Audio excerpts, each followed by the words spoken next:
ISIS Audiobooks presents an unabridged recording of Guilt Trip, written by Judith Cutler, read by Diana Bishop. Chapter 1. Sometimes you go to an antiques fair, take one look at what's on offer, and wonder why you bothered to turn up. Why anyone bothered, actually, whether they were punters or dealers like me. This particular fair was clearly a dud, though it was billed as a prestige event in what claimed to be one of Kent's premier hotels, the Mondial in Hythe. They'd put out glossy literature and reduced space rental prices to entice dealers to the new venue. But we knew from the moment we set up our stall one Thursday morning in early September that we had made a mistake. There were very few old friends there. The newcomers seemed to be selling not good quality antiques, but stuff that I'd technically describe as tat, more suitable for the bottom of the market car boot sale. Always keen to make people feel at home, Griff left me to finish arranging our goods and went round to say hello. He was soon back. "I know I'm not to everyone's taste," he said sadly, passing me a paper cup of overpriced and undernourished coffee, "but there are so many stony faces that you'd think this was a tax office. Perhaps these mauve slacks were a mistake?" "People are probably just scared," I said, thinking of my first fairs with Griff when I was little more than a feral teenager, in whom he'd seen something worth rescuing. "Stage fright," I added. "All the more need for old-timers like me to greet them and make them feel at home." I hugged him. "Not so queer as folk," I said, in a dreadful attempt at a northern accent, guaranteed to make him wince. He'd started out, like many antiques dealers, as a professional actor needing to make money while he was resting, as he and his friends described being what other folk call unemployed, and could produce accurate accents at the drop, as he said, of a script. "Now, are you happy with these lights?" I prompted him. "Or should I put an extra spot on that garniture?" Head on one side, he inspected the trio of late 19th century Spode vases. "To make them a little less vulgar?" He sighed. He'd been very downhearted recently, though he'd denied it when I'd asked him if there was a problem. He might have been anxious because there was less and less trade around, at least selling person to person, which he enjoyed more than anything. Now we made far more of our money selling on the internet than in our shop or at fairs, which he found terribly unexciting and impersonal. There was always a chance that he was simply bored. I'd better be upbeat as I tweaked a light. Or to make them more eye-catching. Some people like OTT after all. There, they look positively glamorous. He rolled his eyes. Ignoring him, I said briskly, "Now, if you're happy, shall I go for a little prowl myself?" It wasn't unusual for dealers to come across items that were good value but which didn't fit with their usual stock in trade. We specialised in mid-value Victorian china, but would stretch our dates if we came across something special. Once Griff had dealt mainly in treen, but while a lot of people brought me their precious china and porcelain to repair, I'd never learned how to restore wooden items to my satisfaction, so we'd decided to run down that side of the business. I was keeping an eye out for people who might have set something aside for us. I was also sniffing out bargains they didn't know they had, like a water diviner coming upon water in a desert. Not that I always told them how good their bargains were. I might be a divvy, but I wasn't a saint. As I mooched round, a familiar figure emerged from the shadows. Titus Oates. Even in a brightly lit room like this, he always managed to get the dimmest corner. He dealt in old books and manuscripts. 9/10 of his stock absolutely spot on. I didn't ask about the rest. Ever. Especially as he employed my father to produce it. Glancing around the room, he raised an eyebrow, turned down his mouth and shook his head. Never again, his face said. He didn't need to use words. Neither did I. Completely satisfied with our conversation, we drifted apart.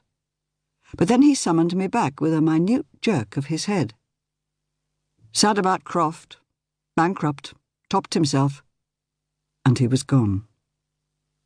Croft had made genuine reproduction antiques, never pretended they were anything else. Brown furniture was at an all-time low. Maybe repro was as bad. Maybe with Griff in his present mood, I wouldn't pass on the information. I cogitated while I continued my prowl. An old friend who dealt in old linen had found a Victorian spectacle case I might like. It wasn't china, obviously, but we had a regular customer who'd come to prefer spectacle cases to our usual stock, and would take practically any we could find. We were still hunting for an elusive Tunbridge ware one for her. Another mate produced a scruffy little Bourdaloue priced at a tenner that really did not sit well with his collection of garden and other tools. Griff had dinned it into me that all our deals must be done with honour and honesty, and I liked the guy anyway. In fact, it might have been his accent I'd mimicked earlier, come to think of it. "Dave," I said, checking the piece carefully. "You do know this is Derby?" "It could be Ashby de la Zouche for all I know about it.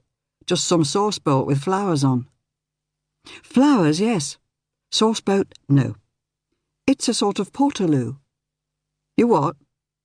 "His lordship could nip out of his coach and pee against the hedge. Her ladyship certainly couldn't, so she'd use one of these." It took him a moment to work it out. "A posh potty? Bloody hell. So what's it worth?" "On your stall, who knows? On ours it might just fetch £250 to £300 on a good day." His eyebrows shot up. "Eh, for a little, and you know a lot, don't you? Do you want me to sell it on for you? Just take commission?" I said I'd sell it, and the price was a tenner. I can't go back on that. "We're stuck then. I can't take it at that." Arms akimbo, we glared at each other. He broke first. "What say we split the difference, lass? And you can buy me a pint if you make more." Now I can tell me Dad I've done what he always wanted me to do. I've changed trades, and I'm into plumbing. He'll be right taken aback, same as when I said I was marrying Pat and moving down south. Mind you, being a Yorkshireman, he quite likes the freebie holidays he gets down here by the sea. He gestured with a huge curling thumb at the stall opposite, Titus, in a corner as dark as his. "Hey up, have you seen that load of crap over there? Go on, take a look, and smell. They've used modern glue and modern varnish, enough to make your hair curl." These days, a lot of people gutted old dressing cases and writing slopes to convert them into more user-friendly jewellery boxes, but most dealers did their best to make the alterations sympathetic. Not these people. I tried not to look at the cheap, ugly fabric linings. They weren't even stuck in neatly. On the other side of the stall there were other boxes that mercifully hadn't been converted. Some were dreadfully battered, needing help to get them back to a little dignity. Others, including a couple of Edwardian mahogany dressing cases, had had chips roughly filled and then been varnished to within an inch of their lives, so much that even the so-called hidden drawers, little flat hidey-holes in the base, opened by pressing a discreet catch, were sealed shut. I didn't know whether to be sad or furious. These had been places where women with no privacy could hide things that were precious, perhaps a letter or so, or maybe cash or a keepsake. You could scarcely see them on a top-class box. You couldn't see them at all on these. The silver bottle tops were still tarnished, inexcusable, and one or two bent where they'd been forced in the past. Since silver's so soft, it would have been the work of minutes to press them back into shape. What were they daring to ask for these poor orphans of some unknown storm? The stall-holder, glued to his mobile, had his back to the room, as if daring any customers to approach. So I checked the prices myself, only to be defeated by the code. Most of us used some sort of shorthand when we priced things, if only to tell us how far we could drop a price and still make a profit while making a quick sale. It was easy enough for another dealer to work out. If we keep an eye on other people's stalls when they're on snack or loo breaks, we need to be able to help possible buyers after all. Those on this stall meant nothing at all to me, nothing. But then I didn't have any proper education to speak of, and probably someone like Titus would crack it in no time. I decided that I must ask him next time our paths crossed. By now, the stallholder, still talking down his phone, was watching me every inch of the way. I had an absurd suspicion he was even talking about me to whoever was at the other end. Shaking my head, as much to clear it of silly ideas as to show I didn't fancy anything he was offering, I stalked off. Continuing my circuit, I checked another newcomer's stall. I introduced myself and said as many pleasant things as I could. The woman's response was cool to icy, so when I spotted a pretty Swansea cup and saucer for far less than I'd be able to sell it for next time we were in Wales, I didn't talk up her price for her. Accusing eyes glared at me. Full of guilt, I turned quickly. 30 heads and faces stared in my direction. It took me a moment to realise that they all belonged to busts and Toby jugs. I didn't mind the busts, but I really loathed the jugs. Probably because we had a regular client who bought every one she saw regardless of condition. I got to restore the whole lot, always under pressure because she wanted work done yesterday. Perhaps it was a rare Toby jug calling me on her behalf. No, I didn't think so. It was a dusty Parian bust, of all things, of a serious-looking man with a beard. It was always weird when I got summoned by something I knew nothing about, but that was what was happening here. Was that a signature there? And a date? 2 dates? I coughed up the trade price the stallholder was asking, just £20, and took Beardy back for Griff's approval, just as if he were a new boyfriend. But Griff was on the phone, talking with more animation than I'd seen for weeks. I tucked my purchases under the skirts of the counter to show them to him later. By now Griff was sounding very regretful, shaking his head and repeating that he couldn't, simply couldn't. He was sorry, but no. And he cut the call, his mouth turning down dreadfully at the corners. It would have turned up again if there'd been any customers to charm, but there weren't. "Look," I said, pointing at the empty room. "I can fight off all these seething masses. We're only a few 100 yards from Waitrose. Why don't you go and see what you can find?" As he hesitated, I added, "I bet the lunches they sell here are as bad and overpriced as the coffee. A nice salad and a fresh roll would go down a treat. And some of that nice Victorian lemonade, just to remind us that it's really summer." "Only just," he said, adding gloomily, "Autumn will be on us before we know it." But he pottered off all the same. Normally, I could phone Aidan, Griff's long-term partner, in the other sense, and ask him to suggest something to bring back his smile. A few days in London doing all the shows and catching up with old friends would have been ideal. But Aidan was in New Zealand with his dying sister and the rest of his family, who, I gathered, simply assumed he was a bachelor about town and had no notion of his real relationship with Griff. They phoned and Skyped, but as I was all too aware, virtual people weren't the same as real live warm ones in the same room. Not at all. If I let my thoughts drift to Morris, my boyfriend, who was currently on secondment from the Met Fine Arts Squad to Interpol in Lyon, I'd soon be as miserable as Griff. When he'd accepted the posting, we'd assumed he'd be able to get back to England pretty well every weekend, or that I'd go to him. But his bosses kept rescheduling meetings, and sometimes his daughter was ill, and... No, I wouldn't start resenting the fact that he couldn't always be there for me. He did his best, after all. But sometimes... Perhaps a bit of lippy might cheer me up. It ought to stop other people asking what was wrong. But Griff had dinned it into me that no one ever applied slap in public, ever. So reaching for a compact was off-limits, although only a few punters had strayed in. They looked as if they'd missed the turning for the beach. I'll swear some were carrying towels and shrimping nets. None of them seemed to know what to do next. Not spend their ice cream money at Tripp and Townend's stall, that was for sure. A nod from Titus in response to my lifted eyebrow told me he'd keep an eye open, so, grabbing the Bordeloo and shoving the lipstick in my pocket, I nipped off. Washed with the hotel's best water, nothing else, it came up even better than I hoped, the little blue and green sprigs and the gilt lines standing out beautifully against the white ground. I was so pleased I almost forgot the lippy. When I returned to the hall, however, I was very glad I hadn't. In the dead centre stood this tall woman, looking as out of place with her elegant clothes and exquisite shoes as the Bordeloo had done amongst Dave's garden spades. She held one hand to shield her eyes like an intrepid explorer scanning a distant shore. Gradually her gaze moved from one stall to the next. I had time to scuttle to ours, where I found myself standing, just like my colleagues, more or less to attention. We might have been servants greeting the lady of the house. None of us so much as fidgeted, though some of us might have wanted to curtsy.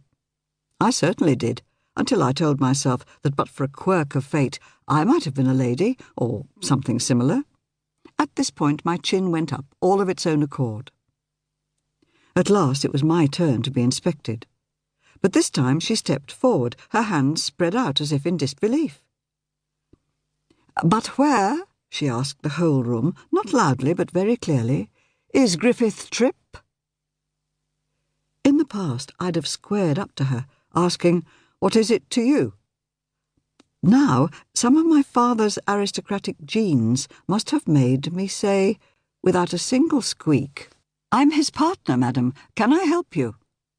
My dignity might have been somewhat diminished by the presence of the travelling chamber pot in my hand. Perhaps she didn't register it. She glided forward, right hand outstretched, as if to shake mine, but she held it at such a curious angle that I had a terrible fear that she might expect me to kiss it. I didn't, but I did place my new purchase safely on the stand before offering my own. "Lena Townend," I said, as I did so. "Ah, his protégée," she said, moderating the volume slightly, but giving each syllable its full value as she leaned across the stall to air-kiss me. Her scent was expensive, but close to I could see that her skin owed far more to very skillful applied cosmetics than she'd probably have liked to admit. As for those huge diamond studs weighing down her ears, I'd have insured them as paste. Good paste, but paste. "I've heard all about you." "She's my darling Lena, the granddaughter I never had," declared Griff, startling her into a tremendous jump, only half of which was spontaneous. "She's my dearest friend possible." He'd made an impressive entrance despite the 3 Waitrose carriers he was clutching, worse surely than my pot. He passed them to me as if he was bestowing a huge favour, and taking both of our visitors' hands, he kissed them in turn. It was a good job I was holding all that food, or I swear I'd have applauded. So might the rest of the stall-holders. Possibly the few punters thought all this came with their entrance tickets, a sort of indoor street theatre, because they formed a loose circle around the pair. Theatrical it certainly was. The woman fell to her knees, her clasped hands raised imploringly, like the model for a bad Victorian picture. "Griffith Tripp," she began, "on bended knee, I beg you to take that part. We cannot manage without you. The part calls, the stage calls, your public calls." A murmur ran round the room, as if the public was responding to its cue. To my delight, Griff silently expressed extreme reluctance. One hand repelled her, the other called on the heavens for support. Both held their poses. What a tableau! It could have been a bad illustration for a scene from Dickens. "Go on, mate, do the decent thing. Make an honest woman of her," someone yelled, breaking the silence. So Griff turned, both hands outstretched to take hers. A good job, since I was pretty sure she couldn't have got up under her own steam without an undignified scrabble. "Very well, Emilia. I will at least give you ear." He cast a strange look at me. You see, the language was catching. Was he asking for help or for approval? "Why not go and have a coffee and talk it over?" I asked. The punters had got more than their money's worth, and might be in a mood to buy. It wasn't just our business that had been suspended, after all. For whatever reason, things seemed to improve a little. In half an hour I sold 2 pretty Royal Worcester blush egg cups and an elegant Edwardian Crown Devon jardiniere, going cheap because I'd restored extensively. And yes, I showed the buyer exactly what I'd done. A smattering of people were now carrying the bright lime-green polythene carriers the fair organisers insisted we all used. so other dealers must have profited too. Titus appeared a few yards away. Nice bit of drama, eh, doll? Acted like a dose of castor oil on the wallets too. How much did he pay her? Though it looks more like she's going to pay him, Griffer's toy boy. Who'd have thought it? He'd gone before I could reply. All those sentences from Titus. He must have made a killing on something. Something was beginning to smell oniony, something in one of the Waitrose bags. They ought to be in the van, but with so many people now milling round, I didn't care to leave the stall unattended. Griff and this Amelia could have 5 more minutes, but then I'd call his mobile. In fact, it was nearer 15 minutes, because I was busy with a couple of the most frustrating sort of would-be buyers. They really liked one of our vases. But they'd seen something similar, well, not exactly like it, on a TV antiques auction show, where it had gone for much less than I was asking for it. Eventually, still managing a smile, I resorted to the lowest trick in my book, which worked almost every time. I put the vase into the woman's hands. It was like handing her a longed-for baby. In her heart and head, it was already hers.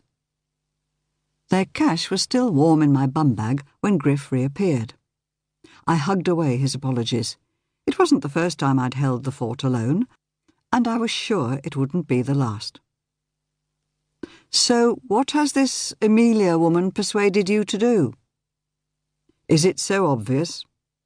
My dear one, Amelia Cosworth, you must have heard of her. No? Ah, me. She once had her name in lights on Broadway and in the West End. I'll tell you all about her later. What matters now is that Amelia owns and runs a tiny theatre in a converted oast house and wants me, she says to star, but really it's to be part of the regular ensemble, in a play she's commissioned. Commissioned? When she, like us all, had periods of resting, she taught creative writing. The play's by one of her former students. Not a household name, dear one. We all have to start somewhere, I said, not one to begrudge anyone the sort of luck I had. What's it called? A curtain call. One hopes it's not an omen. There'll be a run of a week at most. The downside is that most of the actors are amateur, so there'll be endless rehearsals. 1 evening a week at least, plus Sunday afternoons, he wailed. Privately, I thought it was just what he needed. Many lines to learn? If there was anything to worry about, it was his memory, which he insisted was fading. Ah, that's the wonderful thing. I play an ageing Victorian actor-manager, recalling his past triumphs as he writes his autobiography. So I can have the script in front of me. Not to read, he added hurriedly, but to refer to, should I need it. And when do rehearsals start? They actually began 2 weeks ago. The actor who was supposed to be playing the lead pulled out quite unexpectedly and entirely without explanation. An amateur. He shrugged. So they thought of me. That was the phone call.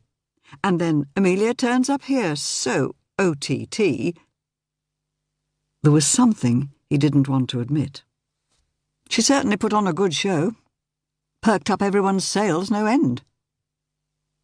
So, when's your first rehearsal? I asked at last. Now he looked thoroughly hangdog. That's the problem. This evening at 7. We didn't finish here till 5. Then there was the packing up. But I managed to smile. No problem. I'll drop you wherever it is, go home, unload, and pick you up. How about that? But it's miles. The Oast's miles beyond Hawkhurst. OK, so it's a bit of a schlep. But usually you'll be able to drive yourself. And when the nights draw in, I continued, overriding his next protest, you'll be able to stay over at Aiden's. Tenterden's only spitting distance from Hawkhurst.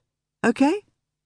Now, I think we have a customer, and I need to get these bags. What on earth did you buy? Into the van. Chapter 2. Though I'd been upbeat about Griff's journey, when I picked my way along what our new sat-nav assured me was the best route to the Oast House Theatre, I felt less positive. Griff hated driving in the dark, and naturally these lanes hadn't a glimmer of a streetlight. Some were so narrow that there was room for only one vehicle, with passing places at intervals. When I finally reached a nice, fast A road, the right turn onto it was really tricky, with cars belting round an almost blind bend, like the proverbial bats. The turn-off was signed to an industrial estate, of all things. As we nosed through it, we saw a smokery, an artisan cheesemaker, and a microbrewery, all of which had Griff rubbing his hands with glee, but also a lot of other unmarked workshops, scruffy and down at heel.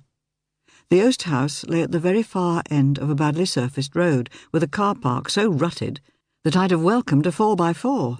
I was worried stiff about our poor stock being tossed around in the back. I'd swathed everything in acres of bubble wrap, of course, but hadn't expected it to have to put up with this. Griff was tut-tutting and exclaiming. Any moment he might cry off. But I could tell, even from the way he'd been sitting, how much he was looking forward to acting again. Correction, treading the boards.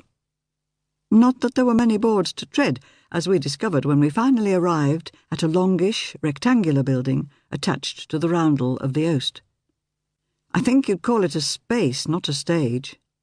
The audience would sit on a rickety set of wooden platforms, looking down at the actors. Running halfway round the extension behind the acting area was a balcony. Apart from a fire exit, which was for some reason chained and padlocked, the only entrance and exit was via the Oast, which housed a tiny bar and the two loos. I could imagine the interval queues already. Goodness knows where the actors' dressing rooms might be. Amelia, who was clearly running the whole show, waved me off dismissively, telling me that carriages were at 10:30 and not a second before. Were they indeed? But I didn't so much as grimace till I was out of Griff's sight, manoeuvring the van round in a tiny parking area so that I could head back to Bredon via more of those horrible little lanes. There was no one around, so why did I feel as if I was being watched? Home, I told the sat-nav. Quick as you can get me there. I just had time to empty the van and stow everything safely before I had to set out again, this time in our smaller but still personalised van. There were times when I longed to nip round in a nice anonymous Fiesta, silver, just like everyone else's Fiesta. For some reason Griff, though addicted to other forms of protection, you should have seen our home and shop security systems worthy of the Bank of England, stuck to the idea of advertising our business wherever we went. We'd even had rows about it, something we never did about anything else. There were still lights on in some of the units when I turned up. Clearly, running small businesses was hard work and time-consuming for everyone, not just us. One lot of lights went out as soon as I turned into the estate, but no one emerged from the building. I pulled into the closest space to the Oast House, next to a Range Rover with a flat tyre. Half of me wanted to go in and see what Griff and his friends were up to and warn the owner of the Range Rover, but I couldn't trust myself not to be rude to Amelia if she got on her high horse again. The other half decided to text Morris. Although he worked all hours, he might be free by now. But there was no network coverage, of course. So, locking the van, I went for a prowl, eyes mainly on the mobile signal bars. The area was grimmer now it was getting dark. Unlit skips and bins looming. There were a couple of pallets still shrink-wrapped in polythene. The brewery and smokery gave off predictable pongs. Another, unmarked unit smelt of chemicals and wood, the blend really sickening. A signal at last. I told Morris I loved him, and for good measure I sent him a picture of me blowing a kiss through the gloom. Nothing came back. I'd just have to wait. He was very good at keeping in touch, as he'd promised he would be when he was seconded by the Met. But if it had been hard when he was based in London, it was doubly hard now. When he managed to escape the bosses who seemed to delight in messing up our arrangements, he'd come as near to a port or airport as he could, and I'd nip over, even if it was just for a day. Once or twice he'd brought the child he hoped was his daughter, Lida, but only when her mother and the man who also claimed to be her father were both working. His access to her was such a problem that I tried really hard not to complain when we were à trois, not à deux. See, I was already picking up bits of the language. Lida was getting to an interesting age, and I'd discovered a talent I never knew I had for making sandcastles on windy beaches. Even so, it would have been nice if he'd needed me as much as he needed her. Why was someone watching me? It wouldn't be Toby Jugg's eyes this time. Retreating to the van, I flicked the locks shut and sat tight. Before I could get into a proper panic, however, someone came round the side of the building, carrying a paper file that I assumed held his script. A fellow actor, as young and nice-looking as that, he could have doubled for David Tennant, and Griff would be in heaven. He looked a little surprised to see me, but through the dusk flashed a gorgeous smile. Then he melted away. I didn't see any activity from the other vehicles parked up, or even the light of a torch. He must have eaten a lot of carrots to be able to see so well in the dark. This audiobook is free for you to enjoy. If you'd like to support me, please take just 1 minute to listen to this relaxing music. Thank you so much. Cold roulette, hands bruised, knuckles cracked, living in a storm, no turning back. The weight of struggle heavy on my chest, feeling like I'm cursed, no time to rest. Under the fridge light, it's me and my sins, circles of violence where nobody wins. I'm caught in the dark where the streets bleed, battling ghosts that are never free, fighting the pain, it's a... Then a door in the oast opened, surprising and delighting a whole lot of insects, and Griff and his fellow thespians straggled out. He headed my way, deep in conversation with a tall, rangy man, for whose bulgy-veined legs mid-knee shorts did absolutely nothing. The man stopped when they saw the Range Rover. Until I got out of the van, I couldn't pick up everything the man said, but to be honest, I didn't need to. "It's unlike you, my child," said Griff, settling beside me as the man dialed so hard that I was surprised his mobile didn't bite him back.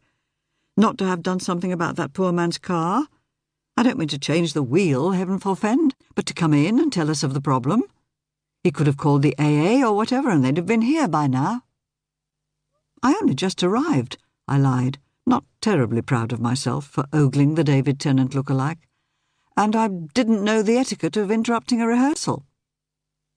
I didn't need to interrupt anything for the next 5 miles. Griff poured out a series of what I can only call lamentations. The cast, the space, the direction, the script itself. "So you're going to give up, are you?" I asked, tongue-in-cheek. "I thought of it. I still do. But perhaps an actor of my experience will help pull everything together." When he sounded the R in actor, I knew he was smitten. "If anyone can do it, you can," I declared, concentrating once more on the road ahead. We were trying a different route back, if anything slower and more awkward than the outward one. Why had no one ever got round to building straight east-west roads in Kent? Proper dual carriageways, not these wiggly diagonal things. Talk about all roads leading to Rome. The only place to go to or from quickly was London. "So, tell me about your part." "Ah, the final straight," he said, as at last we picked up a familiar A-road. "But what's going on over there, my love?" He pointed to what used to be an old-fashioned garage, servicing cars and selling petrol, though naturally at above supermarket prices, so it had gone bust. For months it had lain idle until a couple of enterprising and quite gorgeous Eastern European lads had set up their car wash business, which Griff had made a point of using. Anything, he said, to support people trying to make a living. Now it seemed that they'd gone too. There was a shopfitter's van outside, with people obviously working away inside, even though it was now nearly midnight. "Thomas never mentioned that," Griff said. I was busy overtaking an unlit cyclist. Perhaps Thomas didn't know. Perhaps someone sold the lease over his head. Perhaps their little business wasn't even strictly legal. "Could we stop and be nosy?" Griff was still obviously high on adrenaline. Usually he'd have been fast asleep by now. "Let's pop back tomorrow. Then you can have a good gossip with the workers." "My sweet child, I never gossip."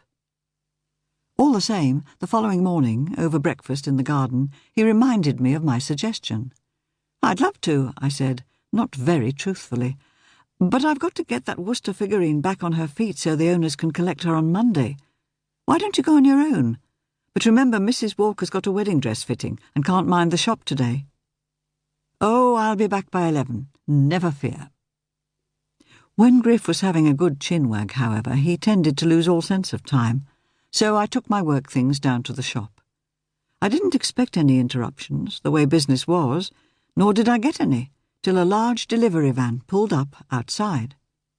Cautiously I unlocked the door, locking it behind me as I stepped into the sunlight. The driver might have been Thomas's designer stubbled twin and spoke rather less English. He claimed to have a delivery for us. "Antiques, Bridum," he insisted, jabbing the papers. He might have jabbed me too, if I hadn't sidestepped. It was true that ours was the only antiques shop in the village. "Let me see," I said. OK, I was as nosy as Griff. Eventually he handed over the papers. I nearly whistled. He had a huge consignment of furniture, all listed carefully. Someone must have an equal mixture of capital and optimism. "We don't sell furniture," I told him. "It's not for us. We only sell china." "Ah, china too?" He pointed at his list. Yes, indeed. 12 packing cases of china. More than we'd sell in a year. "I'm afraid it's not ours, though," I insisted. "It's all someone else's." But whose? This was antique dealing on an industrial scale. No one I knew would handle anything like that amount. And then it dawned on me where he might be heading. The refurbished garage. I sent him on his way. So when Griff came back from his foray to the old garage, he wasn't the only one big with news. "An antique shop! Oh, they call it a centre, almost on our doorstep," he raged. "I don't recall seeing a notification of planned change of use when I was there last. Thomas should have mentioned it. Surely they have to get permission from someone." "Seems they must have done somehow," I said, "and they've got a lot of stock to put in it. Time for my story now." 12 cases of china," he repeated. "Full-size packing cases," I nodded. "After all, they've got a lot of space to fill. What does it look like? Hard to make a garage look like anything except a garage, surely." "They've managed it. OK, it's only hardboard, I should imagine, but they've faked panelled rooms and low ceilings, and laminated old oak floorboards are going down even as we speak. Everything genuine fake," he concluded bitterly. "I wonder if the stuff they sell will be, too." "If anyone can tell that, it's you, my love." "Oh, and they're going to run a tea room and sell plants." He sat down hard, as if his legs had given way. "So they plan to ruin us and Sally Haskin and Midge Poulter. Antique shop, cafe and flower shop, just like that." He snapped his fingers. "Only if we let them," I said grimly. Chapter 3. People acting on their own would probably be no more than flea bites. So I suggested group action, although it would be like trying to herd cats. Sally Haskin and Midge Poulter had had an argument years back, before I even came to the village, and had never spoken since. Wisely, Griff set off to talk to them separately. Knowing I wouldn't see him for some time, I resigned myself to further work in the shop. Not on the counter, altogether too public, but on a small side table that folded away when not in use. The light wasn't anything like as good as in my workroom, and I didn't have everything I needed within reach, but I made progress. I was just wondering whether I dared flip over the closed sign and nip and get a coffee when we had one of those rare birds, a customer. He seemed impatient at even the few seconds' delay between his ringing our bell and my unlocking the door, but I didn't take it personally. His face had seen a lot of impatience, to judge by the pinch of frown lines round his mouth. "Lina Townsend?" he asked, with what could have been a slight French accent, though I couldn't be sure. He laid a stylish black leather case on the counter. It might be just a computer bag, but it wouldn't have looked out of place being carried into the Ritz.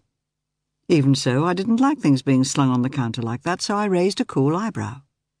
Without looking abashed, he opened it long enough to fish out a business card, before closing it and putting it on the floor. He pulled down the cuffs of his elegant suit, then dropped the card on the square of green baize we used to protect the counter from hard objects, and vice versa. Lena Townend. That's me. I wish it had been a better-dressed me, because though my T-shirt was clean, it was only workwear after all, and you don't posh up when you're dealing with paint and adhesive. He looked down at the Worcester figurine. Of course it is. His smile took 10 years off him. If I'd seen him like this the first time, I might have thought him charming. As it was, I reserved judgment. I've heard so much about you, he added, his face softening still more. And now I can see you in action. I smiled too, but regretfully. I'm afraid restoration isn't a spectator sport. It has to be done in decent privacy. So no one sees what you've done. Not unless it's work on your own property, but even then you don't get to watch. It'd be like having a patient's relative in an operating theatre, I added. Surely it was time for him to explain why he was here. I didn't have all day to waste on verbal sparring. How can I help you? That was blunt enough. It's how I can help you. He turned the card round, so, if I wanted, I could read it. Help me? Griff could have warned him that when I rounded my eyes and sounded little girly, I was actually getting angry. Approaching furious, actually, when, the side of one lip curled, he looked round the shop as if it was some junk shop. I should imagine your workload is pretty patchy. Heavy one week, then nothing for ages. He could imagine what he liked. Most weeks I had more than I could handle. For people who weren't my regular clients, there was a wait of a month or more. Which of them might have sent this guy here, or was it a fellow dealer genuinely impressed by the quality of my work? All self-employed craftspeople have good times and bad times, I said, still managing to sound mild. How would you like to have good times all the time? A properly managed workflow, regular hours, paid holidays. Self-employed people don't have lives like that, I pointed out. So I was about to be offered some sort of a contract. The only question was who was offering it. At least one top-of-the-range dealer had already approached me, as had 2 museums. I'd turned down their offers and would do the same to any others. My place was here with Griff. But you could still call yourself self-employed. In fact, it might be advantageous were you to do so. Were I to do so? Any moment now, I could be getting very bored with this smooth-talking city type. I like to call myself what I am. It's often easier to tell the truth. I looked at my watch. I'd prefer to get rid of this man, Charles Montaigne, according to his card, before Griff returned. Why didn't the card give more detail, not just his name and a mobile number? Like what his business was. I was sure it was business. Curators of cash-strapped museums didn't run to suits like that. Being self-employed doesn't mean working part-time, however, and it doesn't mean you don't have to meet deadlines. Charles Montaigne. How did I know that name? Cheap 50s Royal Worcester, he said, pointing to the figure on my side table. Not so very cheap, a Frida Doughty, the first cuckoo. I wished I didn't sound so defensive. 300 or 400 at most, you're better than that. So I've been told. Harvey Sanditon says you're the best. I'd been wondering when his name would crop up. He was far further up the food chain than Griff and me, but had taken a shine to us, or okay, to me in particular, and put a lot of work my way. He'd once tried to lure me down to Devon, but when he'd been knocked back, hadn't seemed to bear a grudge. In fact, I sometimes wondered if all the work he put my way from other dealers might be a sop to his conscience for flirting so thoroughly when he was married. But, hey, it was work, and who was arguing? He's a friend of Griff's. That was the way Harvey preferred to play it, once his wife had found out he had feelings for me, which was well after I'd sent him packing, incidentally. Montaigne's eyebrows rose, then dipped. "Of course. So you don't want extra work put your way?" "I'm always happy to consider work," I said, "but on an individual basis. And I do ask owners to agree a pretty tight contract. Would you believe that some dealers try to pass restored work off as perfect?" I added sunnily. I reached a copy from a drawer under the counter. He ignored it. "How wicked of them," he said ironically. "Well, if you change your mind, all you have to do is call this number." He touched the card again. With a final look round the shop, a bit of a sneer and something of a shrug, he went out, leaving me in peace. Actually, I felt far from peaceful. Angry, patronised, and, yes, rather intimidated, though I couldn't for the life of me have explained why. But that was something I could keep to myself, I told the little figurine, apologising for the shakiness of my hands. Griff was horribly quick at picking up my changes of mood, so I decided to One problem of having no schooling to speak of is forgetting useful words. I had to get my question in first. Preempt him, that was it. "How's the campaign going?" I asked, the moment he appeared, only half an hour late. He rubbed his hands with glee. "In train already. To my absolute amazement, the two old witches, and were it after 6 o'clock, I might use a stronger variant of the word, are prepared to join a little action committee together with the people from Spa and the pharmacy. Revolution! Tariq Ali, eat your heart out." I'd no idea who Tariq Ali might be, but to look at gentle Griff now pumping his right fist in the air, I was sure he would. "Oh, it'll be like when I was a young man, awash with the testosterone of rebellion. We may not tear up the cobblestones of Paris, but we might manage a protest in the market square," he added with a self-mocking smile. "We meet tonight. Watch this space. Meanwhile, my love, the items we took to Hythe, was it only yesterday, are still in their packing cases. I suggest that since your morning's work was sadly interrupted by our pantechnicon friend, you leave that to me." He could see how little I'd achieved, couldn't he? Was this the moment to tell him about the other visitor? No, it'd only worry him to think I was turning down what he'd see as a good career move. I nodded. "Aren't we off to Sevenoaks this weekend? So I wouldn't bother taking the stuff out. We can just pack everything back into the van." He stared. "Sevenoaks? But the play!" "No problem. We can both work on Saturday, and I can go on my own on Sunday. Titus will be there, so you needn't worry about me." "All the more reason to worry about you, loathsome man. No, to do him justice, I suppose he believes there's honour amongst thieves. He'll provide muscle in both senses. Probably more useful than me," he added plaintively. I didn't bite, largely because what he'd said was true. These days anything in the way of heavy lifting left him pale and breathless. So far, I'd not been able to frog-march him to see Dr. Chapman, but any day now I'd make an appointment in my own name and simply grass him up. "I need better light, so I'll take this little lady upstairs and work on her there."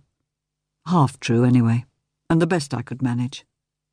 I slipped the business card in with all the others in a wicker basket Griff meant to sort out one day. In the quiet of the garden, over lunch, some of the scrumptious end-dated goodies Griff had picked up yesterday, I asked him about his campaign. Ours, really, of course. "The thing is," I said, "it's a case of David and Gollum." When he looked puzzled, I added, "You know, that guy with his precious." "I think you mean the guy that David slew with a stone from his sling. Goliath, sweet one. Goliath. And though David didn't exactly fight dirty, he had the element of surprise," I said in a rush, quoting one of the BBC's Afghanistan reporters. "Now, whoever set up this 'ere centre will assume we're going to fight, but he'll also assume that we're going to fight clean. What he won't expect is a little stone from our sling." "And what little stone would that be?" "I've no idea," I admitted with a grin, "but I know a man who might help find it. Titus Oates, of course." Predictably, Griff winced. A man so hard to like, dear one. In the past, I'd had to walk down the village street to phone him. This time I was going to be up front. I smiled grimly. But such a useful one. I waited till Griff had gone to mind the shop before dialling. Titus answered first ring. With Titus, you didn't bother with all those polite things that usually start phone conversations. "Who's behind the big antique centre on the A road between here and Ashford?" There was a silence. "What antique centre?" "Arrived last night, courtesy of some shop fitters working overtime. And their stock arrived here a couple of hours ago, a big van full of furniture and china." "Just like that?" "Just like that. Plus it's got a tea room and plant centre." "Fucking hell." The line went dead. While I had the phone in my hand, I might make another call. For someone who made money with international transactions, Harvey Sanditon was very slow at dealing with emails. He hardly touched texts at all. So it was a good old-fashioned bit of communication, especially as Harvey did like all the courtesies. No, not curtsies. Courtesies, that was the word. "My dear Lena, what an unexpected pleasure. How are you? And dear Griff?" Knowing he'd be interested, I told him about Griff's new campaign against the Antiques Centre. Only then did I lead into what I really wanted to know. "Harvey, you know how generous you are putting work my way." "I put it your way not because I'm generous, but because you do such good work, Lena." Whatever, but I didn't say it out loud. "I've been approached by someone who said you spoke highly of me, which I do to everyone. Thank you. I was wondering what you know about this particular guy. Charles Montaigne?" At least, thanks to my trips to France, I managed not to mangle the surname too badly. "Charles Montaigne? Never heard of him." "No, actually I have, but I've no idea where or in what context. I've certainly not spoken to a man with that name about you." "Oh. Is that a problem?" "Yes, actually. Why should he suggest he's best mates with you?" I answered the question myself. He was trying to sweet-talk me into working for him, full-time by the sound of it. "Which you declined to do." "If I was ever going to work full-time for anyone, Harvey, you'd have first claim," I said. "Because I know you're honest. And this guy was somehow suggesting that I'd still call myself self-employed when I wasn't. He looked absolutely loaded." "Which could have been window dressing, of course. Did you check his car registration and so on?" "Oh, he'd parked out of sight." "Which, dearest Lena, I hardly need observe is suspicious in itself." "Charles Montaigne. I will ask around, discreetly, of course, on your behalf. However, and it pains me to say this, the best source of information is probably that shady and laconic friend of yours." I knew shady, but not laconic. But I could have a good guess. "Titus Oates? Does he have a proper first name, or were his parents students of English Revolutionary history?" "Well, if he has, I've never heard it. Thanks for the advice, Harvey. I'll call him." Again, of course. With Harvey, you couldn't just get what you needed and cut the call. You had to go through the same routine you'd started with, or do I mean ritual. Griff always liked it, matching Harvey's twisting, turning sentences with some of his own, as if they were performing some complicated verbal dance. If only I could have remembered any of the steps. Usually, I let Harvey get on with it, while I remained laconic. Was that how you used the word? I must ask Griff. But at last I was free to decide whether to do what he suggested. Phone Titus. Again. On the whole, I thought I'd wait for him to call me. Meanwhile, I had the Worcester to finish.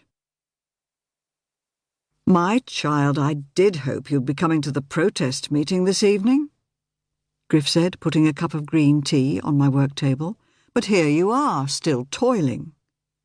Managing to put the figure down safely, I stretched. hearing and feeling something clunk in the top of my back. "Well, what's the time then?" "Almost 6. I popped my head round the door earlier, but you might as well have had a Do Not Disturb sign hanging from your back, so I tiptoed away." "I'm sorry," I said, reaching for the tea. "I lost all sense of time." Actually, I'd been hoping Morris might phone, as he sometimes did, and suggest a stolen weekend together. My theory was that if I sat and daydreamed, he wouldn't, but if I really got stuck into a job, he would. Sometimes it worked. Sometimes, like today, it didn't. "But of course I'm coming to your meeting. After all, it involves me as much as it involves you." I cleaned away the adhesives and paint. I liked a nice clean space to start the next day. "Almost, but not quite, my love. After all, you could always earn a living with your hands." He pointed to the first cuckoo. Had he seen that business card? "Could, but I'd rather do it as part of Trip and Town End than on my own. And I don't like people who bend the rules others like us have to obey." I added firmly, but under my breath. The village hall was packed. Maybe some villagers had turned up because there was nothing worth watching on TV, but most seemed really keen to protect the shopkeepers who gave Bredon what they called its character. They passed a vague resolution promising not to patronise the new centre and to eat and buy more locally. I could see how that might help Spa, but there was a limit to the number of Dalton vases a family might want. And Griff would fall at the first hurdle. Spa had a wonderful range of cakes, but these barely crossed his radar, not while he could cook his own. As for the cheeses they stocked, they weren't much use to an unpasteurised man. Perhaps that's why he didn't make the Shakespeare-laced speech I'd expected, but he did raise a little dust when he asked why none of our parish councillors was in attendance, as he quaintly put it. They'd not even sent their apologies, which made the handsome law student son of the Bangladeshi takeaway owner declare that they'd all been bribed by the owners of the new centre. The vicar's wife insisted on adding all sorts of words like conceivably and not impossible as she minuted his allegation. The pharmacist, much more down to earth, said that the meeting was being held at very short notice and we should hold another to which they were specifically invited. The motion was passed without argument. All of which left us feeling rather flat. Me, at least. I wanted action, and I wanted it now. Specifically, I wanted action from Morris, of course, but there was no point in taking out my grumpiness on Griff. So when he suggested a late drink in the garden, so we could watch the overhead display by the birds and bats, I agreed. "You're very quiet, my dear one," he said as he brought out ice-cold Moselle and some posh nibbles. "Light that candle, would you? We don't want bugs to drive us back in. An evening like this we should cherish. Autumn will soon be upon us, after all.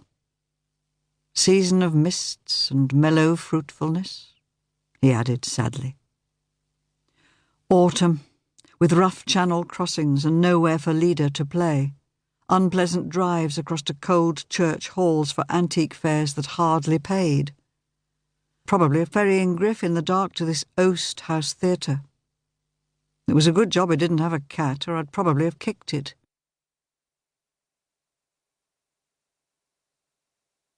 Chapter 4. It would have been a very bruised cat indeed, if it had hung around long after the first assault, by the end of the weekend. Sales at Sevenoaks were brisk, but there was no reason for Griff not to leave me on my own for the second day and toddle off to his rehearsal. No reason at all, except a phone call late on Saturday night from Morris, calling from Paris, saying he might just be able to slip over for the day. "I've got to work," I whispered, "at a fair up in Sevenoaks." "Can't Griff cope?" he asked reasonably, "or Mrs. Walker?" "Well, she'll be in the shop as usual, and Griff's booked elsewhere, so I'm doing it on my own. And no, much as I'd like to, I can't just skive off. It's a 2-dayer. All our stuff's laid out already." I was near to tears. "You know how it is at weekends," I added defensively. "Of course." He sounded as glum as I felt. "What's this about Griff being booked?" I reminded him about Aidan's visit to New Zealand and added, "He's been very low recently. So when some woman from his past burst into a fair at the Mondial and demanded that he star in her show, I encouraged him, I explained. Then I added glumly, I didn't know about the Sunday rehearsals then. Every Sunday? His voice was so controlled that it was obvious he was close to losing his rag. Looks like it. I tried to appease him. But of course we don't have fairs every Sunday, and I didn't actually have Morris many Sundays either. So, on top of everything else, I have to try to juggle my free time to suit not just your work, but also some aged thesp's crappy play in a location no one's ever heard of. I hoped he meant Amelia, not Griff. I suppose if you put it like that, yes. Or how else can I put it? He could have put it that I was stuck in the UK, with him swanning round Europe following a career choice he didn't have to make. He could easily have stayed at the Met. It was a 6 months commitment, he'd said, maybe longer. We were nearly halfway there, and this was our first tiff, but it felt as if the next months would be very long. Before I could say any of this in a quiet and reasonable way, as opposed to a half-sobbed scream of complaints, I heard a wail. He must be speaking from Leda's mother's apartment. I'd been the first to say that Leda should be everyone's priority, but I hadn't realised that appeasing her mother would be the second, not to mention his job coming in as a pretty hefty third, which left me... It would have been easy to throw a strop and cut the call. Instead, I took a deep breath and asked how she was. Starting the terrible twos early, he said. I think she's going to be an opera star. Lungs and attitude, a proper prima donna. I'd better go and deal with her before the neighbours start complaining again. Catch you soon, OK? And that was that. At least we hadn't ended on an open wound, but I had an idea that if I wasn't careful, I might say something that would cause one. The following afternoon I was just loading the last plastic storage box into our van and longing for a deep, bubbly bath, when the phone rang. Silence. Number withheld. And again 10 minutes later. And again. Each time I had to stop to check, of course. And then Griff phoned. "Have you had a good day?" he asked. I'd worked out the answer to this in advance. If I said I'd been busy, he'd beat himself up for having deserted me. If I said we'd been slack, he'd beat himself up for letting me waste time I could have spent on my restoration work. I'd not told him about Morris's call and didn't intend to, in case he was sweet and sympathetic and I got all teary. Or hissing, spitting furious at him for him indulging that overdressed old cow I'd never heard mention of before. I knew I'd encouraged him, but that didn't make it any better. We ticked over nicely, I said. Fewer customers than yesterday, but about the same takings. I'm just about to set out for home, as it happens. Get the kettle on, if you get there first. Ah. So there was a problem. Amelia's invited me back to her home for afternoon tea, my angel, and a gossip about old times, so I may not be back until, say, 7-ish, maybe later. No problem, I assured him, but promise me you'll set out early enough to get home in the light. The nights are beginning to draw in already, remember. And Griff didn't drive well in the dusk. Put it another way, he scared me rigid. Meanwhile, I'd get to unpack everything and stow it safely. For some reason, I knew that any moment now I'd sound and feel like the younger, angry version of me, the one Griff had transformed, who had lashed out and broken things. I didn't like all these feelings one scrap. Apart from anything else, they were illogical. After all, times out of number, I'd shooed him out of the way and done everything myself. But tonight, I just seethed. At last, I could turn the final lock on our boxes of stock and go and run myself that bath. If Griff had been around, he'd have pressed a glass of wine into my hand. On my own, I plumped for tea, and a slice of Griff's latest cake. I even flicked on the TV to watch the last overs of a cricket match I didn't care about, and picked up the Observer, left in a mess, as usual, because as Griff finished with each section, he'd dropped it on the floor. I ought to start supper, too. Cooking was usually his area, but after an afternoon rehearsing and the long drive there and back, he'd be knackered. It had better be a quick shower, not that long, deep bath. Just as I got thoroughly wet hair, too, the phone rang. I had a stupid hope it might be Morris, saying he'd come over to Kent anyway and was just down the road. So, trailing drips and letting the shower run, I dived to answer it. It was such a quiet, embarrassed-sounding Griff that I swallowed my scream of frustration, disappointment, and, yes, anger.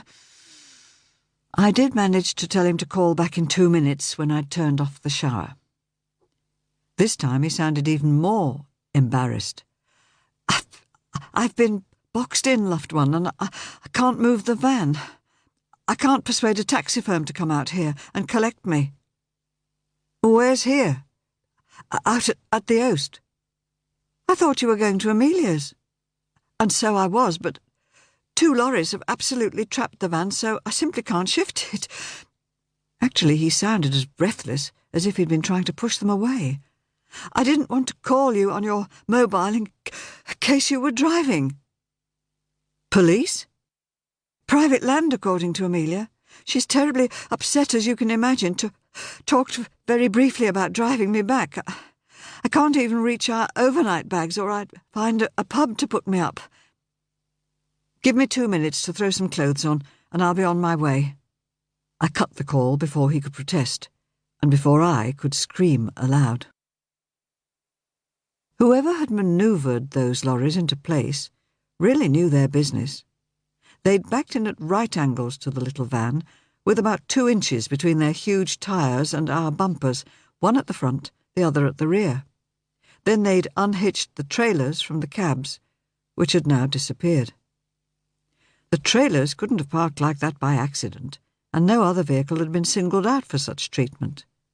No other vehicle, however, was brightly painted in the colours of Trip and Townend antiques. "You see?" he wailed. "I do indeed. Surely there must be something to say who these belong to." Griff's look told me that he might be old, but he wasn't an idiot. He'd looked all right. I took photos of the scene with my mobile, though I wasn't at all sure why. Perhaps because I couldn't see a single CCTV camera. Weird, in a place with so many small businesses in need of protection. But I was still angry and needed someone to be cross with. "No Amelia?" I demanded sarcastically. "I sent her home, of course." Griff seemed surprised I should even have asked. "Some friend to leave you stuck like that?" I snapped. The drive home was an unnaturally silent one. Usually Griff chatted away about whatever he'd been doing. I'd expected he'd treat me to a probably libelous account of his afternoon's activities, spiking his fellow actors with barbed comments. At last, as much to hear someone say something, anything, as to know the answer, I asked, "Did that guy get his tyre fixed okay? You remember the other night?" "Oh, I believe the AA turned up eventually. He said something about it having been slashed, not just an ordinary puncture." I shivered. Had that gorgeous young man done it? Surely not. I hadn't seen him anywhere near the car.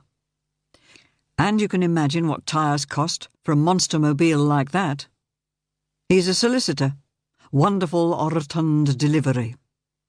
The trouble is, he's no idea how to turn a line. I rather expected him to have a tantrum and depart in view of the attack on his vehicle, but he's stuck it out. Half of me is relieved, I must admit. We have a plethora of women of a certain age and a shortage of men. No one under 50, of course, of either gender. I didn't want to hear about their casting problems, especially with another alarm bell ringing. If the David Tennant look-alike wasn't part of the cast, why was he there? Perhaps he was one of the backstage people. I can understand anyone getting away with slashing a tyre. All you have to do is creep up and plunge in the knife. But 2 huge lorries like those, great noisy beasts, surely people must have heard them. Why didn't someone dash out and stop them? Thrown themselves under their wheels in protest? Not exactly, but asked the drivers why they'd done it. Amelia could have gone down on her knees like she did the other day. That would have wrung the hardest heart. He stroked his chin. Perhaps it happened when we were looking at the so-called dressing rooms, the far side of the courtyard, on the other side of the building. Amelia marched us over there en masse in our tea break. I hope to God it doesn't rain during any of the performances. We shall be soaked to the skin as we scuttle across. Imagine those Victorian skirts dragging in the mire. There are still traces of it having been a farmyard, with the usual occupants. In fact, I'd venture to say that our changing area might have been one of the milking parlours once. All we've got are wooden tables, a couple of benches and some pegs, quite Hardy-esque. How fortunate, I've still got my mobile make-up kit. Still got? It was surely one thing he'd never part from. Although from the outside it looked like little more than a battered leather attaché case, inside there was an Aladdin's cave of colour, the top tipped back to provide a mirror, complete with battery-operated lights round the edge. I'd joked it ought to have a space for a vase, so admirers' flowers could be kept fresh. Griff had looked at me reproachfully. An artiste wanted far bigger bouquets than could be kept in a mere vase. "Have any of the others had mishaps to their cars?" I asked. "Not that I know of. Just someone's idea of a silly jape." He reached across and switched on the radio. Classic FM. So he wanted to be soothed, not nagged or argued with. Feeling guilty myself, I let him get on with it. Or perhaps, in my head I corrected myself, I let him get away with it. Again. Chapter 5. Someone else who was really good at getting away with things was my father, who phoned while we were heading back to the Oast House to rescue our van from its strange imprisonment. Pa might be a noble lord, living in part of a stately home people paid good money to see, but he was also a mate of Titus, which damned him as much as anything. He'd also taken zero notice of any of his tribe of illegitimate kids, and paid, as far as I could work out, no maintenance at all to any of their various mothers. Now at least a trust fund was in place for my half-brothers and sisters, but apart from me, none was in touch with him. Actually, I was getting quite fond of him. Now he'd given up trying to get me to leave Griff and live with him in the wing of Bossingham Hall, which was all the trustees allowed him. All. At least 3 families could have lived there without any sense of being squeezed in. But I didn't want to talk to him just now, even though we had a hands-free phone set up. "I'll call you back later, Pa," I said, "when I'm not driving." "You're not on the phone when you're at the wheel. Good God, that's against the law." He cut the call in horror. "I guess your friend Titus has been talking to him," Griff said, adding scathingly, "him and his butter-wouldn't-melt ways." "Well, they keep him and Pa out of jail, don't they?" I snapped, wincing as the van lurched from pothole to pothole in the road through the industrial estate. Heavens, this is as bad as Pa's track. Why don't the firms get together and have something done about it, and install a few cameras while they're about it? Not everyone's as security-minded as us, dear one. "Ah, I've been set free." So he had. There was no sign of the trailers, which had departed without leaving so much as a scratch on the paintwork. He was just about to drive away when I noticed another little problem, however. Both the tyres on the passenger side were flat, slashed like the Range Rovers. We carried one spare, of course, but not 2. I sent Griff off in the large van and phoned the AA tearfully, knowing they'd prioritise a lone female.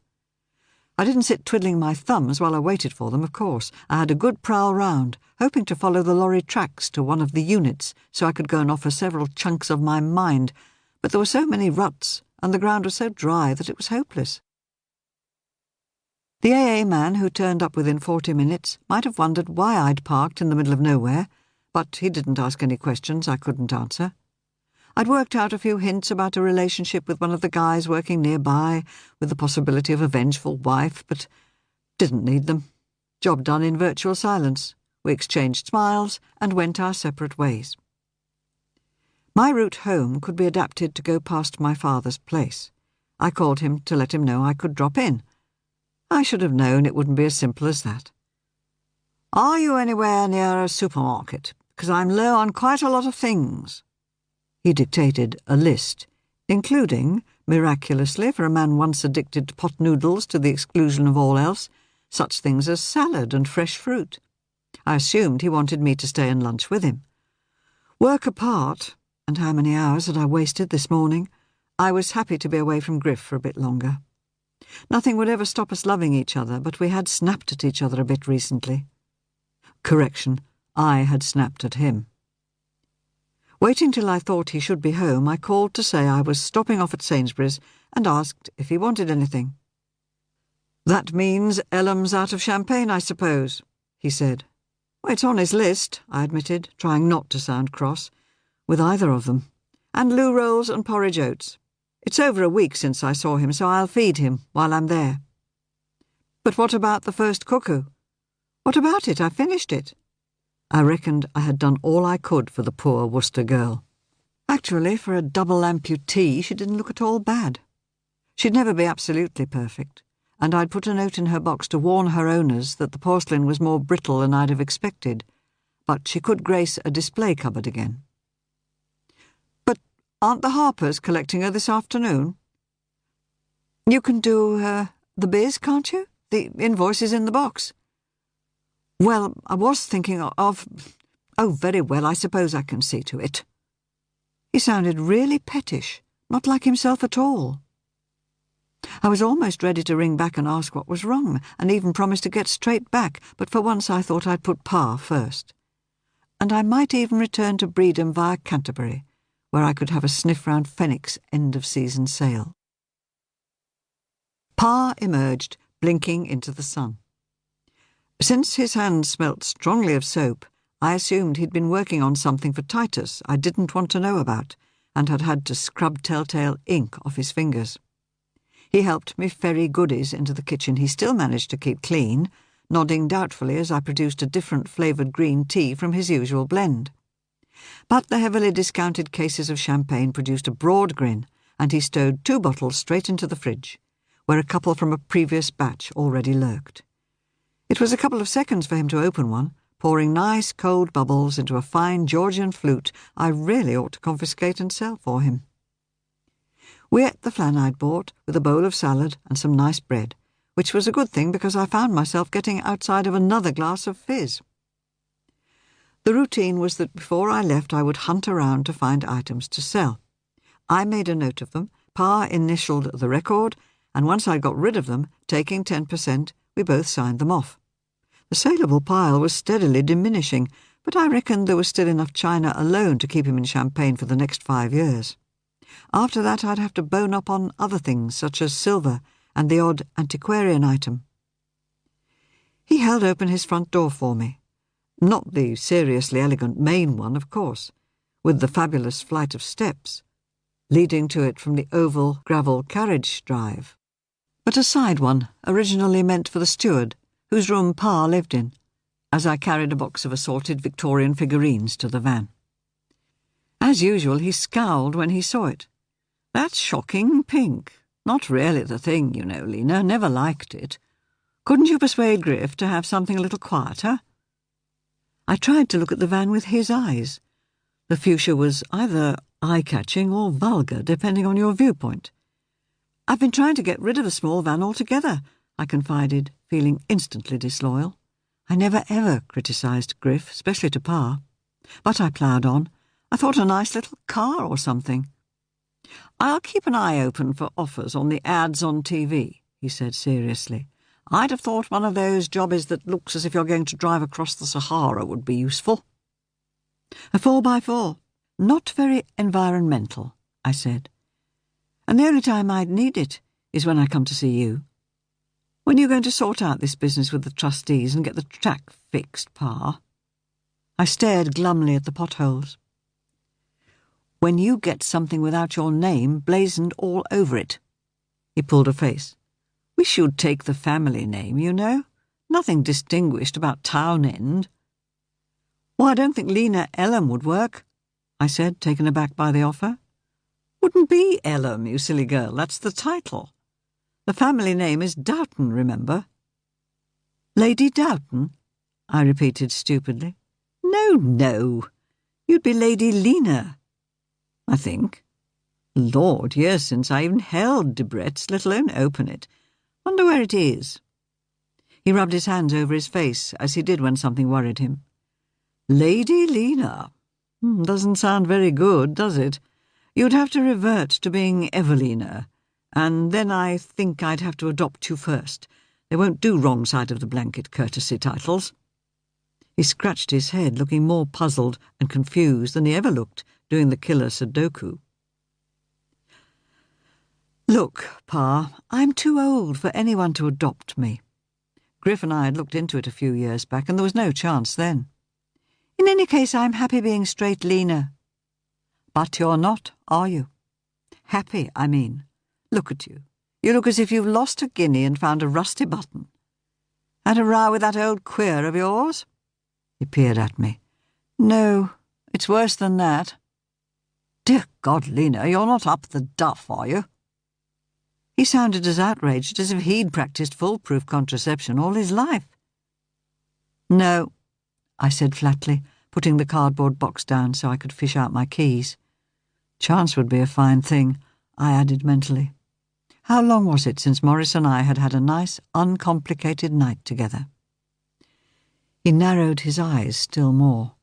Ah, that chappie of yours is still swanning off round Europe, is he? Why don't you tell him to get his bum over here? Because he's working, Pa, and he wants to keep an eye on his little daughter, don't forget. Pa didn't do father-daughter relationships, not in the way anyone else would recognise. He certainly wouldn't have changed a nappy, and I didn't recall him ever building a sandcastle for me. In fact, my only memory of him was in the library in the main part of the house, giving me a priceless book to read while he had a row with my mother, long since dead. But something obviously twanged in his brain. That's all very well, but it's my daughter he should be worrying about. We did absentee landlords at school, messed things up shocking they did. Absentee lovers are even worse. Remind him of that old proverb, absence makes a fond heart wander. I was just about to correct him when I wondered if he had a point. What if Morris was neglecting me because he'd found some fabulous, svelte Frenchwoman to love? And where did a horrible voice come from that whispered in my ear, it might be easier all round if he had? Suddenly the idea of going to Phoenix seemed less attractive. Griff was wearing an apron and sporting his rubber gloves as he opened the door to me and my box of figurines.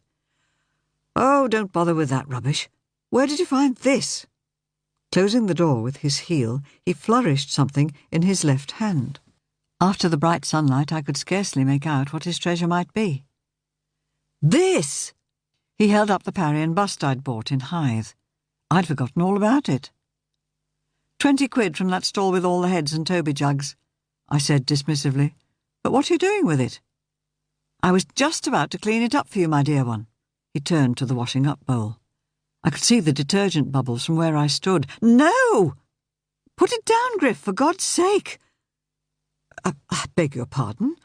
He flushed bright red, as well he might, the tone I'd taken. But I couldn't stop. You mustn't let it get anywhere near water, not Parian ware. What the hell are you thinking of? I just wanted to save you some work, Lena. You've done so much recently, and I thought, China? Yes. Wash all the china you want, but not in fairy liquid, come to think of it. Oh, Griff, I'm sorry, I know it was only 20 quid, but... I took a deep breath.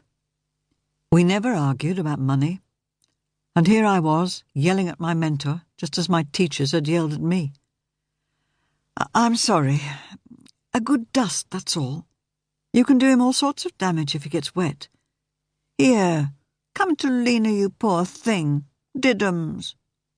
If I acted the fool, perhaps he'd forgive me, and everything would be all right. Did the man want to put you in nasty wet water? Lena'll clean you up, won't she? With that funny tickly thing on the vac. And then you'll make Trip and Townend a bit of money, I hope. You don't think 20 was too much? Griff was now as pale as he'd been red before, and he was breathing noisily. But he knew what I was trying to do and took my hand and squeezed it in his usual loving way. He managed to smile. £20. Did you have to haggle? I didn't have time, and it didn't feel too much. Unlike you not to argue. He looked at me over his specs. It took me a moment to realise his eyes were twinkling, at last. I played along. Don't tell me I've been robbed. You'll have to take it out of my share of the week's profits. I might indeed. Did you realise that this was a bust of Ulysses S. Grant? Oh, Lena, you've never heard of him, have you? He added, not exactly reproachfully, because he was all too aware of the gaps in my knowledge. A US president, sweet one. Ah, that was good news. The American market was more buoyant than ours. And you've heard of Isaac Broom? I nodded doubtfully. Heard of? No more than that. Griff clearly knew more and was impressed. This is his handiwork, which I nearly ruined. Oh, Lena. Well, what's £20? Anyway, you didn't, and you think it's worth more than I paid? With luck. He stripped off his gloves and took the bust. Well, Mr. President, Lena can work her magic, and then we'll decide where to offer you for sale. I might just contact a couple of American colleagues for their advice, and I see, sweet child, that you found a sauce boat, he added, deadpan, putting Grant on the kitchen table and holding up my Derby Bordeloo. I did indeed. 150 from Dave Hutton. He mimed strong shoulders. Big Dave from Leeds. So what was this doing amidst all his horticultural implements? He put it back and dug out some stomach tablets from the nearest cupboard, quickly slipping a couple into his mouth, as if he didn't think I'd notice. Since when had he been chomping those? He always claimed to have the digestive system of an ox, even when, having checked on the internet, I'd pointed out that an ox has far more stomachs than he did. Looking lost. He didn't know what it was and hadn't even bothered washing it. Well, I hope someone had before it went on sale. I ignored his lavatory humour. He only wanted a tenner, but I didn't like to take advantage. He tipped his head to one side. Soft hearts don't make profits, my love. On the other hand, I'd rather have Dave on my side than not, and we should still make 100 or so profit ourselves. Excellent. What would I do without you, beloved? He looked at me anxiously, as if it really was a question. I hugged him as if it wasn't. More to the point, what would I do without you? You'll have to one day, you know, he said. My age, your age. But we must make sure you have adequate provision for the future, absolutely sure. He marched off to the bathroom without waiting for a reply, even if I could have given one. He'd propped a letter addressed to me, standard A4, with a computer-printed adhesive label on the mantelpiece. A French stamp. Morris. But all he'd done was enclose a picture postcard of Le Havre, unsigned. We'd spent a nice day there a month ago. Perhaps he thought he didn't need to say anything to revive happy memories. Suddenly, I was happy again, despite Griff's ominous words.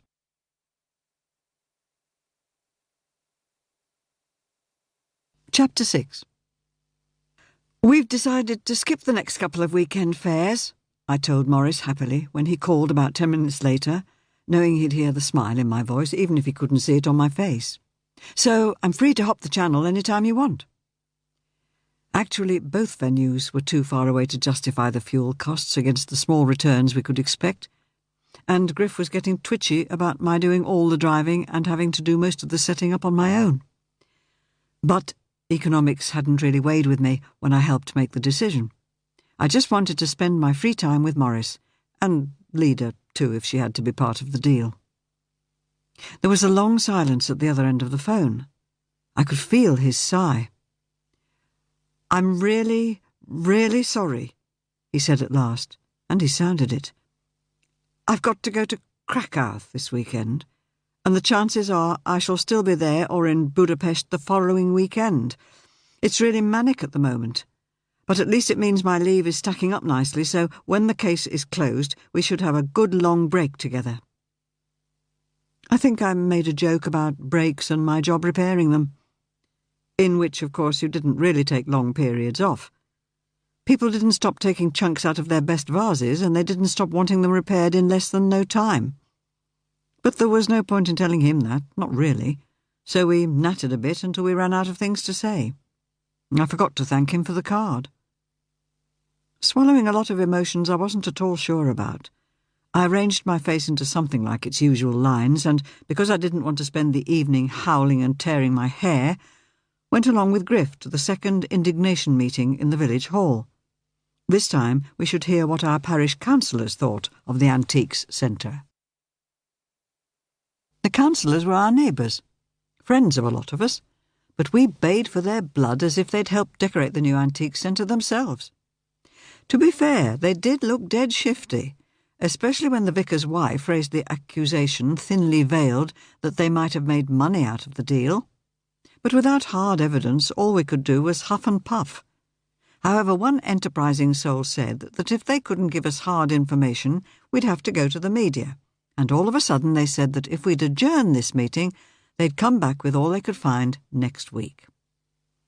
If they overheard the muttered suggestion that we should keep them under surveillance so that they didn't slip off to France, they didn't give any sign, apart from a dull flush on the cheeks of one of them. So, here I was with a weekend to kill. A wet weekend, too. I spent the Saturday dealing with some of the restoration backlog and hearing Griff's lines, reading aloud for him the speeches that led into his so he could pick up cues. On Sunday morning was a rare visit to church. The village one, not one at which my friend Robin was vicar, and a skim through the Sunday papers. All the news was depressing. On impulse, as Griff started off for the Oast Theatre, I offered to go with him. My dear one, it'll be like watching paint dry.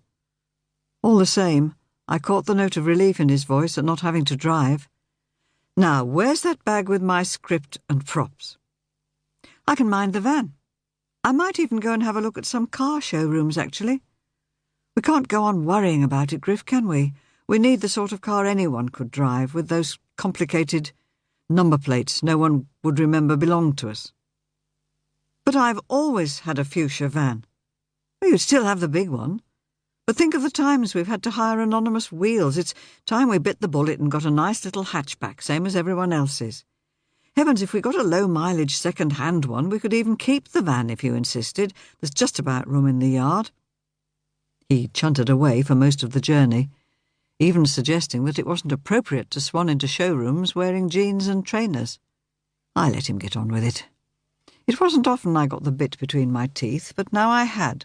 No amount of sulking from Griff was going to make me change my mind. In any case, he was forced to agree that sitting in the awful car park watching rain trickle down the screen wasn't anyone's idea of excitement, and he certainly didn't want another episode with lorries or tyres. I was just waving him goodbye and putting the car into gear when the phone rang. Titus. I preferred to give him my whole attention in case I missed anything, so I stopped again. That centre. Word is, the guy who's running it is well dodgy. Forgeries. You'd want to watch any cup of tea he sold, let alone the china it's served in, and I dare say his plants are plastic. So, don't you go having anything to do with him, doll. On the other hand, don't go staring shit either in case you annoy him. Remember old Croft. Get Griff off that protest committee. Make some excuse, doll. Save her not to attract any attention, right? What's his name? I haven't got to that yet. Can't ask straight questions now, can I? Not of the sort of person from whom he got all his information. So, how did this guy get change of use planning permission? I asked, sure after the meeting that I'd got the lingo right. Couldn't possibly say, madam, he said, sounding as if he'd got an official plum in his mouth. Actually, I don't think it's your councillors that are bent. I think it's higher up. Just stay out of it, though, OK? Now, one more thing. Your pa says you're feeling blue, doll. Tell you what, ditch that bloke of yours, shagging one of the filth in bloody deed. You can give me advice when you've sorted out the centre, I said, with one or two other words Griff wouldn't have approved of, and cut the call. That felt better. Usually it was he who hung up on me. While I'd been talking, another couple of cars had pulled up, disgorging more wrinklies with elasticated waists much in evidence for both men and women. Hell, I'd never thought of Griff as old before. But he must be pushing 75. Maybe more, since that was all he'd admit to. And he wasn't old, not really. Just compared with me, I suppose, as if he really was my grandfather. And he certainly didn't dodder, not like these old ducks. Not unless he meant to. And his eye still gleamed when he saw eye candy, such as that David Tennant look-alike I'd come across the other night. Griff had said there were no young actors in this company, so perhaps he was part of the backstage team, lighting, for instance. On impulse, I decided to stay and check him out. The latest arrival, another pensioner, had parked so badly that there was room for me between her and the car she was nearest to, so I eased the van in between them. If the vengeful lorries came back, they'd have to box in a whole load of people, not just us, and there were plenty of other tempting tyres besides ours. Which was how I found myself sucked into the world of Am-Dram. It wasn't dramatic in itself. I don't even think anyone noticed I'd arrived, and in any case all I was doing was casing the joint in the hope that the guy with the gorgeous eyes was somewhere around. But the moment I slipped into the rectangular room attached to the Oast, I knew I had to stay. When Greg and I read aloud to each other, he made people and places come alive in a way I didn't know was possible, and certainly my voice never did the same, no matter how hard I tried. None of these people was in the same league as Griff, and to be honest, very few were even as good as me. But they were trying to manage without scripts, and if I couldn't remember words when I needed them, how on earth would I manage whole speeches? Besides which, the play was cast, and there were no roles for young people, and definitely no sign of the good-looking bloke. So I might as well fall out of love with the whole thing and go car hunting instead. But I stayed. I should probably have coughed and drawn attention to myself. Instead, I just stared. Griff, still in his everyday clothes, of course, but somehow looking different, occupied the downstairs acting space, sitting behind a couple of planks that were meant to be a desk. By the light of a very 21st century reading lamp, one of those bright spotlights they advertise in the papers, Griff was using the props he'd brought. Apparently he was reading a diary, a thick pad, the binding of which I recognised as an old tooled leather Radio Times cover, which he'd bought for £1 the other day, the sort of thing a 50s stockbroker's wife would buy, to conceal an everyday item she thought was a tad vulgar. Since he'd already learned his part, he could pause and look around and generally bring this actor-manager guy to life. Amelia, his 21st century equivalent, was with the rest of the cast up on the balcony, which ran round half the space. She was hopping into and out of role like a flea, hamming it up as Griff's wife or mistress, it wasn't clear which, then trying as director to extract a modicum of feeling from their son, the man whose tyres had been slashed. 3 or 4 other middle-aged to elderly women were staring at their scripts, mouthing their words silently as they tried to learn them. Someone was picking his nose and inspecting the results before stowing them in a hanky. None of them, of course, realised they had an audience. Or to put it another way, that someone was spying on them. I'd better leave as I came in, very quietly indeed. And if anyone spotted me, I could pretend to be slipping in, a message for Griff or something. As I edged towards the door, however, I noticed Griff doing something that definitely wasn't in the script. He was rubbing a spot in his chest, as if it really troubled him, and he reached for an indigestion tablet. The tablet didn't seem to be doing any good either. His face said he was in pain as he rubbed again. In an instant, I had him suffering with terminal stomach cancer. I almost called out. But, like the guy fielding his bogies, he was unaware of my presence. So I couldn't simply ask him over supper what was up, not without admitting what I'd been up to. The rain had given way to watery sunshine, but I'd been so long eavesdropping in the theatre that there wasn't time now to go car hunting. Too restless to go back to the van, still with its tyres intact and still free to move, I headed off for a walk round the estate, dodging puddles and stepping over stuff someone should have cleared up ages ago. Half pallets, swathes of bubble wrap, the inevitable supermarket carrier bags. It would never have been a beautiful area, but it offended me to see a place in the middle of the countryside looking as tatty as this. In fact, I grabbed a polythene sack that had once held animal feed, though we were a long way from anything 4-legged, unless it was being smoked, and stowed as much rubbish as I could cram inside. Proper little goody two-shoes, aren't you?" It was hard to tell the attitude of the speaker. He wasn't the gorgeous bloke I'd hoped to see, just a weather-beaten man of about 50, baseball cap pulled down over his eyes, wearing overalls spattered with sawdust. "Point me to a vacant bin," I suggested. He jerked a curly thumb towards the side of what looked like a derelict Nissen hut. "In your dreams. Out in the open, or nowhere for me, after that nasty sense of being watched I'd had the other night." After a mutual shrug, we went our separate ways, not, on my part, with the feeling that we'd be friends for life. I found a skip near the oast and was about to drop my spoils into it. But it was full of wood, and I didn't want to spoil the recycling value. Only as I thought such a virtuous thought, did I register what sort of wood it was. Oak and mahogany. Nothing recognisable, just odds and ends. However, this time I smelt not cheese or smoke, but a large rat. I was ready to reach in and investigate further when I remembered that sense of being watched. Felt it again, actually. If I'd looked round furtively, it would have been a very bad move, so I pretended I'd got some problem with my foot and retied my trainer. Then I carried on walking, still carrying the rubbish. Thank goodness I found something to walk towards. Those must be the dressing rooms Griff had complained about. He was right about their inconvenience and right about the yard. It still had slippery signs of the previous users. And a hint of a smell. Griff must have wanted the role very much to put up with this. There was no sign of anyone. I turned suddenly, as if I were playing grandmother's footsteps.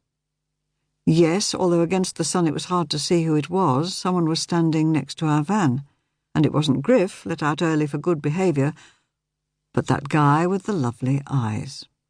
Once again he melted away behind the Oast complex, but I was left with one very clear impression, that he very much preferred my room to my company.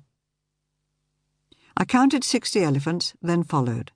He almost seemed to be heading for the dressing rooms, but at the last moment he veered off past a pile of rubble and old beams, ripe for a bonfire, and disappeared. I padded after him.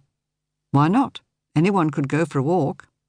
But when I saw him and Overalls Man together, having a conversation neither of them seemed to be enjoying, to judge from the quite violent gestures, I stopped dead, taking cover behind the dressing-room block.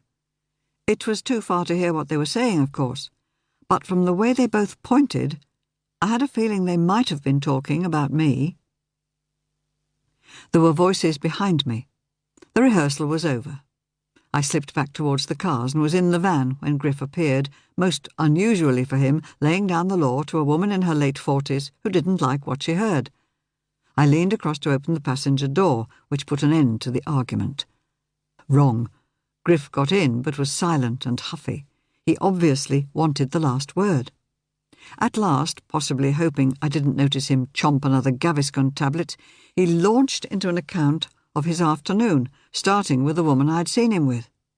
It turned out that in addition to her small part, she'd offered to look after costume and makeup, but didn't have a clue where to get the one or how to apply the other. Just in case you think I'm blowing things out of proportion, other people in the company have had cause to speak to her too. Talking during rehearsal, not paying attention to direction, arguing with Amelia. You mean you don't? Oh, some of her ideas are so OTT, but she's the one in charge, Angel Heart, so if I remonstrate, I try to do so in private. I bet she doesn't like even that. A bit of an autocrat is our Amelia. Always was, I suppose. But she was beautiful when she was young, truly beautiful, and could simply play on her looks to get her own way. I sometimes think that beauty can be a two-edged sword. When it goes off as you age, you still try to play your old tricks, and all they do is irritate people. He glanced at me. You're pretty, my love, and I know you turn heads wherever you go. But part of the reason for that is the energy you give off. I'm afraid, much as I love you, I can't say your bones are as good as hers. Well, it sounds as if that's a good thing. Perhaps he hadn't heard. Even languid, even in repose, Amelia, she was as lovely as a Greek statue. Heavens, when they come to write her obit, they'll need a couple of paragraphs just to list the men with whom she's been associated. Or rather more. "Any pistols at dawn?" I asked idly. "Oh, indeed. And there may be more. Gerald, the man with the injured Range Rover, locks horns with Dennis, the nearest we have to a Juve lead, every time they speak. If only they could manage such dramatic skills in fiction as in real life." "It's weird," I told him when I could get a word in edgeways. "Your words say you're bored and wish you'd never got involved. But apart from when you're slagging off your colleagues, your voice says you're having a whale of a time. Which should I listen to?" "Both, dear one. I love the acting, but, alas, not the company, most of whom couldn't act their way out of a paper bag. Learning lines is a terrible fag, as I'm sure you'll have gathered from the hours you've spent with me, but most people have had their parts longer than I and are still glued to the text. How they'll fare, how we'll all fare, when we're told to work without scripts, I dread to think. No prompt, of course. As for props, thank goodness I could provide some things of my own, but I truly cannot be responsible, as I told Amelia, for equipping everyone, nor for making sure everything is in the right place at the right time." "I tell you what," I said, trying to sound grudging, "if Morris is in Budapest or wherever next weekend, I could come and help out a bit, if you don't think anyone would mind." "Mind? They'd fall on your neck, Angel Heart." He slipped into a bit of a doze. He'd forgotten to ask me what I'd been up to, and this didn't seem the moment to tell him. Chapter 7. Tuesday saw us going off to a house sale in Hastings. The house, overlooking the town, was at the top of a long flight of steps, which soon had my fellow dealers moaning about their knees. My own pulse was racing, not with the exercise, but at the sight of Griff clutching at his chest as if trying to undo a belt round the ribs, and then reaching for a stomach tablet. Stomach, indeed. "What are you doing?" he gasped. "Calling an ambulance." No, please don't fuss. I shall be fine," he gasped, proving quite clearly that he wasn't. Just let me catch my breath." He tugged at his shirt, as if it was too tight. I took his arm and, elbowing aside someone too busy with his BlackBerry to notice, thrust him into a chair. Refusing an emergency ambulance was one thing, but I'd have him at the doctor's tonight, even if I had to tie him up and carry him. Or would I?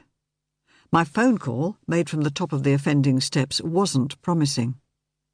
"Dr. Chapman's on holiday till next week," the receptionist told me. It sounded like the new one, not the one who gave Griff tomato plants in exchange for geranium cuttings. "I know, but isn't Dr. Baker available?" "Mr. Tripp is Dr. Chapman's patient." "He's been to both doctors," I said truthfully. "But he's registered with Dr. Chapman, and it's practice policy for patients to see their own doctor." "But I told you at the start this is urgent. Mr. Tripp's having severe chest pains after exercise." "I can give him an appointment at 11:10 next Thursday." "You can give him an appointment tonight," I said definitely, not yelling. "With Dr. Baker," I added, in case she hadn't got it. Her sigh practically blew my ear from the phone. "You don't understand, do you?" No, I bloody didn't. But Griff had taught me that icy calm sometimes worked best. "I understand that you're telling me that a man in his 70s with chest pains can't be seen for a week. I hope I don't have to repeat this conversation to the coroner. Or would you like to find Mr. Tripp an appointment this evening?" She did like. I wish I hadn't spoilt everything by bursting into tears when I'd fixed it. Mopping up and hiding the worst evidence meant I missed a couple of lots I'd really wanted to bid for. But that gave me time for a proper mooch round, checking out other lots I'd never have dreamed of touching, not even with the proverbial barge pole. At last I slipped in beside Griff and took his hand. "Are you well enough to hang on?" just a few minutes longer. I want lot 373. A bedroom suite, Angel Heart? That disgusting 50s bedroom suite? The same. Actually, if I bid, it might make folk think it's worth having. I'll get Big Dave to do it.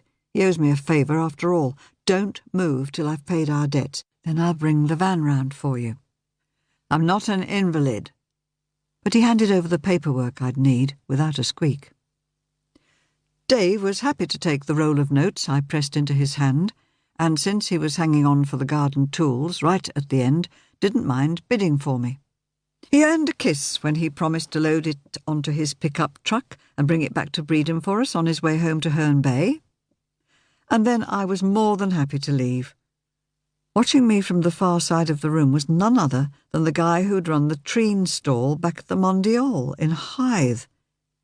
And he didn't seem any keener on me than he had then.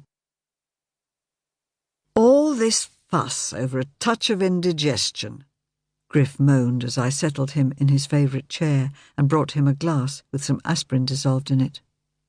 Whether it would do him any good, I hadn't a clue. But maybe it wouldn't do any harm. Unless it really was indigestion, of course. You're worth making a fuss over. Anyway, you're seeing Dr. Baker this evening, 5:30, OK? I shot him a sideways look. If you don't promise to tell him the truth, the whole truth, etc., I shall come with you myself. When he didn't protest, I added, Do you want me to? I'll certainly run you down there if you don't feel well enough to walk. His silence was frightening. Are there any other symptoms you have to tell him about? He sighed. Don't nag, Evelina. Evelina? He'd only once called me that when I was being truly vile. So now I was scared and terrified when he agreed to have a nap before he set out. What on earth made you buy a load of crap like this? Dave demanded. His pickup sat in our yard, looking embarrassed by its load.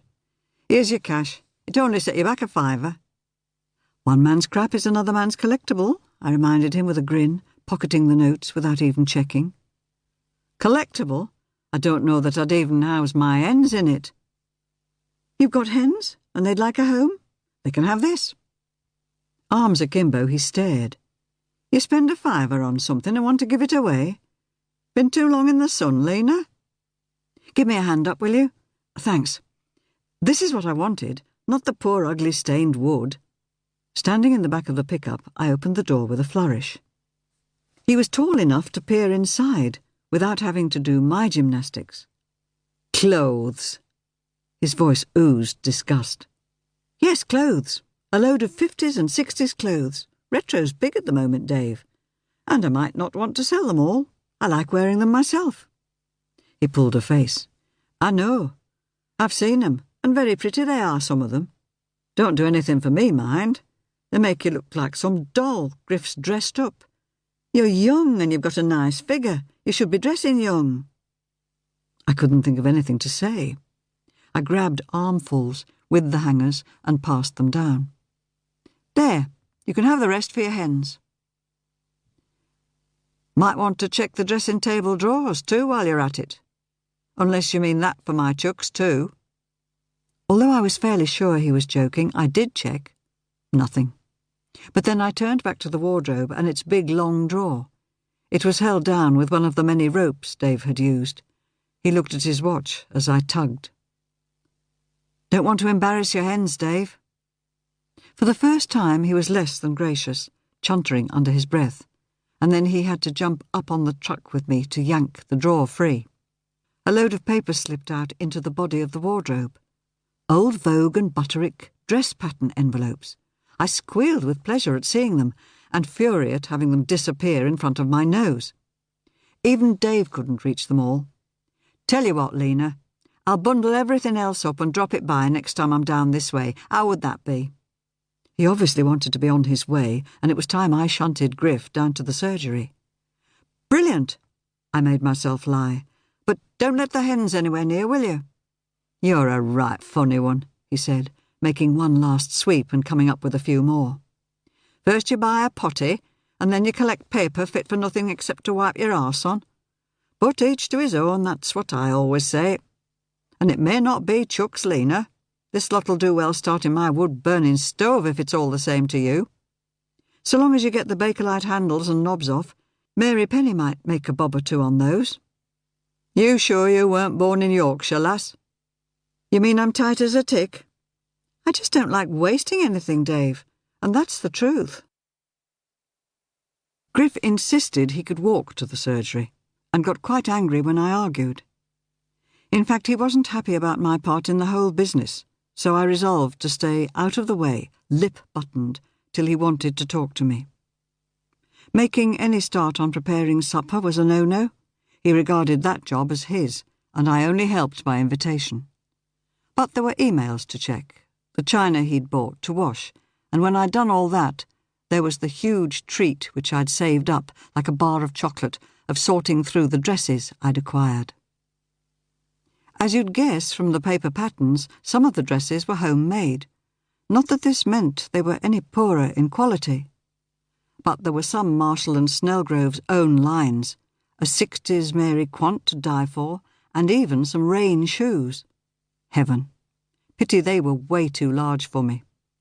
I hung the garments up to air in the big cupboard in the shop, with others I wasn't sure whether to keep or sell on. All of them, even those in my size. Was Dave right? Did wearing vintage clothes make me look odd? No one had ever questioned my appearance before. Well, jeans and top, or trousers and top, were pretty well uniform for women my age, weren't they? And I only wore vintage on special occasions. I must ask Morris when I next Skyped him. I could even put one of the dresses on. But my joy in them had gone. Maybe it was because however much I tried to occupy myself, I was really listening for Griff's return, which drove all thought of them out of my mind. "Tests!" I squeaked as I passed him a glass of wine. "Oh, you know what they say about Dr. Baker. He'd even test head lice to make sure they're nits. And he's given me some pills and a little spray." "Oh, what sort of tests?" "Oh, things down at the surgery. He said he'd get the nurse to contact me with an appointment." The nurse? That didn't sound too bad then. I'd had visions of his being whipped off in a private ambulance to Harley Street, courtesy of Aidan's millions. But I mustn't sneer. Aidan loved him as much as I did. I didn't think he should be kept in the dark if Griff was ill. I knew he had a lot to bear at the moment, but loving and being loved gave rights as well as responsibilities. Maybe, just maybe, at the back of my mind lurked the thought that he might insist on immediate, private treatment, and that if he did, I'd be eternally grateful. I was sure that left to himself, Griff would say nothing, not to him or to anyone. Should I grass him up? Before I could make any sort of decision, the office phone rang. I scuttled to answer it. There was a long pause before anyone spoke, and I was just about to deal with nuisance callers in my usual way, a piercing whistle, when a man spoke. "Charles Montaigne, Miss Townend. Or may I call you Lena? I was just hoping you might have reconsidered my proposal." "I don't remember any proposal," I said. There'd been hints, but nothing concrete. I took a breath. "Why don't you put it in writing and I'll give it some thought?" "Writing? Would you go into anything blind, Monsieur Montaigne?" "No, I thought not. Good evening to you." I may have sounded cool, but all the same my palms were sweating as I headed back to Griff, now in the kitchen happily consulting a recipe book. He looked up inquiringly. Shaking my head, I put on a fake American accent. "Congratulations, you have won a holiday in Florida." "Or not," I added in my normal voice. "Anything I can do?" Chapter 8. Even if I hadn't wanted to get involved with Griff's play, there was no way I'd have let him drive to the Oast and back in Thursday's weather. When a week ago he'd gloomily observed that we were heading for autumn, I might have insisted we were still in summer, but this evening I would have said we were heading into an early winter. Global warming? Hardly. But climate change, spot on. They said we'd get more storms and rain bringing floods. Tonight we got enough rain and wind to make me believe them, whoever they were. We were still in the small van, but not for much longer. Griff had point-blank refused to contemplate something he considered as infra-dig as a car, though where he'd got the idea he had any dignity to lose, I wouldn't know. At least, when I dragged him along to a veritable paradise of car showrooms just outside Ashford, he'd conceded to a shiny-suited salesman that a top-of-the-range second-hand Fiesta might do. Top of the range, after a van. But so long as it came in silver, with one of those forgettable sets of registration numbers and letters, it was fine by me. Actually, I'd lost my heart to a magenta one, but since we were aiming to be invisible, not instantly noticeable, I'd had to let my head take over. I couldn't wait to take delivery, and I don't think Griff could either. Once again, I managed to park between other vehicles. Griff came round to the driver's door to ease me out, as if I were royalty, though actually I was so anxious I was afraid I might be sick. Pre-stage fright, perhaps. Crazy. "Remember," he said quietly as I zapped the central locking, "that you have skills they need, my loved one. No one else was prepared to take on the irritating task of props, and no one saintly enough to sit through every single performance of this damned production with ears and eyes open at all times. There will be people who carp and complain that you're too quick with a prompt or too slow, too loud or too quiet. But if they need you, it's their fault. Remember that. If they had the lines, you wouldn't need to intervene. As to the props, do as that dear dead BBC reporter did. Count them out and count them in. With your unparalleled eye for detail, you'll know exactly where they should be put each time." He squeezed my hand reassuringly. "I might make notes anyway," I said, returning the pressure as he pushed open the door. The place was blacked out, with only the stage lit up. No one stood under the lights, preferring the darker seating area, where they stood virtually invisible to anyone coming from outside. "Ah, Griffith's darling child," Amelia declared, surging up to me and air-kissing both cheeks. "Welcome, thrice welcome." Blow me if once again I didn't want to curtsy. "Thank you. As you can see, I've brought along a box of items Griff thought would be useful, ready for when the cast need to use them." She wafted them away, although Griff had assured me it was high time that the actors were getting used to handling fans and so on. "Oh, in the Oast itself, I suppose. We'll discuss them during the break." Discuss?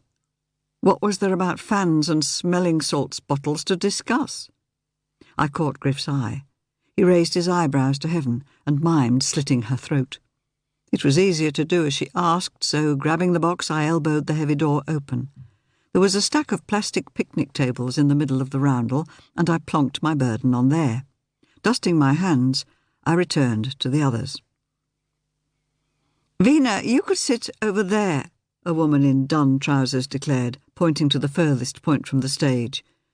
Brilliant idea. Or not. "Lena." And then, because I needed to know the actors' names too, I repeated it more loudly, smiling around the loose knot of people watching the little scene. There wasn't much response. It was as if they were afraid I'd nick their parts. "Are you sure she's capable of this?" another man demanded, of no one in particular, in what I suppose was a stage whisper.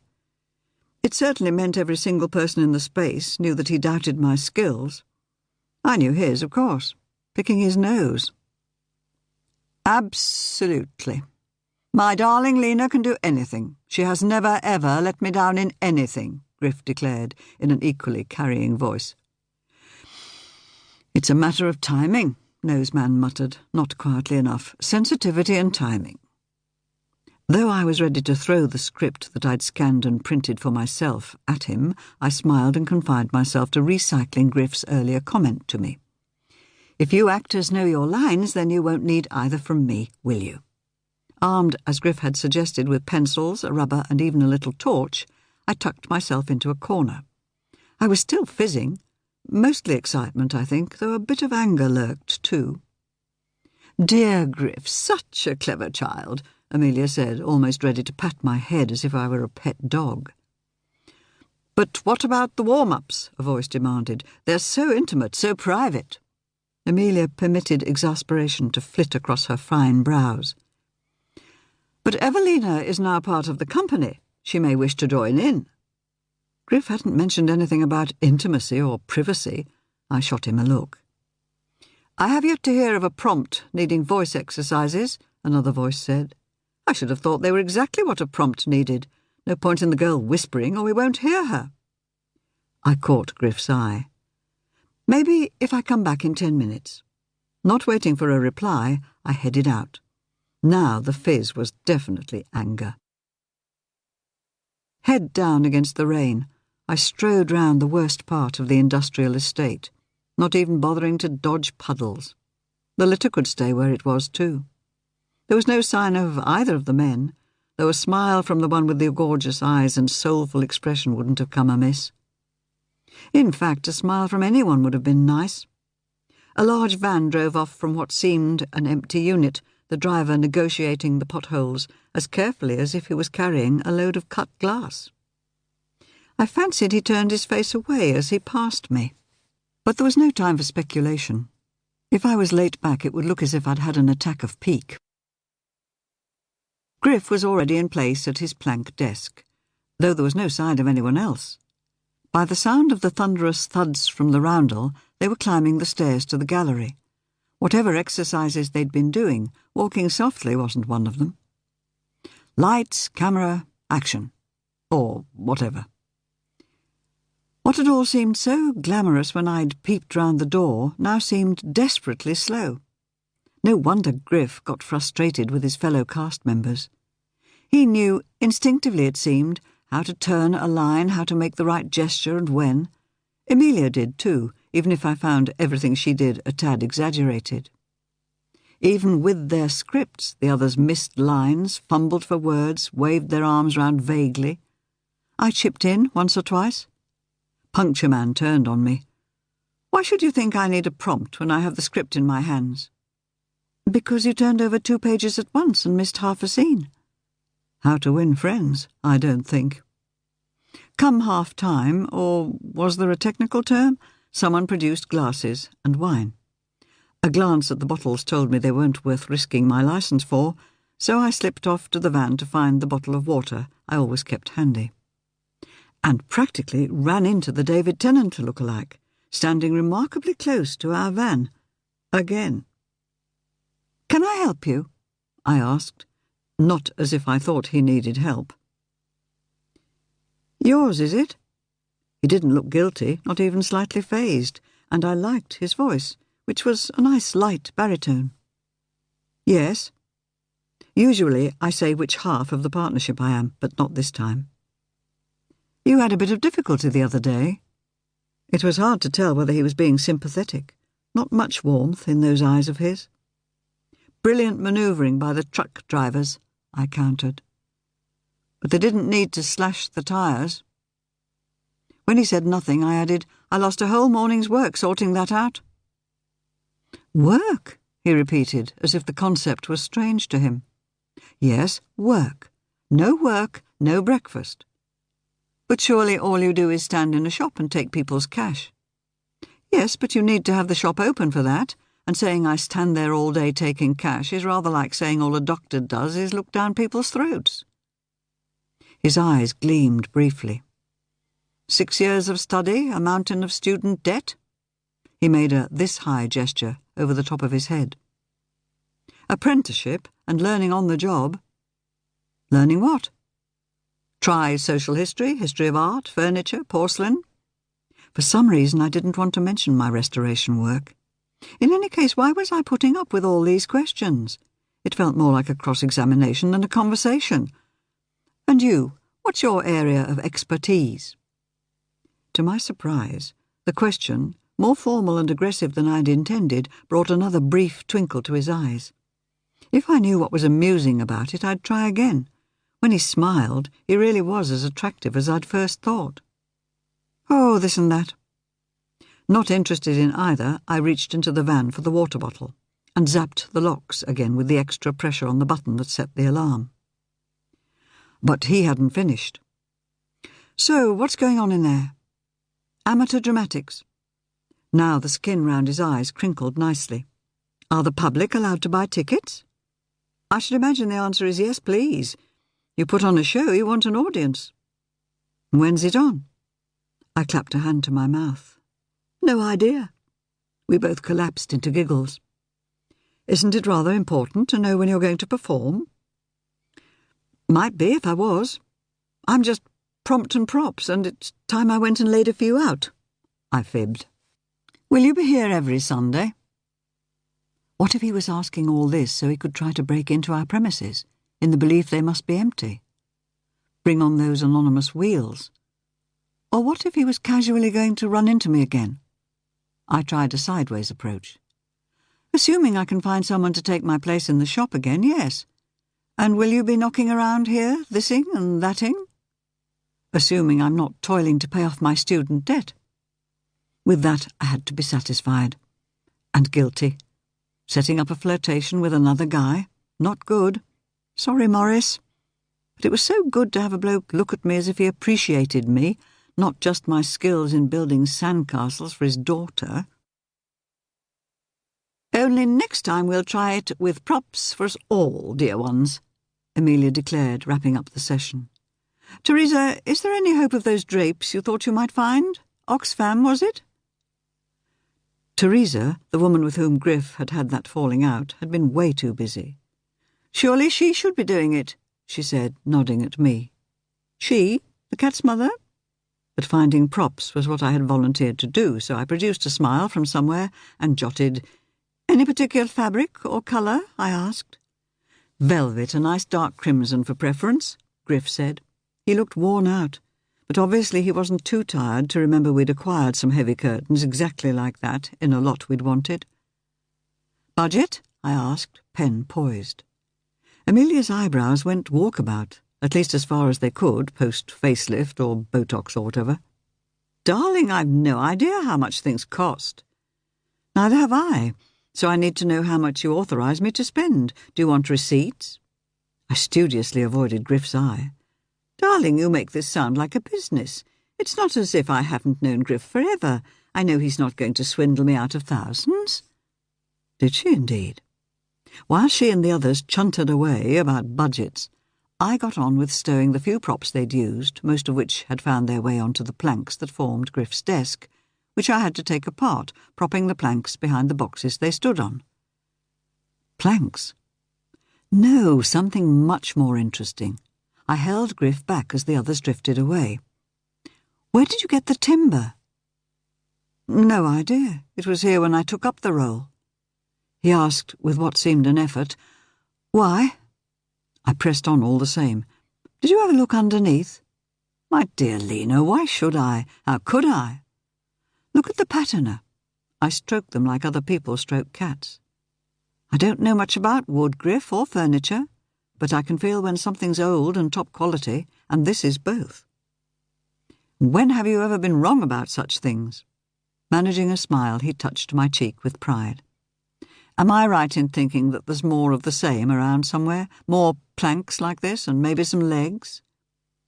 "I wouldn't be surprised. If they aren't part of a 16th or 17th century refectory table, I'll eat them for supper."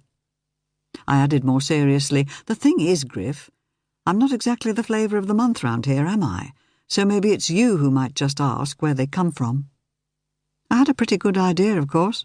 From a skip, not far from here. It struck me that another walk round the estate at a time when they wouldn't be expecting me, courtesy of the good-looking man, might prove interesting. I grinned. "I found out when the smokery and cheese factory opened, by the way. You needn't know when I'd found out. We must come over one day." Chapter 9. Monday's weather was as lovely as the previous days had been vile, made even better by another card in an envelope from Morris, Le Touquet this time. But after breakfast in the garden, Griff drifted about as if he had all day to fill with nothing. If I knew him, he was trying accidentally to forget the appointment he had with the practice nurse. Perhaps this involved her taking a sample of his blood. He was so squeamish that he always whittled on about being likely to faint. But I was on to him. If you don't set out in the next 5 minutes, I shall have to drive you down, shan't I? And then I can ask the nurse what they're looking for. I do wish you wouldn't nag me so, Evelina.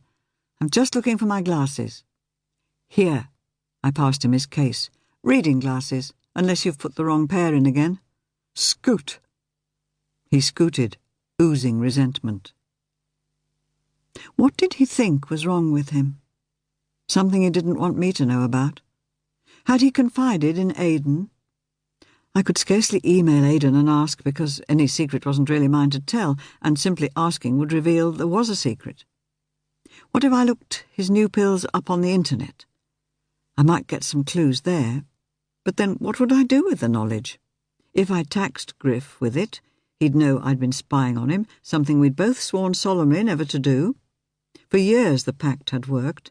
I didn't want him to know every last awful detail of my past life, no more than he could guess at anyway, and he was very reticent about the details of his relationship with Aidan, for which I'd been really grateful, though I was a bit less prissy these days. I stood outside his room biting a stray hangnail. How would I feel if he rooted about in my things to check on my contraception, for instance, or to see if my father had ever given me any goodies I was keeping private? As it happened, I was hiding just one thing, a photo of Pa's mother, my grandma, and I couldn't for the life of me think why. After all, on posh occasions I sported the Cartier watch Pa had given me, and from time to time I let slip that Pa still hadn't run her engagement ring to earth, though he very much wanted me to have it. But I think hiding the photo was as much to protect Griff as anything.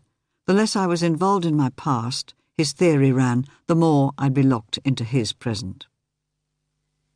Even though I stretched my hand out, I couldn't push open his door and hunt for tablets, or even that mysterious spray. Just couldn't. I'd simply have to try harder to make him tell me all about his appointment and ask what he'd told Aidan. The office phone rang. I ran down to answer it. The person at the other end didn't wait to hear who'd picked up. He said immediately, "Have you thought any more of my proposition, Lena? It would be very unwise not to, you know." Deep breath time. Perhaps if I sounded as pompous as Aidan, who people never argued with, he wouldn't pick up my terror. "Monsieur Montaigne, I told you I would consider any offer you put in writing. None has so far arrived." He cut the call. The phone rang again. I nearly wet myself. Then I realised the voice at the other end was altogether more gentle and measured. "First ring, eh, lass? Must have known it were me. Now, I shall be passing not far from your place in about half an hour. If you fancy getting the kettle on, I'll drop the rest of your property off. Can't say fairer than that." Big Dave sank onto the garden bench, as if he'd been toiling for the last 5 or 6 hours. Perhaps he had. Perhaps his hens woke him early. Or perhaps his kids had. He wrapped a huge hand round the biggest mug I could find. The thick slice of Griff's latest cake looked so inadequate that I pressed the rest on him. "Nice spot," he said, looking at the garden, Griff's pride and joy, full of colour and shape, as one type of flower gave way to another, with shrubs and trees joining in. "Like the TARDIS. You'd think, looking in from the outside, you'd only have a pocket handkerchief. One of those chic spaces full of decking and minimalism, if you can be full of minimalism, of course. But this is like the cottage gardens in jigsaws I used to do with my gran." He drank deeply and sighed. "Another tradition gone. My kids play with their computer games, and their grandma is off in the Caribbean with her toy boy." "Which worries you most?" I said, before I could stop myself. Dave was a Yorkshire man after all and didn't do emotion. He set down his mug on the little table. "Hard to tell. Any road, Arlena, you'd best have those patterns you wanted. Some looked like tat and no more to me, but I brought everything anyway, every last scrap. Our recycling bin was full, you see." I followed him to the pickup truck he'd left in the street. On impulse, as he passed down a cardboard box, I asked, "You keep your ear to the ground, don't you?" "You could say that. But I'm not like yon Titus. Here's the rumours before they've even happened." "But you might know things, people. He doesn't.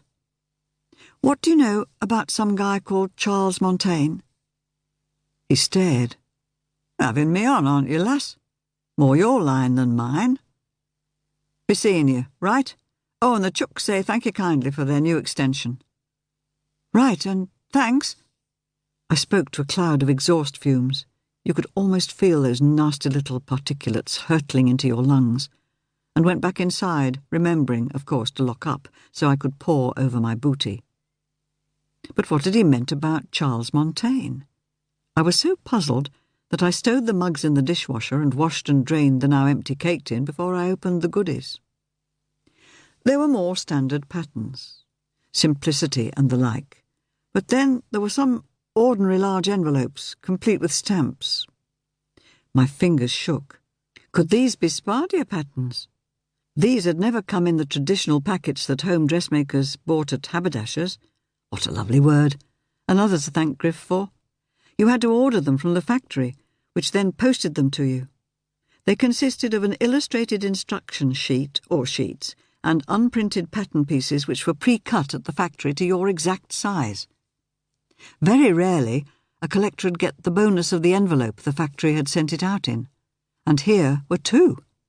Even though there was no one to hear, I squealed with delight, and then sat down with a bump. One of the patterns was a design by Charles Montaigne. None other than the guy who wanted to seduce me from Trip and Townend. I don't think. Did this sinister man know so much about my tastes that he'd deliberately chosen this name to mess with my head like this? In which case, what else did he know about me I'd rather he didn't? And where had he got his information from? Before I knew it, I was crouched over the loo, losing my breakfast and cake. I'd done no more than wash my face when I heard Griff's key in the door. "Well?" I demanded, still only halfway down the stairs. "Well, now I'm in their clutches, they're not going to let me go. They're talking about yet more tests, would you believe? And the NHS is supposed to be desperately short of funds. Heavens above. Do I smell coffee?" He looked at me. "You look as if you should be the one down at the surgery. My dear one, what's the matter?" I ignored the question. What are they looking for with all these tests? Who knows? They don't tell you anything, just that they want one more look at the next thing. They say I'll get an appointment through the post. Meanwhile, he added with a grimace, keep taking the tablets. But your nagging really is getting more than a little tedious, dear one. Now let me have my coffee, and you may get on with your work. He turned his back on me, as if I were an awkward employee. I was shaking too much with a whole variety of emotions to contemplate the fine restoration I should be doing. Griff had never spoken to me like that before.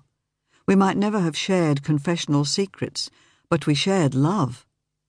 We had done ever since we'd walked into each other's lives. I might have pushed him away once upon a time, but he'd never ever shut a door in my face like this. Dimly, I think I realized he wasn't angry with me, but with something else. Possibly himself. Possibly the part of his body that was letting him down.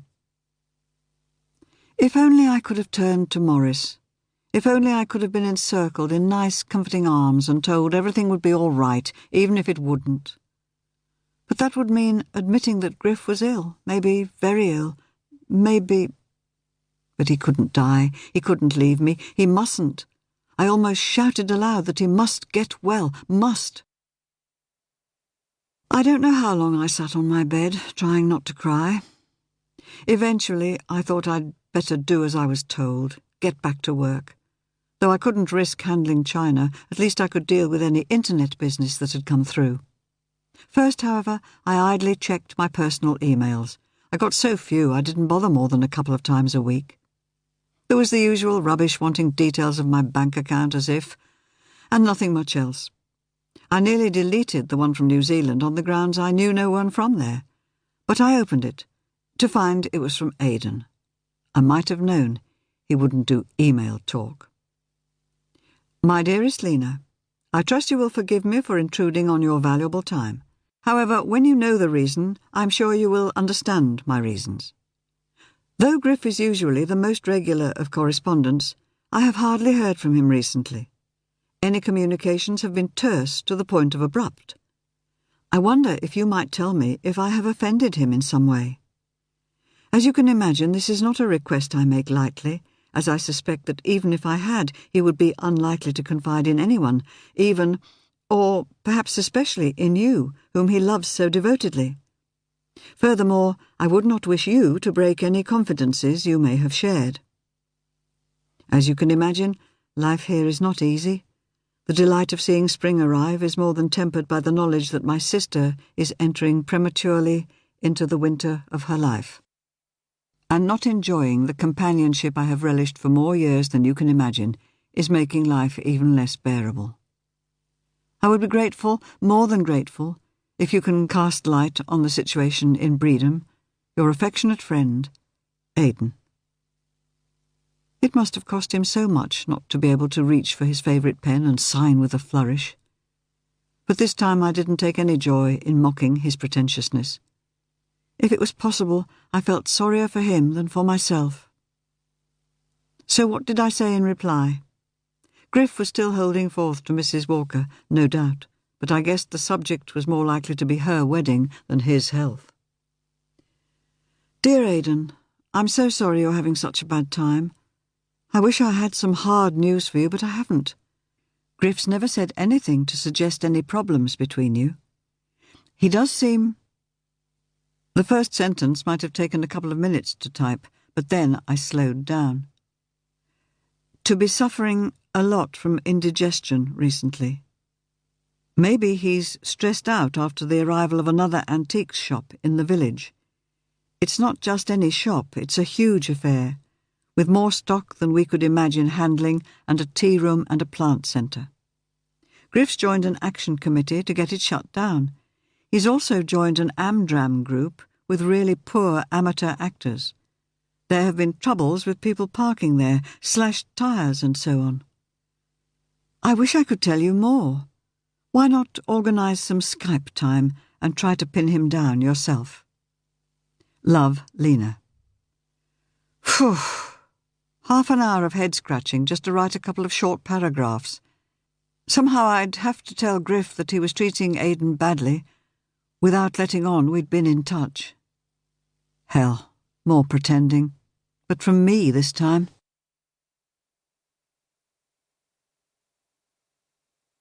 Chapter 10.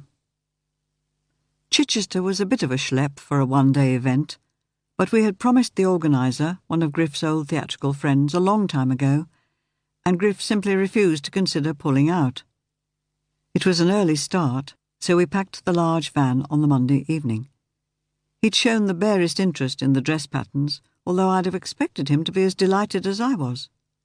So I'd not told him about the dresses, still lurking in their cupboard.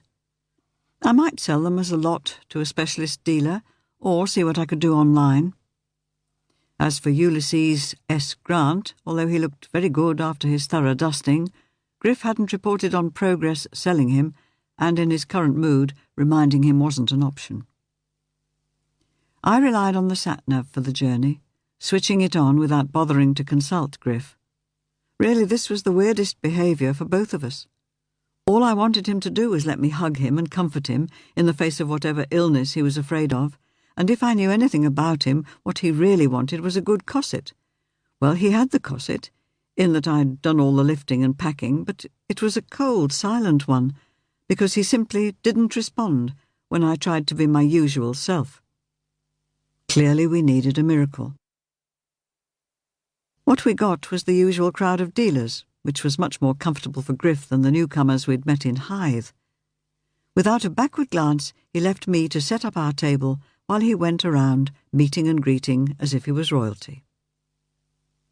Eventually, I too was greeted by Mrs. Cruz, a woman who Griff insisted was in her 80s but looked a spry 70. She had a small but good collection of mice and figures and always made a beeline for us. I was just about to say we'd nothing of interest for her this time, but, almost in tears, she produced a shoebox.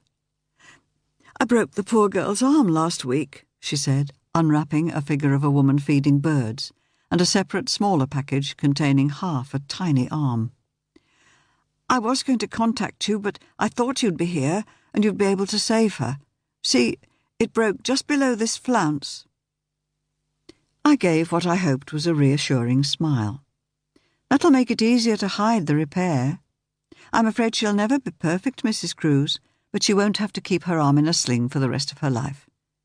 Do you want a written estimate for your insurance company? It's done serious damage to the value, after all. It's all done by phone, Lena, but they say they'll want the paperwork later. They'll get a fully itemised account of the damage, my work, and the new retail value, I promised her, adding doubtfully, but I've got a stack of work already in the queue. Your house must be like A&E, all these bodies wanting treatment, she said. And how is dear Griff? Oh, my dear.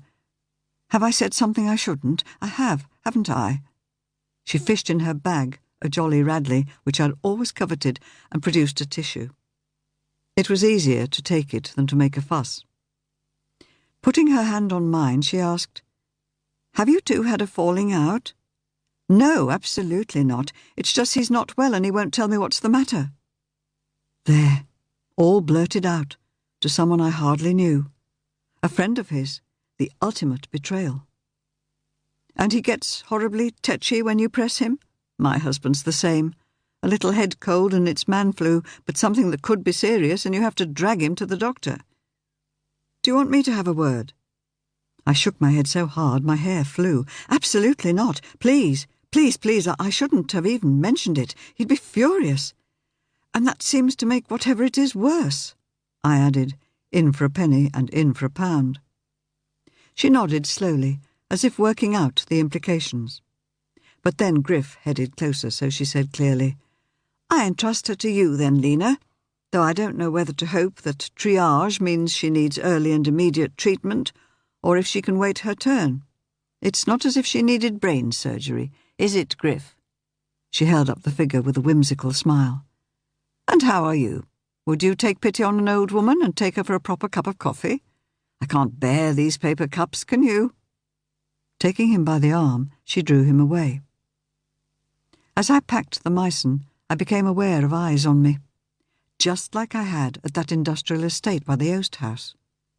But I couldn't see anyone obviously trying to catch my eye, or even, if you see what I mean, obviously trying not to. I exchanged a flicker of an eyelid with Titus, who seemed to be coming towards me. He changed his mind, however, as a customer approached. A sale must always come before a gossip, even the silent sort Titus sometimes indulged in. And it was a good sale. I don't really like the texture of Wedgwood, but I can see how people might like the colour and the little classical figures. And I certainly liked the cash price this punter paid for a blue Jasperware cheese bell and stand. He was surprised when I gave discount for cash and insisted on having our card and giving me his, in case we came across anything else he might like. As I waved him from the room, I realised who'd been watching me earlier. Charles Montaigne was on the far side of the stall.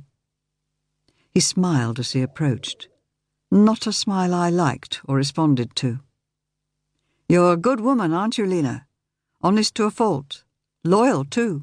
Loyal to shits like Harvey. Loyal to an old codger like Griff, whose business is going nowhere.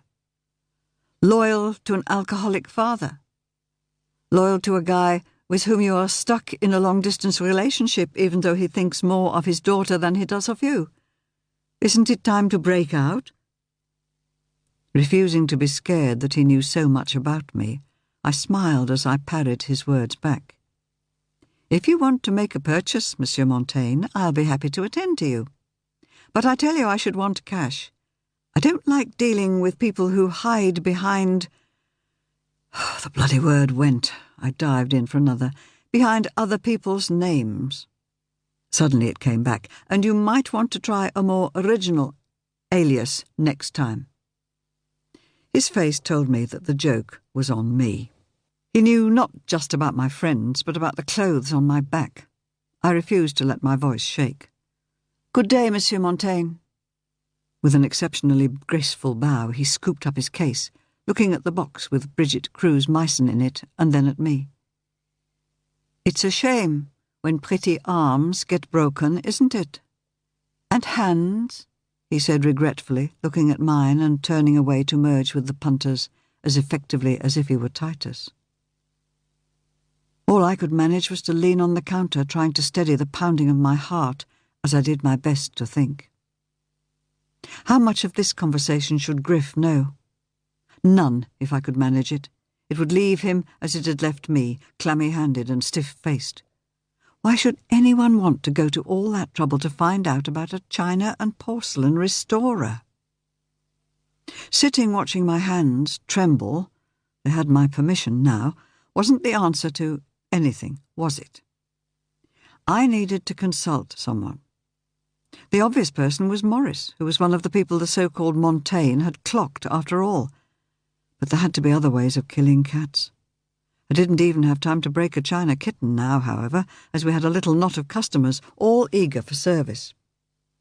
I might have smiled and talked a lot, but I still managed to work out a plan, and by the time Griff drifted back, with the sort of wordy apology I'd have expected of Aidan, was ready to put it into operation.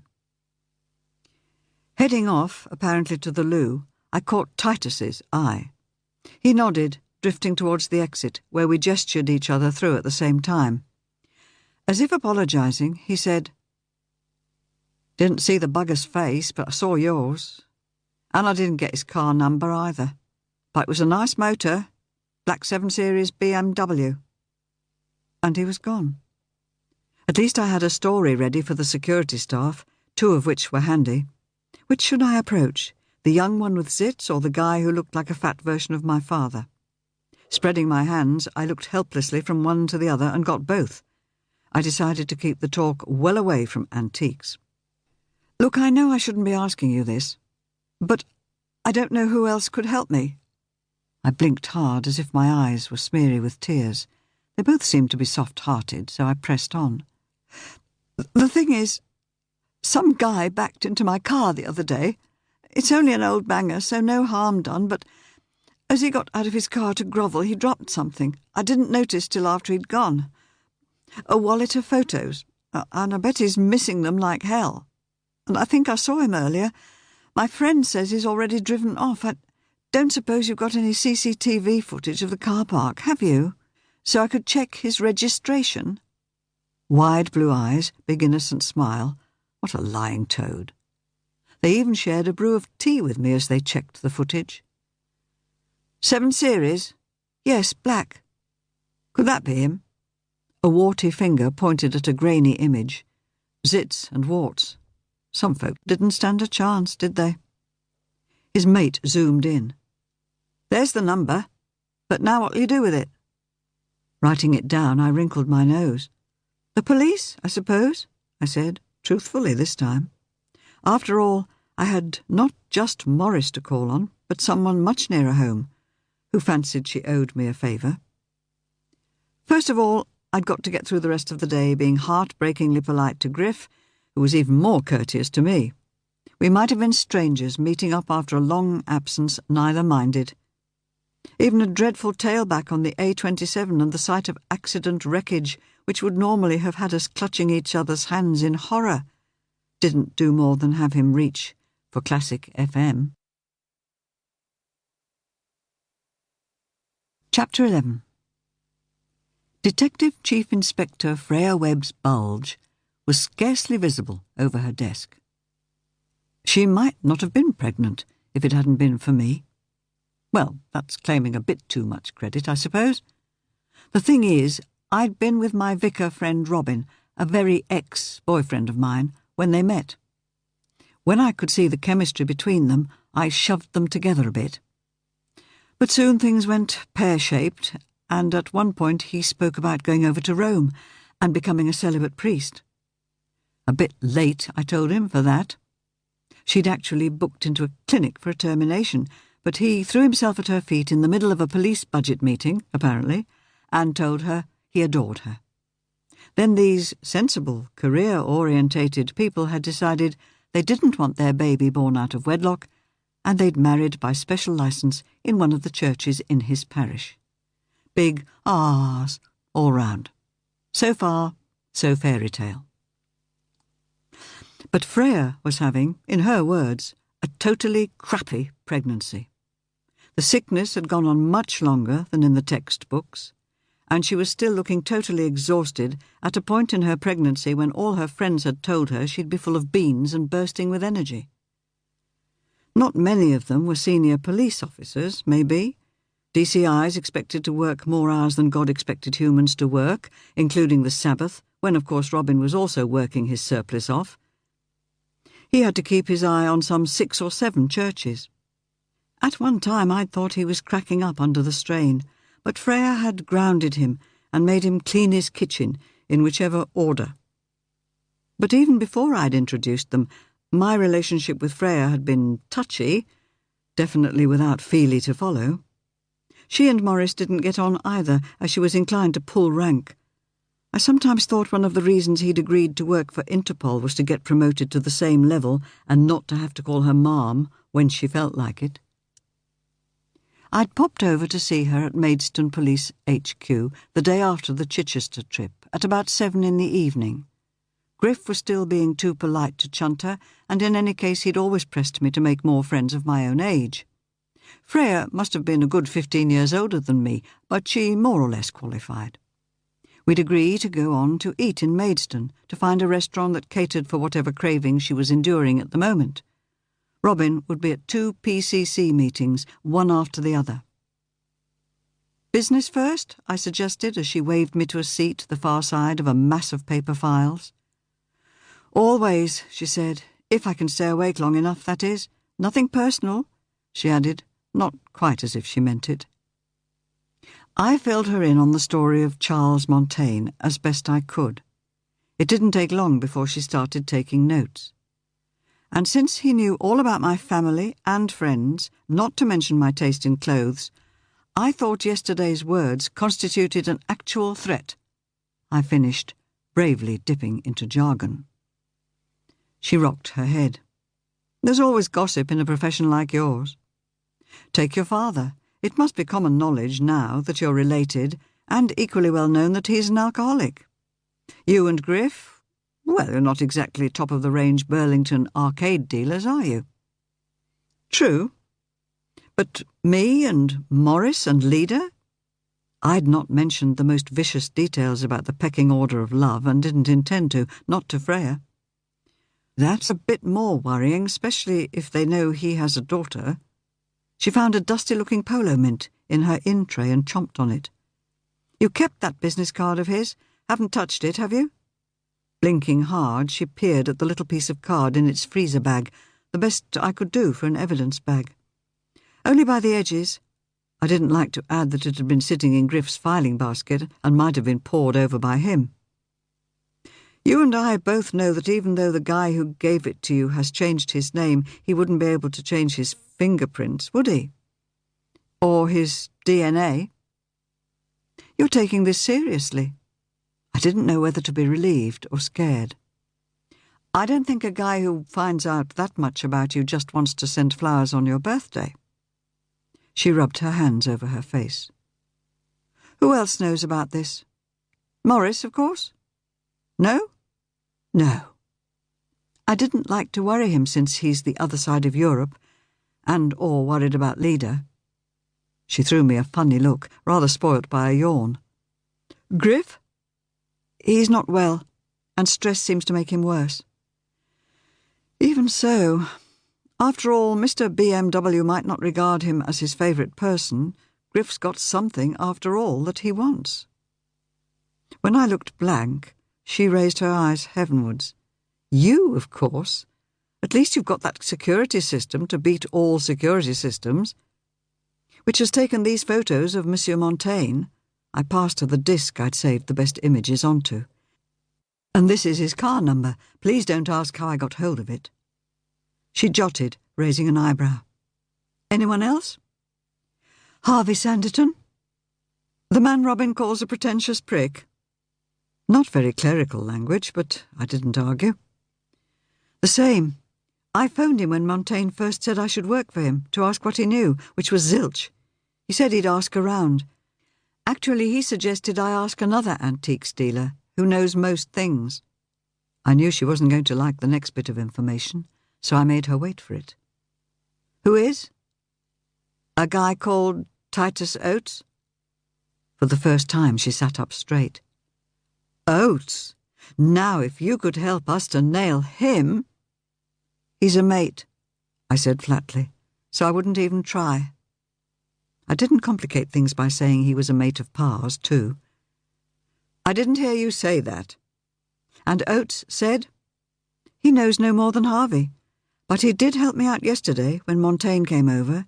He saw I wasn't enjoying the conversation and tried to tail him for me. He managed to ID the car. Then I sweet-talked some security men and got that number for you." She started tapping the registration into one of her 2 computers. "Oh, ho," she said at last. "Oh, very ho, in fact. You're sure this is the number? Yes? Then it sounds as if, not satisfied with inventing a name for himself, he invents his own vehicle reg, too. Shit." She sat back as if everything was too much for her. "These are the organisers of yesterday's fair. That guy there's an old friend of Griff's." I fished out an advertising flyer and dropped it on her desk. "One of them, any of them, might know something about him." She peered not at the crumpled paper, but at my bag. "What else are you going to pull out of there? A whole warren of rabbits?"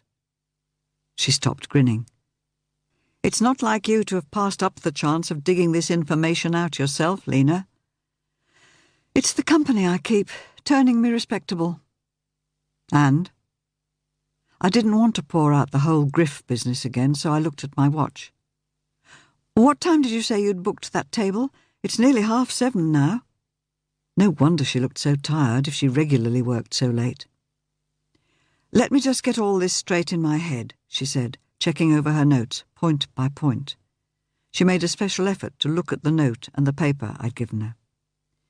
"If I don't do this, it all goes," she said apologetically. "My memory's disappeared out of the window. I go upstairs and forget what I've gone for. And then I think, well, I might as well have a pee anyway, because that's the usual reason I go upstairs these days. Thank goodness Robin's place has a downstairs loo." "How are the plans going for you to move in?" I asked. Yes, they'd turned the usual pattern on its head. They married before they lived properly together. Weird. But that was Robin for you. And I suppose the schlep from Stelling Minnis to Maidstone Cop Shop wouldn't be much fun if you had to factor in morning sickness as well as the traffic on the M20. Not good. But then there's talk about him applying to move to another parish, near Maidstone. Only one church in this particular benefice, thank God, unlike his present one. Is it 7 or 8 churches he's supposed to keep an eye on? The Thai Palace isn't actually near a palace. It's at the top end of Week Street, unpromisingly near to the station, County Hall and prison. Freya was too hungry for the longish walk, so she'd led the way in her new Peugeot. Had she been trained in pursuit driving techniques, I could hardly keep her in sight. But at last I pulled in beside her in a car park in Brewer Street. Then there was a scamper to the restaurant in the next street. A scamper for me, at least. She, with her long legs, could make more elegant speed, despite the bulge. "I'm surprised Griff let you out tonight," Freya said, tucking briskly into the Thai prawn crackers, our second portion. "Oh, he's on some village committee. A new antiques centre appeared just outside Bredum the other day, just like that, selling teas and plants and goodness knows what else by now. A lot of livelihoods are at risk. Yours included. Are you sure you don't want to finish these?" Her hand hovered over the crackers basket. "I'm not eating for 2.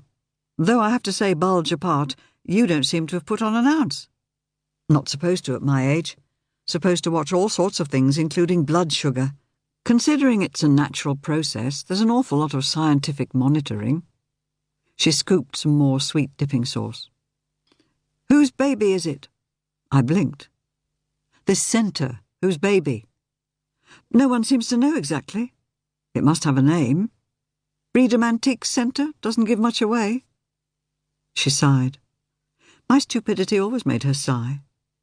"The internet, of course. It should be registered with the names of the owners at—" She broke off, eyes wide, at the sight of our shared starter.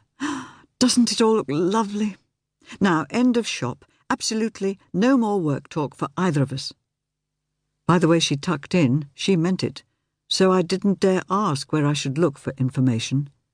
But no doubt the Action Committee would know anyway. Eventually, having crammed food down her throat as if she was one of those geese, she asked, "So what, in the absence of Morris, have you been up to? New bloke yet?" "Why should I want a new bloke?" I didn't give her time to reply. Actually, I did come across this really dishy guy the other day. The first time we met, he looked at me as if I was the last person he'd ever want to meet, and the next. But last time we got chatting. He seemed quite nice. But keener, I added slowly, watching the last spring roll disappear, to learn about me than to tell me about himself, if you see what I mean. Well, just as it should be, a bit of flattering interest. Where did you meet? Next to some suit of armour in a junk shop? Outside a converted oast house in the middle of an industrial estate over in Sussex. Griff's starring in some Amdram piece, and I'm prompt and props, I added, with a touch of pride. Poor cow, worst job in the world. Worst jobs. Props you put in hours hunting round for stuff the cast immediately lose or break. Prompt you have to be there for every single rehearsal, even when the actors who aren't in that act get the evening off. Someone saw you coming, Lena. Although she was only saying what Griff had already told me, and what I now knew for myself, my joy in the job disappeared as quickly as the prawn I'd been hoping was mine. I grabbed a beautifully carved carrot fish. Perhaps it was supposed to be there simply for decoration, but I was going to grab every scrap of nourishment I could, especially as, if I knew Freya, we'd be going Dutch. Money wasn't an issue. If it had been Robin, I'd have treated him to the meal and as much booze as he could tip down his thirsty throat, no argument. But all her regular hints that since I was a partner in a business I must be some Kentish oligarch had irritated me ever since Morris had told me how much his promotion to DCI would be worth. And it was a great deal more than I ever took from Trip and Townend, even with all my restoration work. So, what did you say the eye candy did? This and that.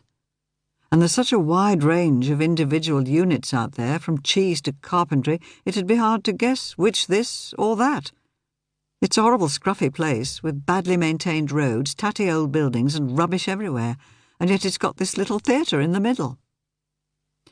And does Loverboy's this and that extend to acting in this theatre? Oh, Lena, that's why you agreed to Dog's Body, isn't it? He's nothing to do with the theatre, he's just a guy.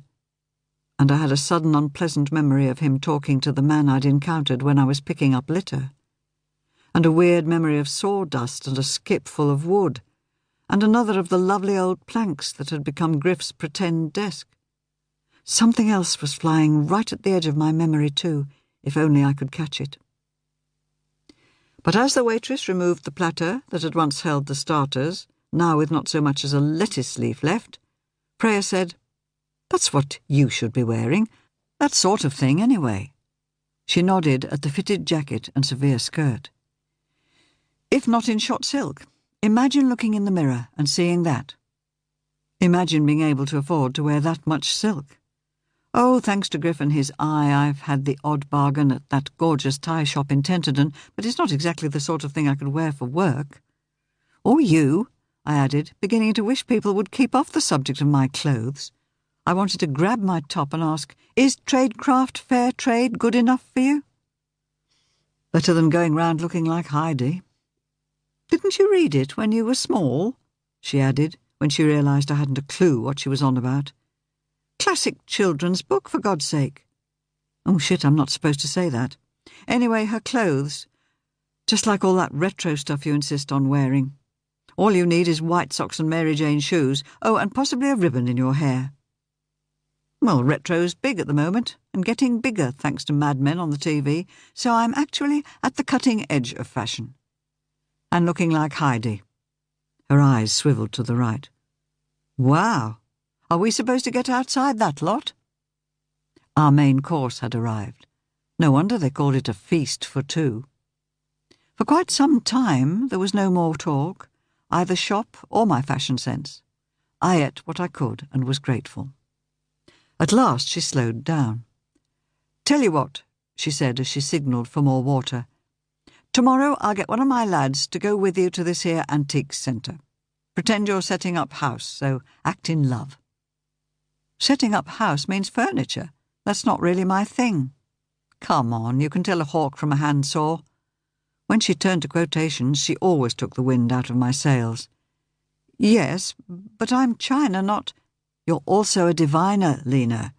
And though people like Morris have the facts, you've got the flair. Just go and do it. Hell, you know you're itching to get into the place, and what better cover than one of my lads? Wayne Langland would do. Right, normal dress, please, nothing like your Alice in Wonderland look. Jeans or something, and shades. Get Griff to make you up to look different. A wig would be good. I'm sure an old thesp like him'll have something. Phone me at about 10 to remind me, though, she added, although she was making a note on her phone. Now, what about dessert? We could share, or we could have something individual. I plumped for something individual. But even then she finished it off for me.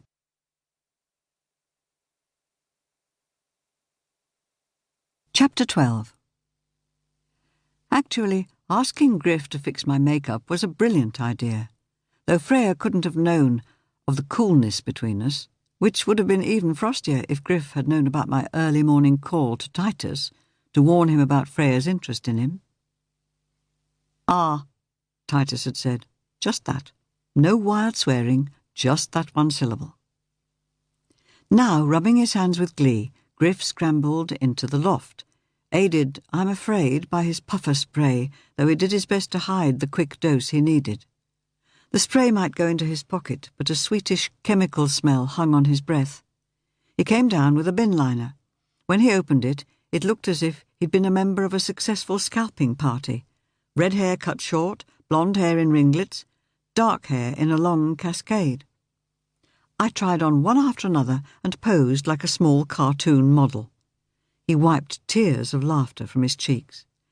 Dear one, if only there was a female Jew lead in this play of ours, you'd be so wonderful. But for this more serious venture, with CCTV cameras, not spotlights trained on you, we have to make sure that everything looks natural. We have to consider your natural colouring, so I think the auburn must go. Your skin isn't pale enough. And although we could fix the face, we couldn't disguise your arms and hands. What will your policeman wear? You need to be compatible after all. You may have to make him up too, I said, enjoying a hug.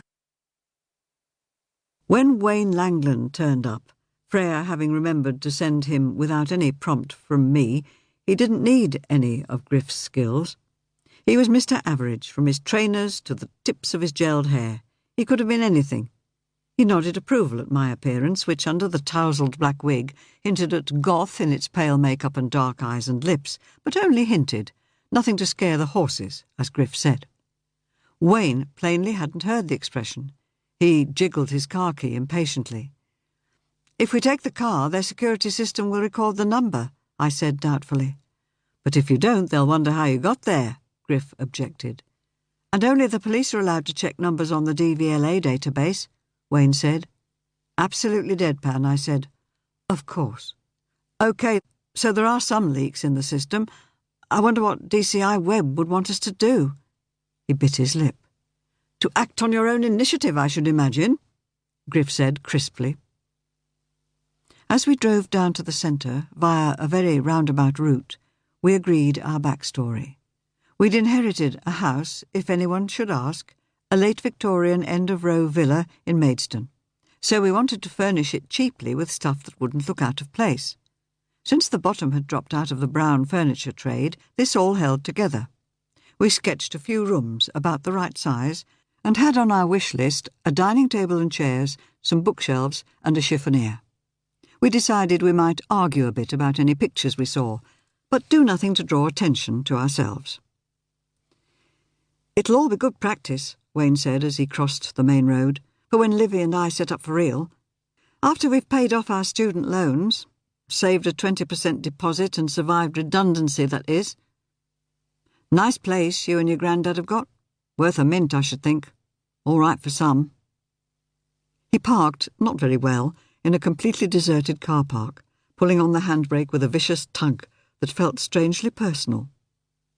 It was too much trouble to explain about Griff and my father. In any case, the odd reference to a grandfather sounded pretty convincing.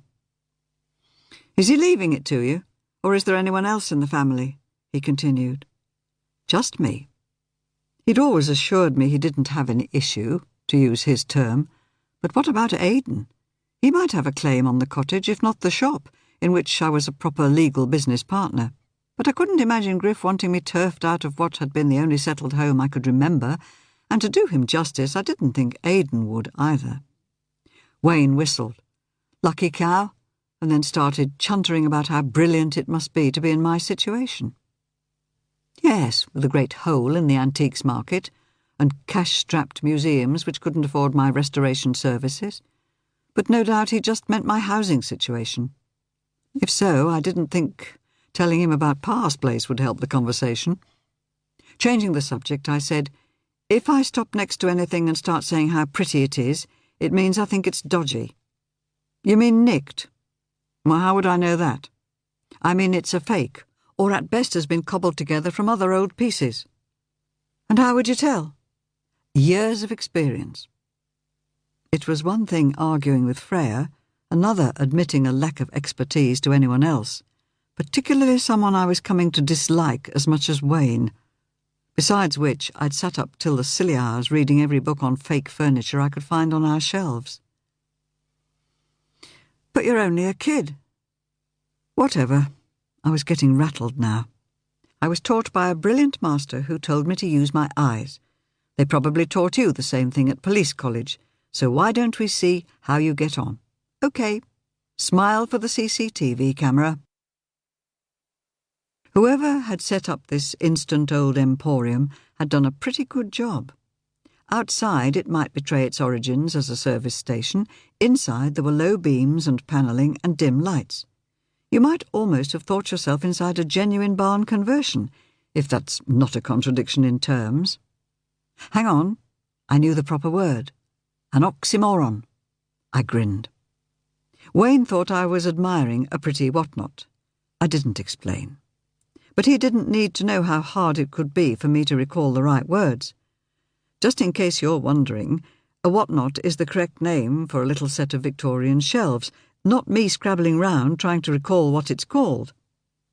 Whatnots aren't usually expensive, unless they're unusually delicate, so I didn't expect this rather chunky one to have problems. "Do you want a photo?" he demanded. "Evidence," he added, much more quietly. We'd attracted the attention of a CCTV camera, which I really didn't want. Taking a photo might attract human attention. "Not a lot of point it wouldn't fit in the living room, would it?" I said clearly. "Much more sensible to have a chiffonier like that, so we could put things in it and close the door on them." "God, you sound more like my fiancé," he muttered, until with what I hoped looked like playful affection, I punched him in the midriff.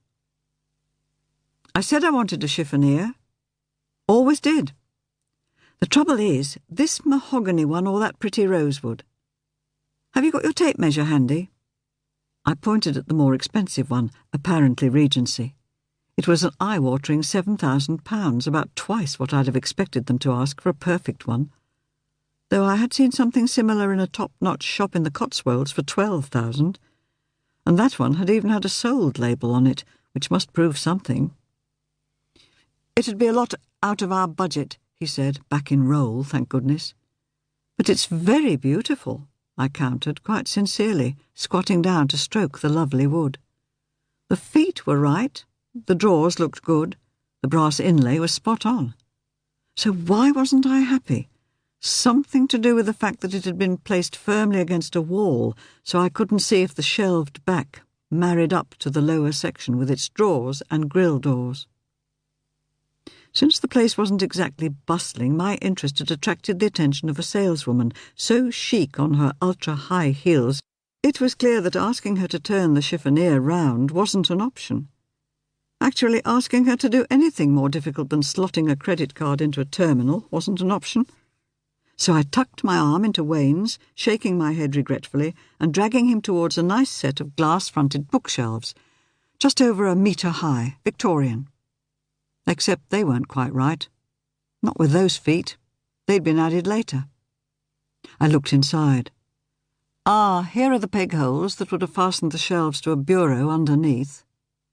Wayne peered too. Black mark against the centre? Possibly, possibly not.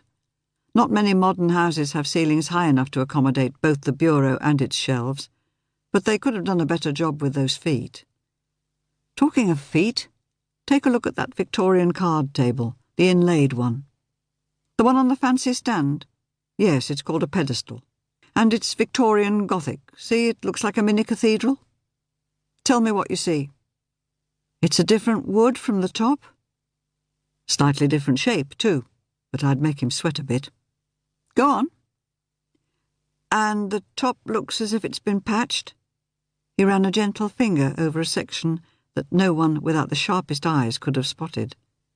At last he inched up in my estimation. He jotted figures on the back of an old envelope and made a show of totalling them, sucking his teeth and shaking his head. And it's quite a different style, so we won't buy it for our dream home. I tucked my hand into his arm and moved to another piece, a mahogany Victorian extending table with, we found when we opened it out, a middle leaf from a slightly different table. There wasn't anything I'd have touched. I'm sure not everything was dodgy, but there was enough that was to make me suspect the rest. There were old dressers with new drawers, dressing tables that were actually desks with added mirrors. There was a lot of high-end stuff I'd have loved to look at, but that might have blown our cover, especially as Ms. High Heels was now definitely tracking us. There was no point in looking around for other customers who needed immediate help. The place was still empty. All that stock and no clients. Since they must have relied heavily on passing trade, no doubt they did most of their business at weekends. Wayne pulled me into the crook of his arm and turned us to face her. "It's all just a bit out of our price range," he said. "We hoped we could get a table and chairs and a pretty dresser or a little sideboard thing." He gave her a winning smile. "And Madam here wanted a nice bedroom suite, too. Looks like we'd better head for IKEA, Kaz." "Kaz?" He jabbed a hidden finger in my ribs. "Oh, so I was called Kaz, was I? Hell, what a pair of idiots not to have sorted names out earlier. There must be something," I whined. "Look, there's some sort of coffee place over there. Let's go and do some sums." Ms. High Heels smiled earnestly. "If you were buying any sort of quantity, I'm sure we could come to some accommodation. Why don't you give me a ballpark figure and I'll see what I can find?" Wayne jabbed again. "I think we need to talk it through properly, thanks. And we've got to buy a birthday present for Kaz's auntie, so we'll be looking at the china too. Just give us a few minutes. Cheer up, Kaz." To do the place justice, the coffee and cakes was spot on and not expensive. A loss leader, maybe. We might have had our very unlover-like talk but for the presence of several cameras. As it was, we maintained our roles. Wayne did a very good job of working his way through a column of genuine figures while I argued about each item. For someone wearing steel tips on the end of her shoes, the saleswoman made a remarkably silent approach. I'd have squeaked when she spoke if Wayne hadn't gripped my wrist to warn me. "I saw you looking at a draw-leaf table earlier. What about a Victorian Pembroke table? For some reason they are not so popular these days, and we could offer one at a very favourable price. And if you could have 3 pairs of chairs, not 6 matching, that would come in much cheaper. And a sweet mahogany chiffonier, probably about 1850, has just come in. We haven't got it out of the stockroom yet." She knew her stuff. For the sake of argument, we went and had a look. Nothing wrong with any of them as far as I could tell, but of course they were all bottom of the range. Fortunately, Wayne thought on his feet. "They weren't quite what we had in mind. Look, how about we write down the dimensions and then I take a few photos so we can imagine what they'd look like in our new place. After all, we're not in too much of a rush." She pursed her lips. "At least you asked," she said slowly. "We had some man here the other day who started taking pictures left, right and centre without so much as a by your leave. We had to ask him to delete them and leave. Security, you understand." Wayne did a very good job of looking extremely puzzled and wanting an explanation, but she simply continued, "So I'm sorry, but no photos. And I can quite see that you want to check the dimensions in your rooms. I suggest cutting pieces of paper to the same size and laying them out where you'd want the pieces to go. That'll give you a good idea, but don't leave it too long to make a decision. Furniture of this quality at this price doesn't hang around, you know." I bit my lip as if I believed her and was anxious not to lose a bargain. But Wayne led me away in a very manly fashion, and suspecting no doubt that the saleswoman or the cameras might still be on us, kissed me comfortingly on the forehead. I clicked my fingers. "Don't forget the china. Auntie's birthday, remember?" He slapped his forehead. He really ought to have been in Criff's Amdram group. "Auntie Jackie, of course." He propelled us into the area devoted to smaller items.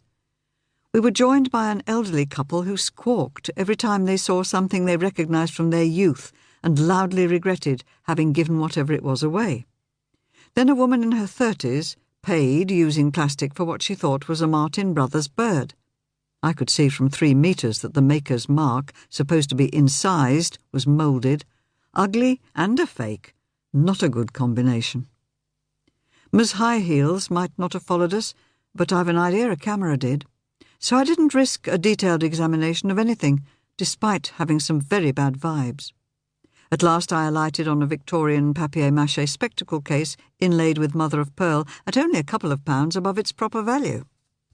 If I sold it on to our collector customer, he wouldn't be able to mark it up to make a profit, but at least we'd break even.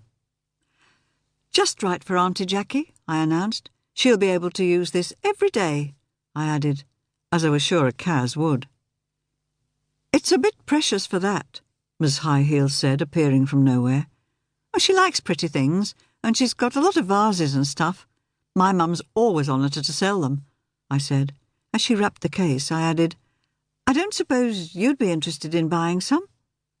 For the first time she looked flustered. "Oh, I couldn't say. That's the owner's area, not mine." "Some of it's really nice," I pursued, trying to sound downhearted. "What's this guy's name, the owner? Then she could contact him." She made a great show of looking for something I suspected wasn't there. "No, I can't see any of his cards here, but she could always phone us. The number's on your receipt." "Knowing Auntie Jackie, she'll never get round to it," Wayne grumbled. "OK, Kaz, ready for a spot of lunch? And then we'll go measure," he added, making it sound a big adventure as he grabbed my hand and led me to the car. Since, I presumed, Ms. High Heels was still watching, he gave me a smacking kiss before we set off. "Remember to take the Maidstone Road," I muttered, as it turned into a mini snog. As it happened, there was no need to worry about that. We were going back to Maidstone anyway to report to Freya, surely too senior an officer to be involved at this point in such a low activity as debriefing a constable. However, she was multitasking, eating a huge homemade salmon salad out of a battered plastic box, once occupied by ice cream. She dispatched Wayne to the canteen for sandwiches for us. "First off, no sign of the so-called Charles Montaigne," I said, accepting a plastic glass, if you see what I mean, of her bottled water. "The assistant was edgy when we asked about the owner. We wanted to sell some of my pretend Auntie Jackie's china, edgy enough to see us off the premises. Or maybe she was just a good assistant. She certainly worked very hard for an imaginary sale." I trust she didn't guess it was imaginary. "She didn't let us take any photos. Security, reasonable enough. And she said some man had taken some before and they'd made him delete them." "2 questions." She speared a prawn from under a chunk of salmon. "Who would want to take pics? And why make him delete them?" "As I said, security. Steal to order. A lot of it goes on." Fair enough. "Ah, Wayne, what have you got?" He looked nonplussed. He'd been sent to get food for us too, after all, yet here was a predatory and very senior hand reaching out for his goodies. 2 sorts of sarnies, cheese salad and tuna salad, mum, and some crisps." She took the crisps and flipped him a £5, which he pocketed before she could change her mind. "Lena reckons a lot of the furniture is well dodgy, ma'am." he said as he opened the tuna sandwich pack. "But some might have been okay." "Do you want us to buy any of the pieces?" I asked. "Or maybe Wayne could phone to say the sizes didn't work. Miss High Heels, oh, you should have seen them, Freya, they were this high. Worked very hard for a sale, and I know from experience you want to know why people don't do the deal." Freya shook her head indulgently, as if I was a 5-year-old asking a particularly silly question. "I think trading standards could take a look," she said. "Their thing more than ours. Or, of course, the Met Fine Arts Squad, if it's still managing to stagger along without the famous DCI Morris." I ignored the dig and said, "But neither of them until I'm completely forgotten, thanks very much," I said. Wig or no wig, I felt vulnerable. As always, I slightly stressed the L to show that I knew it was there.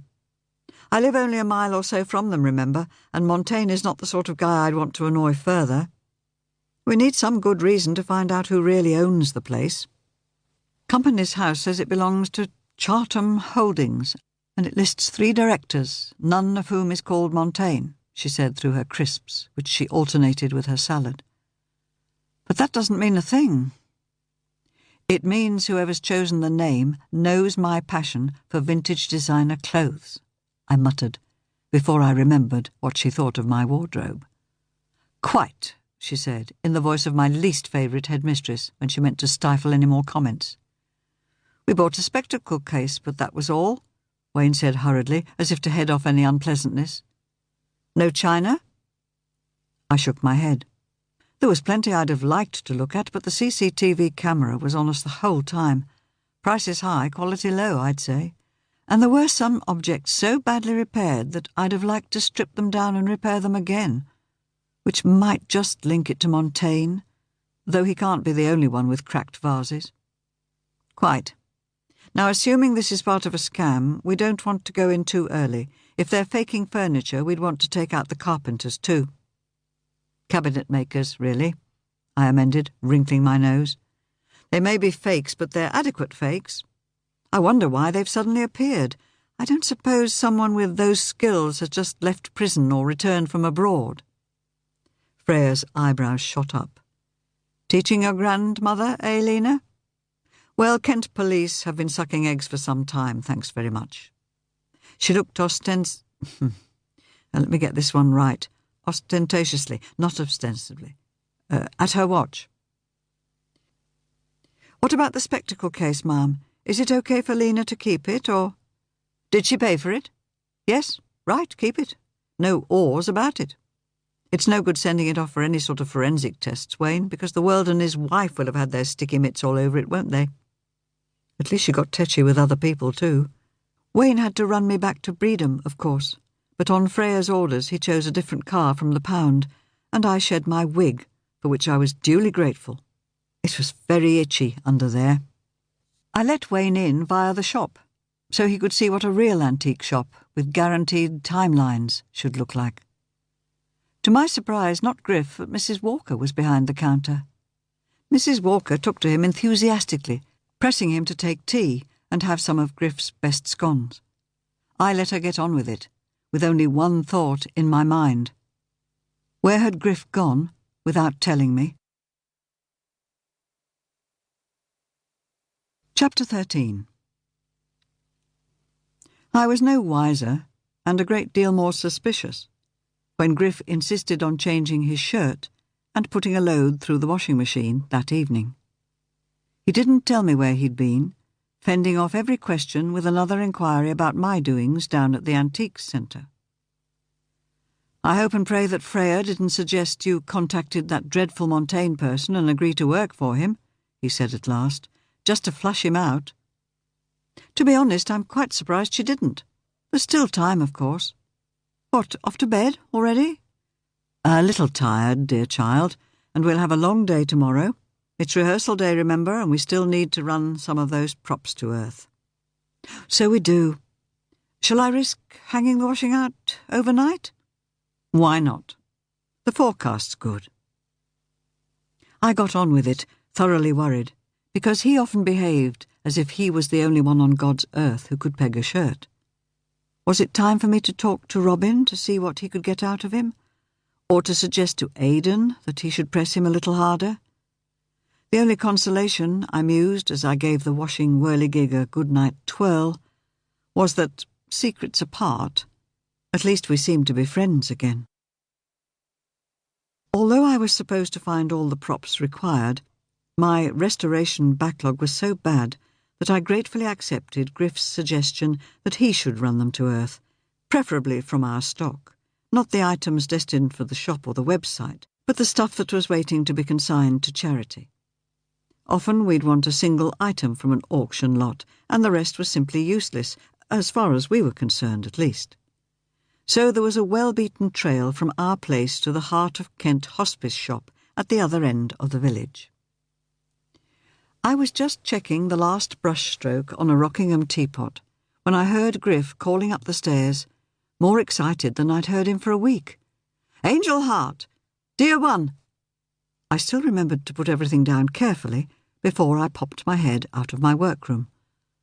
"Are you okay? These dresses! When did they arrive?"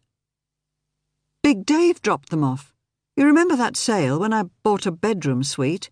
He had the furniture for his hens. No, don't ask. I don't know either. And he brought over the contents when you were out one day." I could have pointed out that he was at the doctor's but didn't want to rock the very fragile boat. "There are paper patterns too. I thought of eBay. And for the dresses too. But they're your size." Coming down to join him, I pulled a face. "People are saying they make me look like Heidi, whoever she is, and I don't think they're being complimentary. I think they may in part be alluding to your relationship to me, my love. Heidi is a fictional character who lived with her grandfather. I'm sure you'll find a copy of the original book in the library, though it may be in the children's section. But forget Heidi. Look at the fashion pages of today's Times." Taking my hand, he pulled me into the living room. "What an investment you've made. Look." I looked.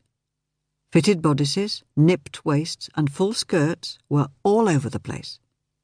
"You look so good in them, it's a shame to sell any of them. Oh, except some may not be your colour, of course." "Then let's try and sell those first, shall we?" I said, non-committally. "By the way, how are you getting on with Ulysses S. Grant? Got a buyer yet?" His face fell as quickly as if he'd slapped on that mask of tragedy, mouth really turned down. Good Lord, I'd forgotten all about him. Turning from me, he used his spray, I was sure of it. In fact, there was that funny chemical smell on his breath when he faced me again. "It's not a problem," I assured him. "Antiques don't exactly go bad, do they? But carpe diem, Lena, carpe diem. I'll get onto it now," he declared, and toddled off. He turned back. "Don't forget we have to pick up our new car this afternoon." He even managed a little skip of pleasure. I took some photos of the dresses that I really didn't fancy and posted them on eBay. I was just about to start work again when Griff summoned me down to lunch. Salmon salad. All these people and their oily fish. Griff fell in love with the new old Fiesta, no doubt about it, playing with the various knobs and buttons while I finished the paperwork and flirted mildly with the salesman. He was practically skipping with delight when I emerged. "I've tested every bell and whistle, dear one.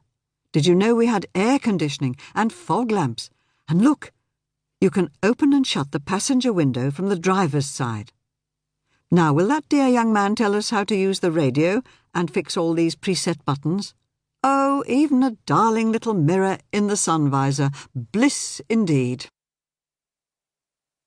It was fish of a different sort from our lunchtime salmon that I smelt out at the Oast that evening. No, nothing to do with the cast or the play. Kippers.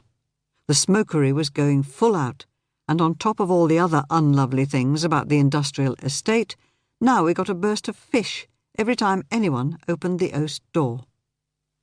And it stayed. It didn't just linger, it actually seemed to get worse, as if someone was grilling kippers, as one of my foster mothers used to do for a totally vile Saturday breakfast that lingered on your skin and in your hair even if you didn't eat a mouthful. I would have pointed this out if Emilia had given anyone else a second to speak. But she was tragedy queening all over the place, and even produced a tiny bottle of what she announced was very exclusive perfume to spray the place. She got quite hysterical with one of the actors who held the door wide open for a colleague carrying a wine box and some glasses. In her place, I'd have told Amelia she wasn't going to get any of the booze in the interval, but the offender just whispered an apology and scuttled off to her place on the balcony, leaving the wine on the table in the roundel en route. Maybe she turned up the heating, too. It certainly got hotter and hotter as the evening progressed, whereas it had been cool to bloody cold on previous occasions. Although I didn't have a part, I had to say far more this evening than any of the actors, who were supposed to be managing without their scripts, and failing. I tried to be tactful with my interruptions, but they had to be made. You'd have expected Amelia to have said a few strong words, but as it happened, she was one of the worst offenders, actually stumbling over the words herself, and I'm sure that when she said she was checking her script for marginal notes on stage directions, she was really mugging up her lines. Meanwhile, the smell was getting worse and worse, not to mention the heat. If I hadn't had to concentrate so hard, I'd have fallen asleep. During the break, because I didn't fancy the contents of the wine box, and in any case was going to be driving a still strange vehicle, I slipped outside. By now it was too dark to see much. If I asked myself what or who I wanted to see, I quickly told myself I was simply breathing in good fresh air. Actually, there was still just a hint of smoke in the air, but it was nothing compared to the fug inside the oast. It was also chilly, cool enough for me to need to huddle into my cardie. After a quick check on our nice new Fiesta, beautifully anonymous in the middle of the row of other actors' vehicles, I scarpered back inside. I'd never been inside a smoking shed, but it must have been something like this, smell-wise at least. But there was no smoke in here at all. Back to the door. Half in, half out, I compared smells. Far, far worse inside. "For heaven's sake, you stupid child, close the door!" Amelia yelled. A bit more than yelled, and a few more words. Behind her I could see Griff's eyes rounding in alarm. He must have seen my face tighten, my knuckles turning white. Turning outside again, no way was I hauling the oast air into my lungs. I took a deep breath. If I reacted to Amelia as I wanted, it would hurt Griff more than it hurt her, which would be a very great deal. Breathe out, breathe in, and smile, even though she was still screaming about the door. Well, I suppose she must have thought I was simply being insolent when I disobeyed her orders so blatantly. Now I did worse. I propped open the door. Stepping back inside, I folded my arms so I couldn't flail with my fists and tried the smile again. "Amelia," I said as quietly as I could, "I think you're mistaken. I think the smell's coming from in here." I had to repeat it a couple of times before she registered I was arguing with her. No, not arguing, disagreeing. Griff managed to smile at me, nodding encouragingly. Still keeping my right hand clamped under my left armpit, I raised my left hand palm forward like a traffic policeman. Definitely not like a school kid asking for permission to speak. Don't think that for a minute. Amelia moved closer and closer. She must have been a terrific Lady Macbeth. The trouble was that her neck had got scrawny with age, and her hissing reminded me of nothing so much as a bad-tempered goose on the field where we stored our caravan. So I did the unforgivable. I laughed. As she got ever closer, I allowed my other hand to free itself, but I didn't ball it into a fist. Now I held both hands palms out. "Hang on, Amelia, just hang on and listen." I started to laugh again. When I heard a couple of murmurs from the actors, I thought I might have them on my side. "This fish, it's in here somewhere, not out there. Go and see it for yourself. Lovely fresh air, cold and fresh. No more than a hint of smoke." She didn't move, but a couple of the others did, returning with puzzled faces. "She's right," said Winebox Lady, with the terrified air of someone telling Amelia that someone else had just won the Oscar she'd been shortlisted for. "I really think she is." Within moments, accusations were being hurled around about the contents of the actors' shopping bags. I would have loved Emilia to be caught out, but she appeared to carry nothing but expensive cosmetics, one of those crazily expensive leather-bound diaries and a dress book to match, and 2 lace handkerchiefs, one of which she seized to mop her eyes. I hoped for the linen's sake that her mascara was waterproof. For some reason, when everyone's secrets had been revealed, someone hoarded rail tickets, someone carried a Swiss Army knife with every blade going, to judge by the size, they all turned to me as if I was the fount of all wisdom. Griff winked at me from the back of the room.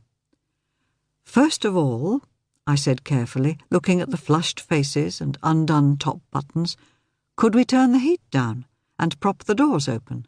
All of them." "Thanks, that's better." "What idiot turned the heat on?"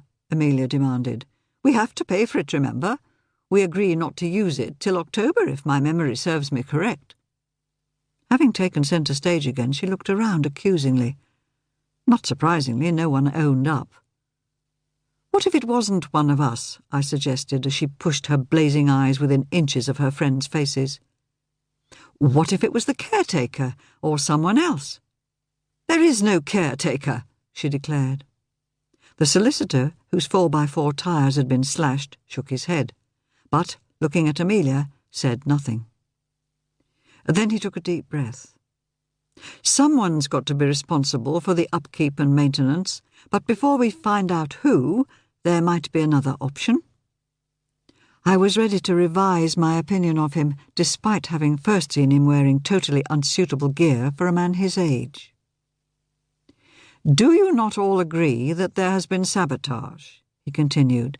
"Many of us have suffered damage to our vehicles. I wonder if the same malicious person has now turned his, or her, attention to the theatre itself." "Exactly." He beamed at me. "It might not be generally known, but one of my partners is a distinguished, as well as a notably discreet, divorce lawyer. Occasionally he regales us with stories from his professional journal of the antics some divorcing parties get up to. One is what he has come to refer to as the prawn gambit." Someone muttered a correction. "Surely you refer to the porn gambit, Gerald." "I am in the habit of saying precisely what I mean. One of the parties is so incensed by the behaviour of the other, who happens to be the one retaining what was once their mutually owned property, from which he or she has now been excluded, that subtle revenge is exacted." I threw him a smile. I had a very good idea what was coming next. "The person cast out from the property inserts into hidden places, I believe curtain rails are popular locations, a quantity of shrimps or prawns which smell particularly unpleasant when they rot. I am wondering if instead of prawns we have smoked mackerel or herrings." "In a heating vent rather than a curtain rail," I suggested, looking in the direction of Mr. Swiss Army knife. "Surely there must be a screwdriver amid all those implements?" Yes, there was. By the time we had located the fish, probably well past its sell-by date before it was smoked, it was far too late and everyone was far too ruffled to continue with the rehearsal.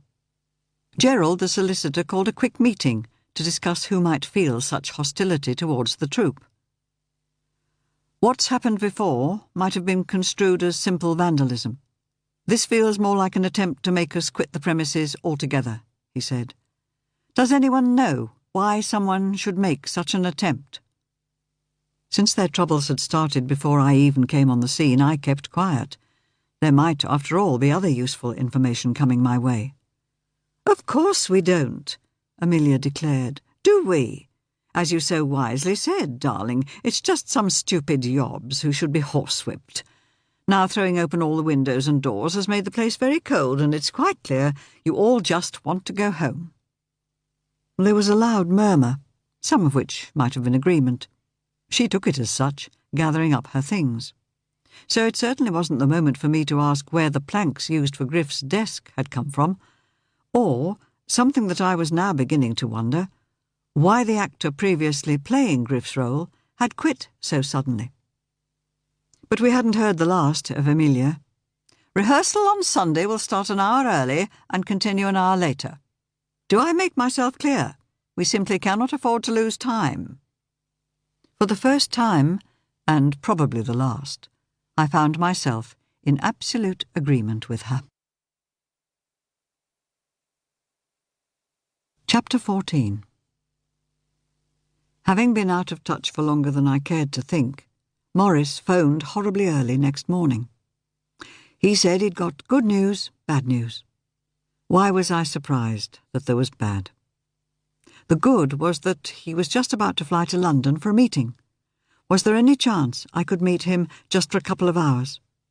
The bad news was that he had to fly out again the same evening, operational reasons, he said, which might or might not mean leader, I supposed.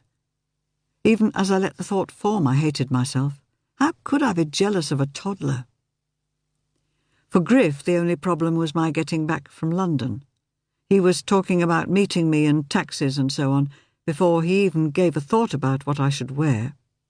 I more than made up for his failure.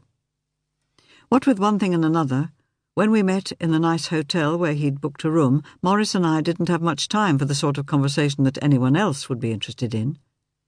Then he waited outside to dispatch me in a taxi to Victoria before getting in the cab behind. He was heading for the city airport for a flight leaving soon after 8. I had never yet put my head down in a taxi and cried, but I felt like it now. Passion was all very well, but leaping from your lover's arms and heading home without so much as a nice wind-down coffee afterwards makes you feel curiously cheap, soiled. It did me, anyhow. I spent the train journey home wondering. No, how could I tell him the relationship wasn't working? Griff apart, he was the only decent human being who'd ever loved me. How could I break up with him? He'd even given me what he called sorry presents, chocs and perfume, not to mention another bloody teddy bear. Sorry, Tim Bear, but he knew what I meant. I'll swear he put up the teddy bear equivalent of 2 fingers to the trio of posh stiefs as he snuggled into bed with me. Fortunately, an urgent item for repair had been couriered over at much the same time as I was setting out from Bredon the day before. So I was able to avoid Griff's compassionate glances more subtly than he was avoiding my anxious glances at him. I was in my workroom before 9 and didn't leave, apart to refuel, until 6 that evening. By then I'd not only rescued a fine piece of coalport, though there was still a lot of fine-tuning to do before I could call it repaired, but had also worked out a story that would account for my morning grumpiness. In the event, it wasn't needed. An old acting crony of Griff's turned up out of the blue, and dear old Griff was so busy conjuring a feast for 3 from a meal for 2 that he didn't have time to cross-question me. It was my job to prepare the table, lay would be far too basic a term, with flowers, the best china, some fine old glasses, and linen napkins. Oh, and candles, of course. Somehow Griff's feeding of the 3 had the same results as Jesus feeding the 5,000. Though you would have thought there would be a shortage of food, miraculously there was a load left over. Not a lot of wine, however. In fact, even Griff was so concerned for his old mate's driving that he pressed him to stay over on our sofa. However, I suspect Barrington, never Barry, he assured me, even amongst his intimates, had wanted a bit more of a solo night on a put-you-up bed, and he turned out into the night, even spurning extra coffee, as grumpy as a child whose goodie bag had disappeared. It was Griff's turn to be grumpy on Sunday, largely because of Amelia's unilateral decision to extend rehearsal hours. We would have to leave Bredon before noon, which was, as Griff pointed out, far too early for lunch, but he certainly couldn't survive until 7 that evening without sustenance, and I wouldn't argue with that. He wasn't diabetic, not quite, but had some pre-diabetic condition, so he was supposed to maintain a steady flow of food. Easy, I declared, feeling better after a steady stream of texts from Morris beating himself up for the miserable date we'd had on Friday. Perfunctory was one of the words he'd used, which I thought was a good one. I committed it to memory. Easy? Griff prompted. Picnic, I said. There must be somewhere near the Oast house where we can park up and party. It's threatening rain. We eat in the car, and I vac up the crumbs later. What a pity those lovely lads have been forced out of their valeting work, he mused, and then looked alert. Have you heard anything from Freya about your trip to the centre with young Wayne? Not a word. But she did imply that the whole investigation might take some time and involve not just the police. But that's between you and me, and certainly not for your Ban the Centre committee. So, are we on for a picnic? No spreading checked tablecloths and swigging champagne, I know. Of course. In fact, why don't I pack individual portions in some of those new plastic boxes I found in Lakeland? By the time we reached the Sussex border, it was raining in earnest. To hell with a view, Griff said. We know we can park by the Oast. Good idea. Actually, that had been my hope all along. What better for keeping an eye on things than parking up in our anonymous car and eating a packed lunch? Though in the event I decided to park 100 metres or so away from our usual spot, we could move closer when there were other cars to merge with. Tell me, I began as we opened his new airtight boxes and armed ourselves with forks. How many of the cast have had problems with their cars and so on, not just us and that lawyer guy? I think Gina, that's the nice woman who brought the wine box on Thursday, mentioned unexplained scratches on her car. But no one took much notice because she tends to park by touch, as it were. What about the man you replaced as lead? Andrew Barnes? I don't know. Do you think you could find out? A man wouldn't sacrifice a nice juicy part without a really good reason. And questions would come better from you than from me. You can do the nosy gossip tone, whereas after my run-in with Amelia the other night it might sound more like an interrogation. Very well, ma'am. Eyes twinkling, he gave a mock salute. Any other inquiries I should pursue? Actually, yes, there is another line, and I think it's more important. We've talked about it before, but never got round to finding out. When did the planks you use for your desk appear? Who provided them? Well, my dear child, we both know they're old. He shot me a much shrewder glance. You're trying to see a conspiracy, aren't you? The fish might have been meant to smoke us out, I said, labouring the pun, and all the other events might have just led up to it. But if the planks are part of the conspiracy, a reason, I should say, then why did whoever got into put the fish in the heating ducts not simply remove them at the same time? When he separated his negatives and turned sentences round like that, it always took me a moment to catch up. I don't know. I accept I have a suspicious mind, Griff, which is why all this pill-taking and puffer-spraying of yours worries me. There, I'd managed to spit it out.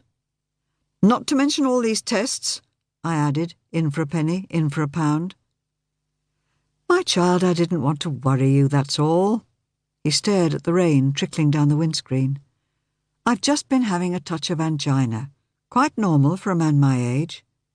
But Dr. Baker is such a keeny-beeny that he set me in train for all sorts of tests, and each time you've had one they find another you have to undergo. Such a bore, especially since the next one involves an overnight fast and an appointment at the William Harvey at 9 o'clock. I'll take you. He hesitated. I'd been expecting a flat refusal, so I waited. At last he said, You know, if you're not too busy, I'd be terribly grateful. It's a different part of the hospital, and you know how hard it is to find your way around. But it'd mean you're losing a morning's work, I fear, just to sit and do nothing. No, I lie. You could go and investigate the outlet. You might pick up a bargain, and goodness knows it would be cheaper than paying for hospital parking. I managed to smile, as if I thought a discounted shopping trip was a brilliant idea, when all I wanted to do was hold his hand. You're on. When? Oh, not for a few weeks, I should imagine. It's not urgent, you know, dear one. Just routine. Someone's research project, I dare say.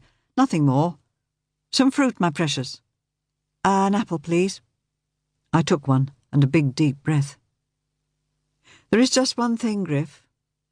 I know you think this discussion's closed, but it isn't. There was this story in the parish mag the other day. I know you never read it, but I do. You never know what nice words you'll find. Anyway, this story. A couple went on their hulls and phoned back to see how their family was coping without them. And the daughter said, "The cat's died." Just like that. So the father said, "You should always prepare people for bad news. Why didn't you tell us that the cat was on the roof and you couldn't get her down, so we'd have been aware of a problem?" Well, next time he phoned home, his daughter said, "Granny's on the roof and won't come down." He gave a perfunctory snort of laughter. The moral of this tale being, if one of these tedious tests found something you didn't like, something you really had to worry about, it'd be a terrible shock for the people who love you. At least I know the cat's on its way up the drainpipe, but Aidan ought to too, you know. Aidan? He's got enough to worry about. Even so, I could tell something was troubling you, Griff. Don't you think he can't? He started to laugh. Oh, very well. I will tell Aidan about the tests, reluctantly, to please you. He clasped my hand. I think we were both crying, but neither wanted the other to know. After a moment, however, he added, "And one day, maybe you'll tell me why your relationship with Morris is causing you such distress." "Yes, promise. But not now. The first of the actors is here." He peered through the fog that had built up on the new shiny windows. "No, don't wipe it with your hand. Use this duster," I squeaked. "You'll have it all smeary. And no one to valet it, remember, except me." He took the duster and polished. "It's not one of us." "Who could it be?" It could be, and was, that young man with the gorgeous eyes. Come to think of it, his bum was gorgeous too, as Griff obviously noticed, because he polished the window as if his life depended on it. All the young man did was mooch up to the oast and peer in at a couple of windows. He didn't even go round the back. Instead, stuffing his hands in his jeans pockets and hunching against the wind, he strode towards the workshops. I was out of the car, equally hunched, in a flash. "If anyone asks, we've had a row, and I'm in a strop and walking it off, OK?" Bewildered, Griff nodded. I shut the door on any questions he might have. I'd find out where Gorgeous Eyes worked if it killed me. No, stupid expression. Even thinking of the consequences made me drop back a bit further. But I could still see him lope past a couple of wood-filled skips and towards the workshop, which had attracted my attention my first evening here, when someone had killed the lights but not emerged, leaving me with the sense that I was being watched. Although the driving rain meant he was unlikely to turn round, it also meant I had to squint as it blew onto my eyelids. Nasty, thin, needly stuff. My hair streamed. But at least I saw him let himself into a unit, and the lights went on, so he must be intending to work. They also meant someone outside, me for instance, could see what someone inside was doing. The answer was nothing in the room that was lit up, but someone could just be watching me from an unlit window. And with Griff in his present state, I couldn't do brave and foolhardy, much as I might want to. I hunched more deeply and ploughed on, trying to make sure I kept turning in the direction of the oast. At least by now there'd be people there to protect me, if I needed to take to my heels and run. Chapter 15. That all went surprisingly well, didn't it? Griff said, as we settled into the car 4 hours later. Now we didn't need sun, we'd got it, loads of it, low, late afternoon stuff, dazzling on the wet roads. Fortunately, we were heading east, not west. All the same, I popped on my sunglasses. I got all the credit for the props when it was you who organised them. Which is only fair, since you'll never get any credit at all for being a good prompt. And you are, for all some people grumble that they were just inserting a dramatic pause, or that they'd rather make their memories work themselves. And it was kind of you to offer to read Megan's part when she's away next week. It means Amelia can keep to her rehearsal schedule. At least that's one thing she didn't have to moan about. Starting off as carefully as if I was taking my driving test all over again, I asked, "Has she always been like that? What I'd have called a spoiled brat, even if she is 60 if she's a day." 60? She's well over 70, my love. She's had a lot of work done on her face, as you can see in a good light. All the same, she's beyond rude. I know. It worries me. Yes, she was always tempestuous in a pretty girlish way. A typical Gemini, up one minute, down the next. This isn't pretty or girlish. No, it isn't. Actually, she's so possessive of the play, so resentful of criticism, that one or two of us have speculated that it might be her work, not that of her creative writing protégé. That would explain, I began slowly, why... Oh, shit. Put your head right down as if you're reading a map. Just do it. I put the car into gear and drove off as unobtrusively as I could. I'm not sure I breathed till we got off the industrial estate. "And what, dear heart, was all that about?" Griff asked mildly as I pulled onto the main road. Deep breath time. It was hard to lie to Griff, but I had to fill it out, great chunks of my explanation, and make sure he didn't notice. "It can't have been an ex-boyfriend," he prompted. "Not this time." We shared a laugh. He wasn't put off by that, of course. So it was... Some guy's been pestering me to do some work for him. He was talking of a lot of regular work, much too much. "More than Harvey Sanditon sends you, I gather." "Quite, so I told him no." "It's most unlike you to do what I can only call a bunk when you spot someone you've clashed swords with." Turning right onto the A road was like embarking on a ritual suicide, what with the quantity of really fast traffic in each direction and the now brilliant sun. After what felt like 5 solid minutes, I swore, risked the wrath of the driver behind me, and turned left. The sat-nav got ratty, but told me it was checking a new route. Good, that was what it was paid for. "I was saying you were usually brave to the point of foolhardiness, though I applaud your decision not to try to turn right here. So, why avoid that particular man?" "Because I didn't like his choice of alias.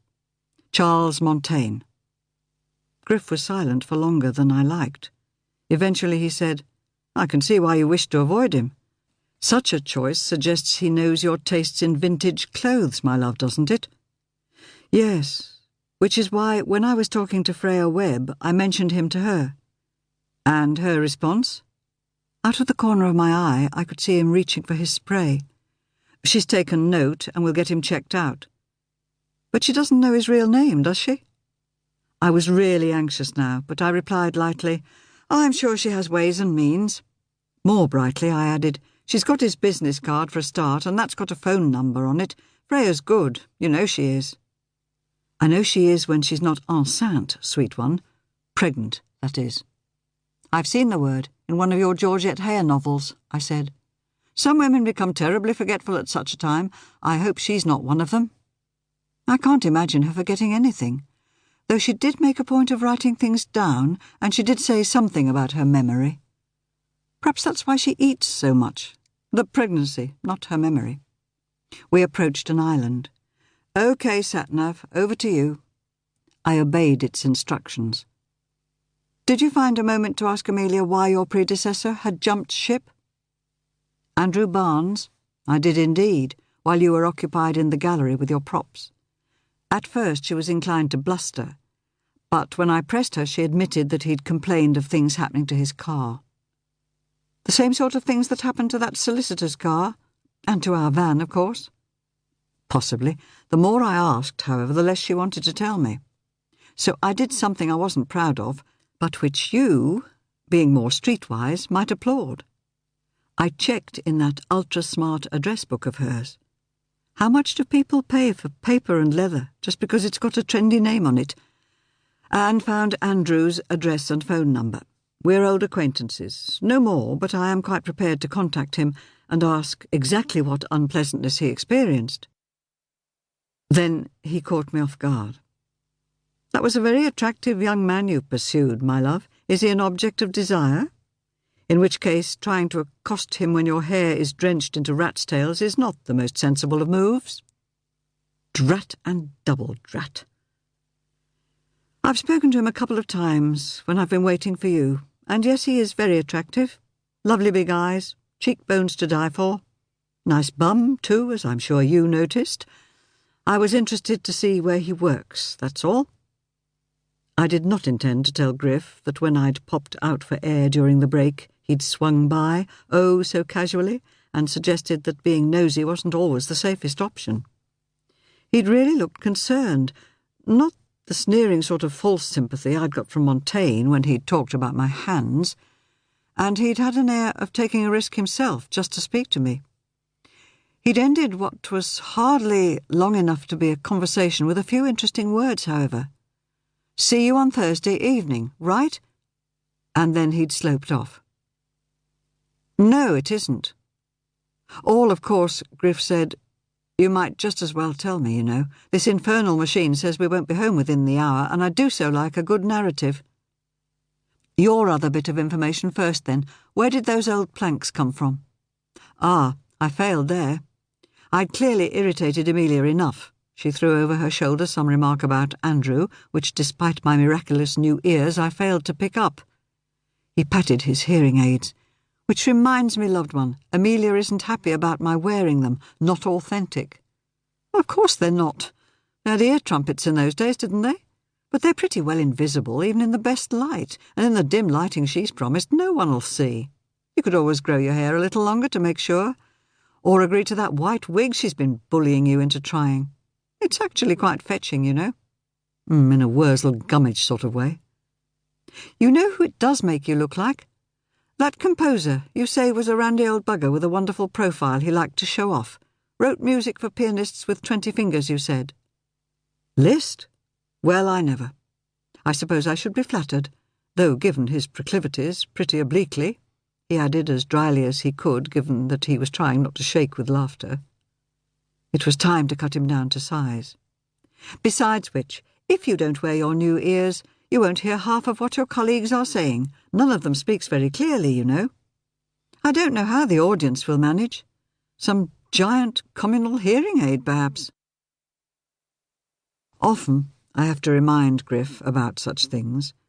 But when we got home, he toddled off to phone Andrew Barnes, while I put the props in the storage area of the shop.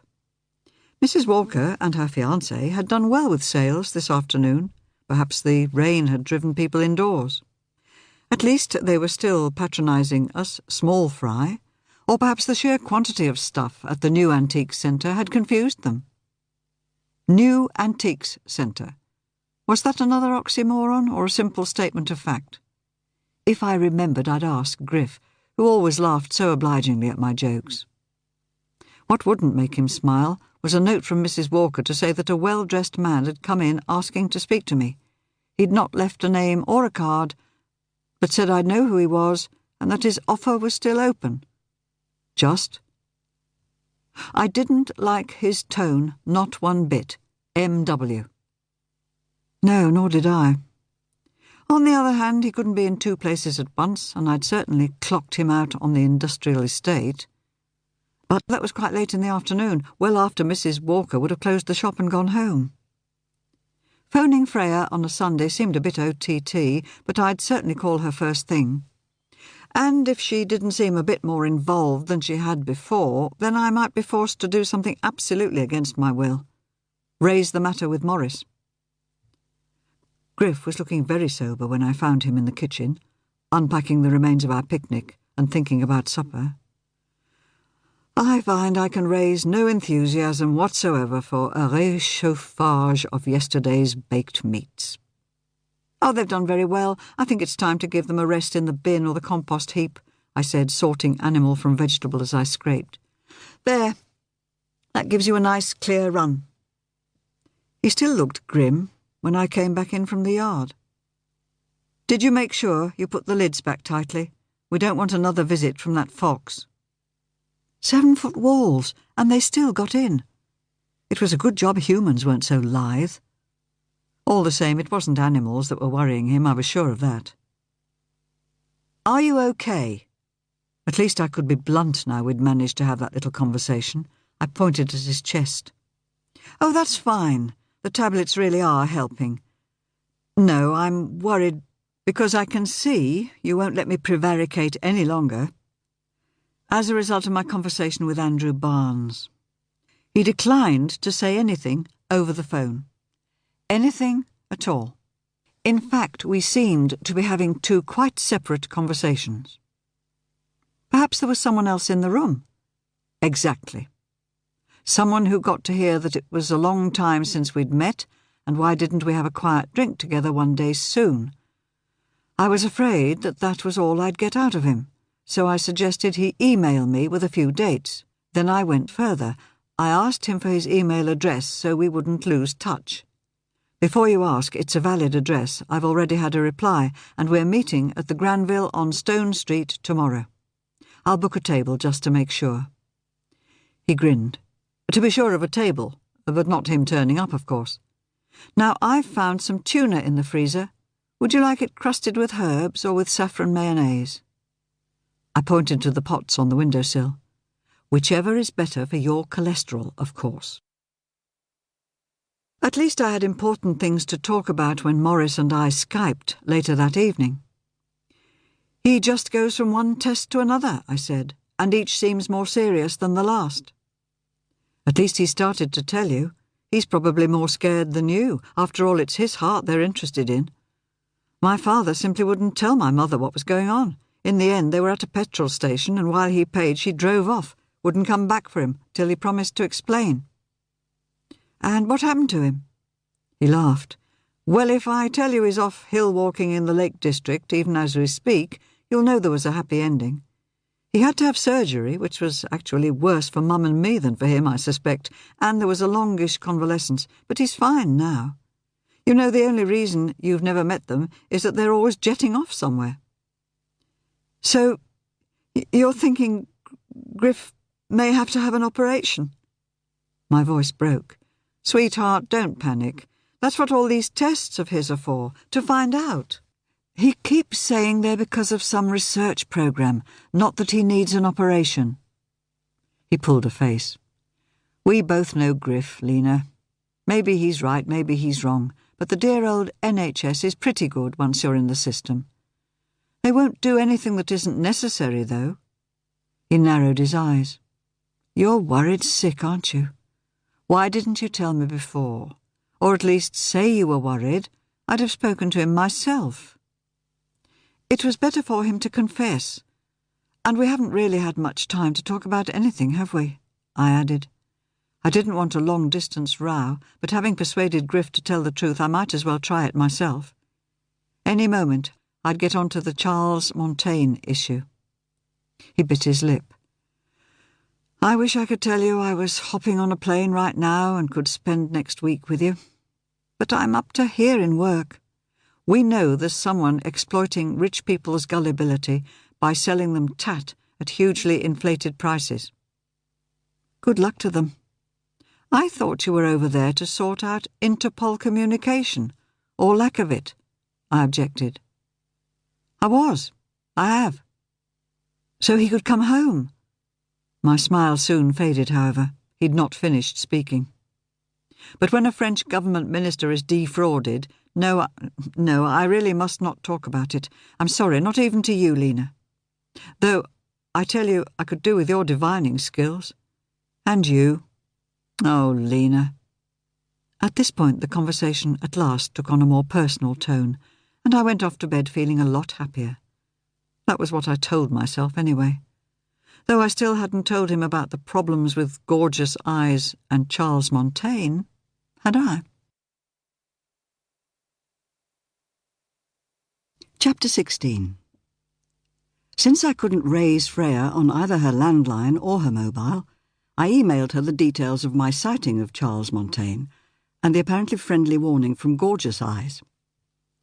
Until I'd seen Mrs. Walker, who took Mondays off, there wasn't much point in saying anything about the threatening customer. The email went through, and I got her out-of-office standard reply. I tried her home address too, but there was no reply at all. Of course she could have been cleaning her teeth or hanging out the washing or 1,000,001 things. All the same, considering what Griff called her condition, I found myself worrying. Not much, just enough to try her mobile. I had to leave a message. For a moment I thought of contacting Robin and asking if everything was okay, but since Monday was one of his lighter days, it occurred to me, at last, that they might be doing something nice together. I wouldn't be nosing anywhere till Thursday, of course, so I told myself not to be a wimp and to get my head down and work.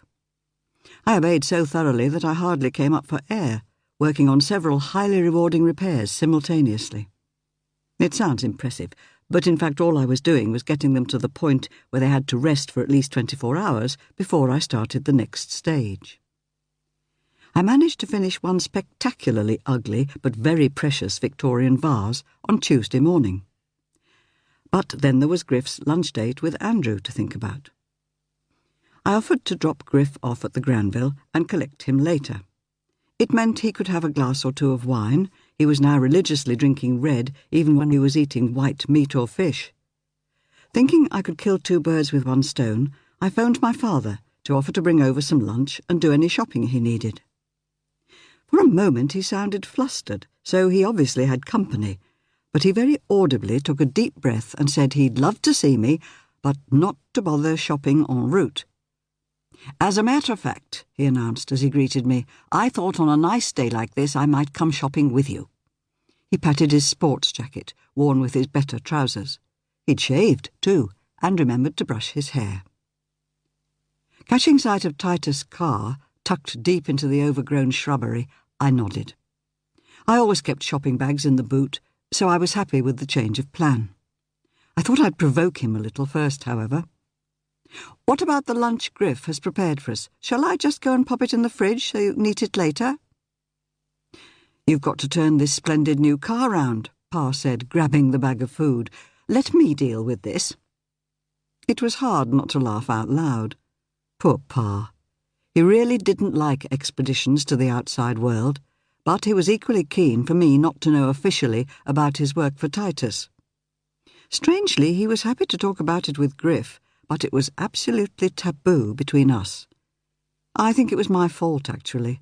I didn't want to know about his forgeries, since I was so horribly above board myself.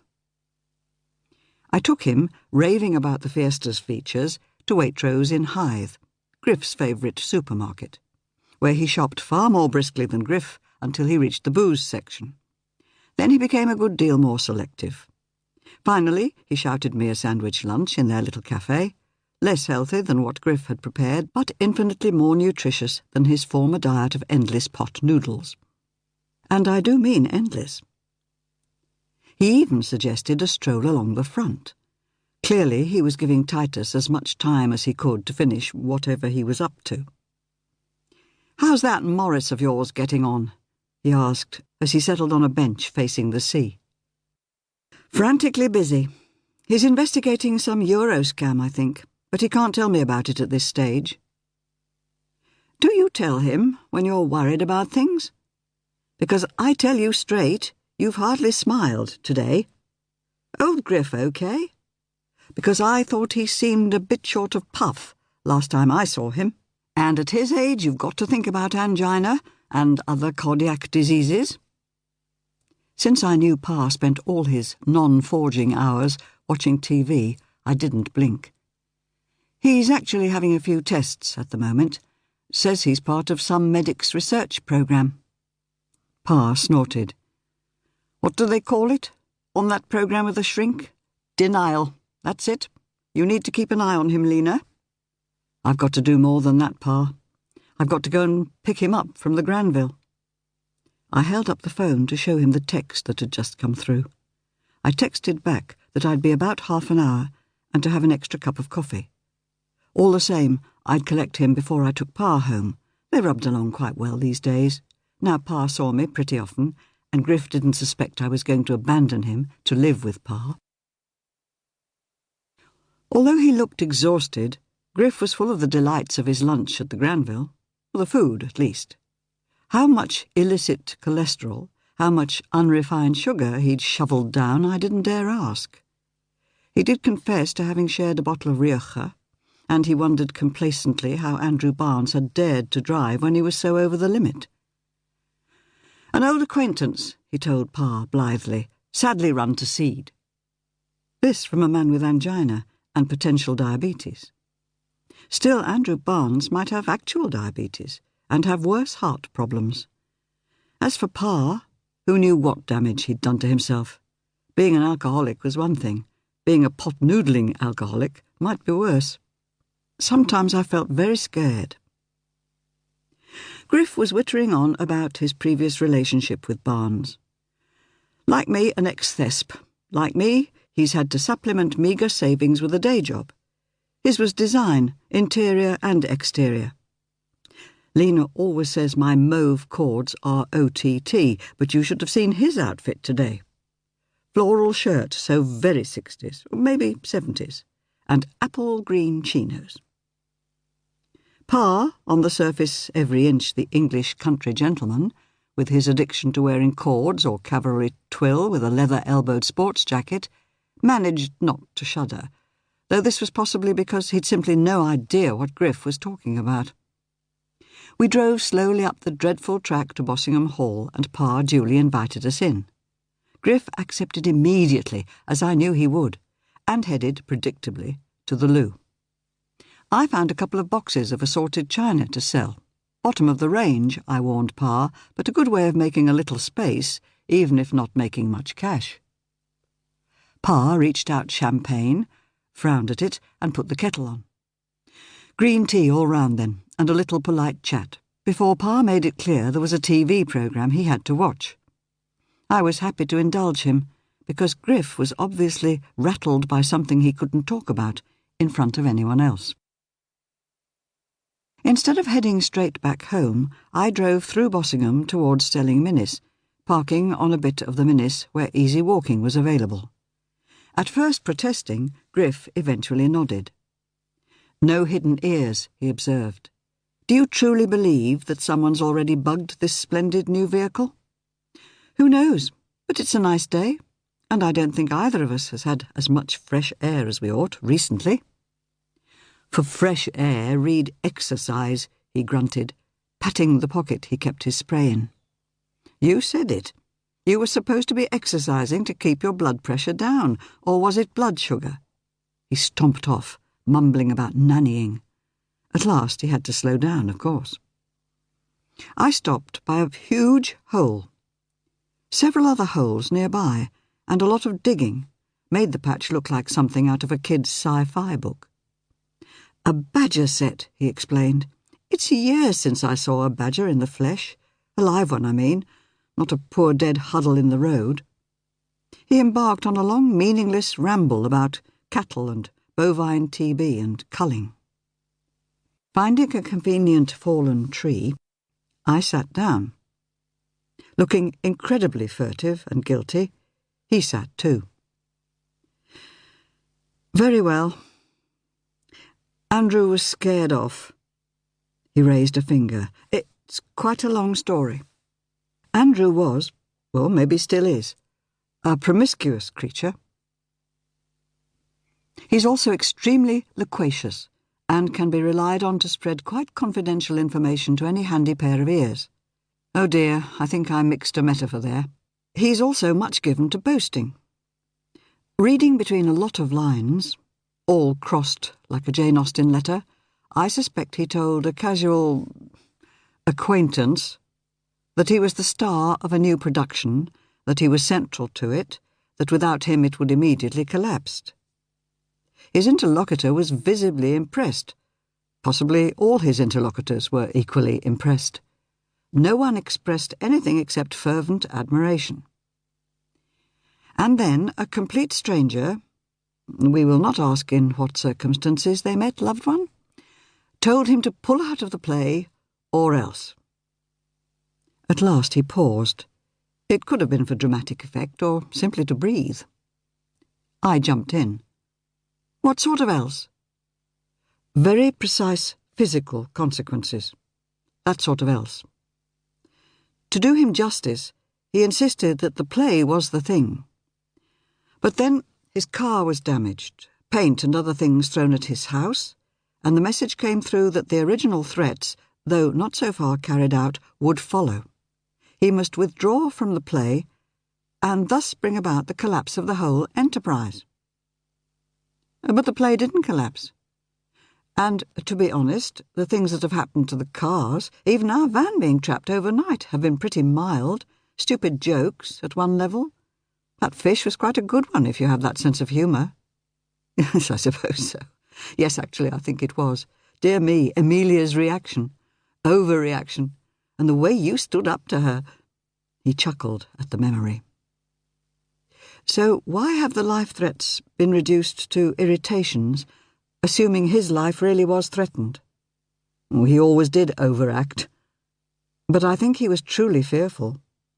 As you were, when the so-called Charles Montaigne spoke to you, he said, taking my hand. And yet you weren't so scared when that beautiful young man accosted you. I'd already quite taken to him on a personal level, and basically he just told me not to be nosy. Me, nosy, as if I ever was. All the same, I had the tiniest tweak of an idea at the back of my brain. But Montaigne was much more threatening, without actually saying anything. Except about breaking fingers, of course. Actually, I am nosy about one thing. Those planks. Did you ask? I did, when I got a word in edgeways. I tried to introduce the topic obliquely, but in the end I had to ask point blank. All I got was that they came from some skip, which he implied was near his house, though that could simply have been because his narrative was so jumbled. In other words, they could equally have come from a skip on the estate.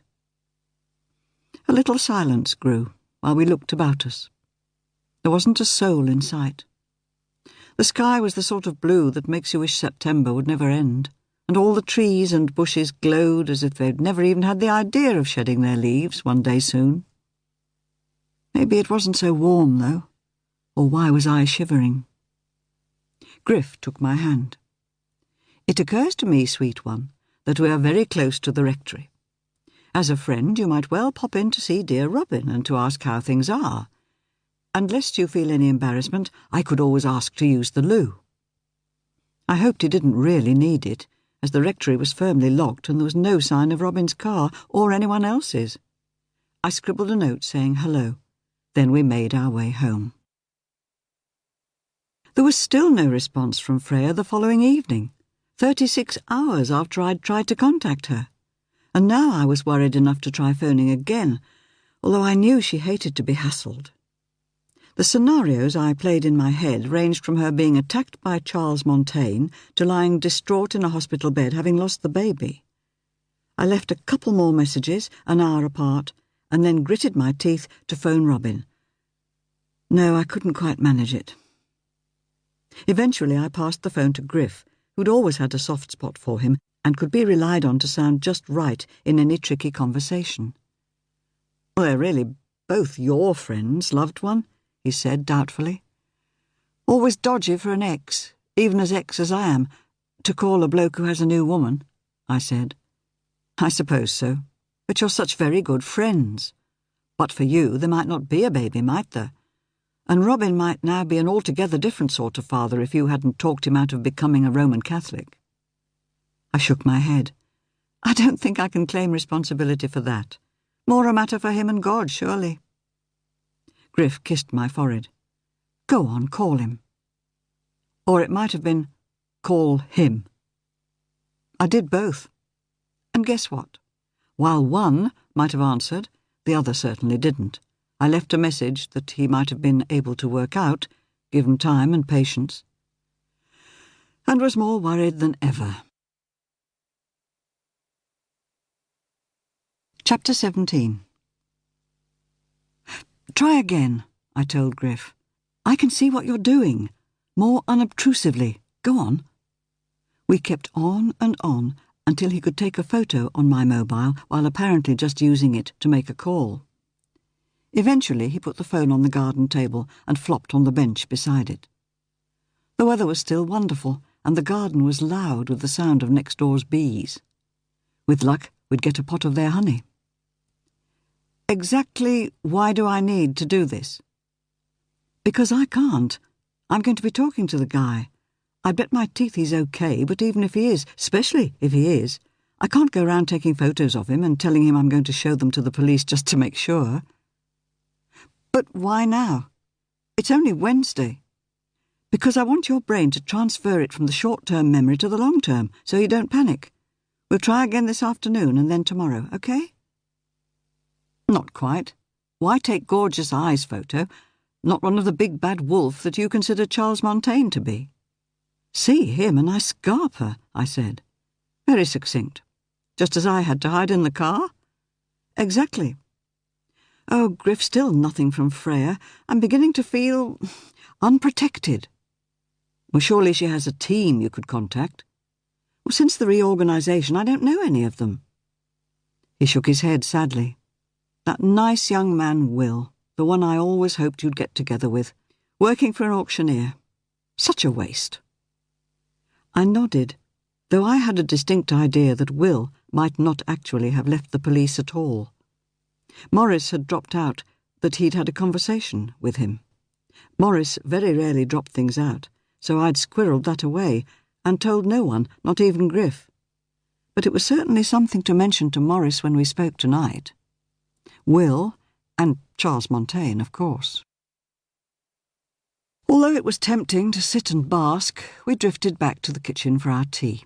All was green these days. As the kettle boiled, the phone went. Before I could even say hello, Freya spoke. Harangued, more like, very loudly and clearly. Look, Lena, I'm really not answerable to you, you know, for my every single action. If I choose not to answer my phone, if I choose not to reply to your cascade of emails, it might just be that I choose to do something of more pressing importance. And as for badgering Robin, I simply won't have it.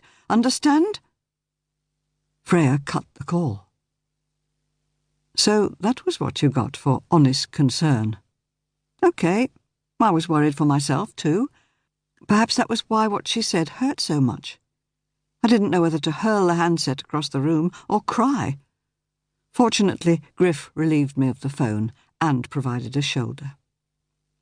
My, how the poor lady's hormones are raging, he said. But how very ill-mannered of her to let you be the object of her rage. I should imagine her team tiptoe around her like mice and then get screamed at for not being assertive. At least you have Morris to fall back on. Not that he and Freya are the best of friends, as I recall.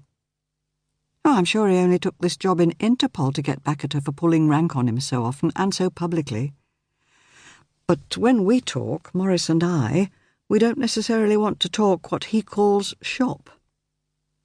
He passed me my mug of tea, looking over the rim of his own as he sipped. At last he said, without wishing in any way to pry, I do wonder what long-distance lovers talk about. Even dear Aidan and I, with so many friends and so much experience in common, occasionally dry up. Have you told him about the cat on the roof yet? I shot at him. Tonight. Our regular Skype time, I promise. But it was of you that we were speaking. Have you, as lovers very new to your relationship, and with so many difficult areas to tiptoe round, ever discussed your future, for instance? My turn to sip tea. At last I said, as honestly as I could, I don't really know if we have a future. He was supposed to be dealing with one specific problem in Interpol's internal organisation, but now he's obviously been moved on to doing something else, something big. And I've a nasty idea that when this big thing is over, there'll be another, and then another. And even if he comes back to England, he'll be in London and shooting over to France every other week to see Leda, which I know he really has to do. Even though she might not be his biological daughter. I put my mug down and folded my arms. Like you'd turn me out into the cold because I'm not your biological granddaughter? As our laughter died down, I added, he simply adores her. She adores him. But I've a terrible suspicion that if her real parents didn't find him dead useful looking after her when they were working, and weren't too mean to hire a full-time nanny, they'd ruthlessly cut him out of her life. I'd been with him when he'd returned Leda to Penny and her horn player, and I'd seen the expression on their faces. And to think I'd really liked Penny when I'd first met her. And how would he deal with that? The words that came out surprised me as much as they clearly shocked him. I wouldn't be surprised if he went to work for Farfrae in New York. And would you go to New York too? I'd never heard his voice so flat and neutral. Why should I go there? What on earth would I do in New York? Well, I fancy you wouldn't have to do anything, though someone with your skills would be snapped up immediately, green card permitting. I fancy the partner of an antiques expert might just have to exist, in other words, as a highly decorative wife. I was gobsmacked. But my place is here. Here, as in with you and with Pa. I can't go swanning off halfway across the world and leave you two alone. Well, you've got Aidan, I conceded, but Pa, all Pa's got is Titus. And that indeed is an appalling thought, he agreed. Chapter 18. The very evening I really wanted to talk to Morris, he was working. He took my call while he was in the lobby of a building which tourists took photos of, and was about to meet the sort of people I only read about in newspapers, and then only if Griff reminds me I ought to be keeping abreast of current affairs. Since I hadn't mentioned my particular version of the cat climbing onto the roof, I didn't want to worry him by jumping straight in and asking for help. He clearly needed his mind on the job in hand, since he told me the meeting was going to be conducted in French. But I asked him to phone the moment he had a chance, and made him promise he would, something I didn't ever like doing because it made me sound needy. Actually, I felt needy, since Freya still hadn't got back to me about my sighting of Montaigne, or the warning from Gorgeous Eyes, or even got one of her minions to do it, which, given our last phone call, sounded more likely, and was even preferable, to be honest.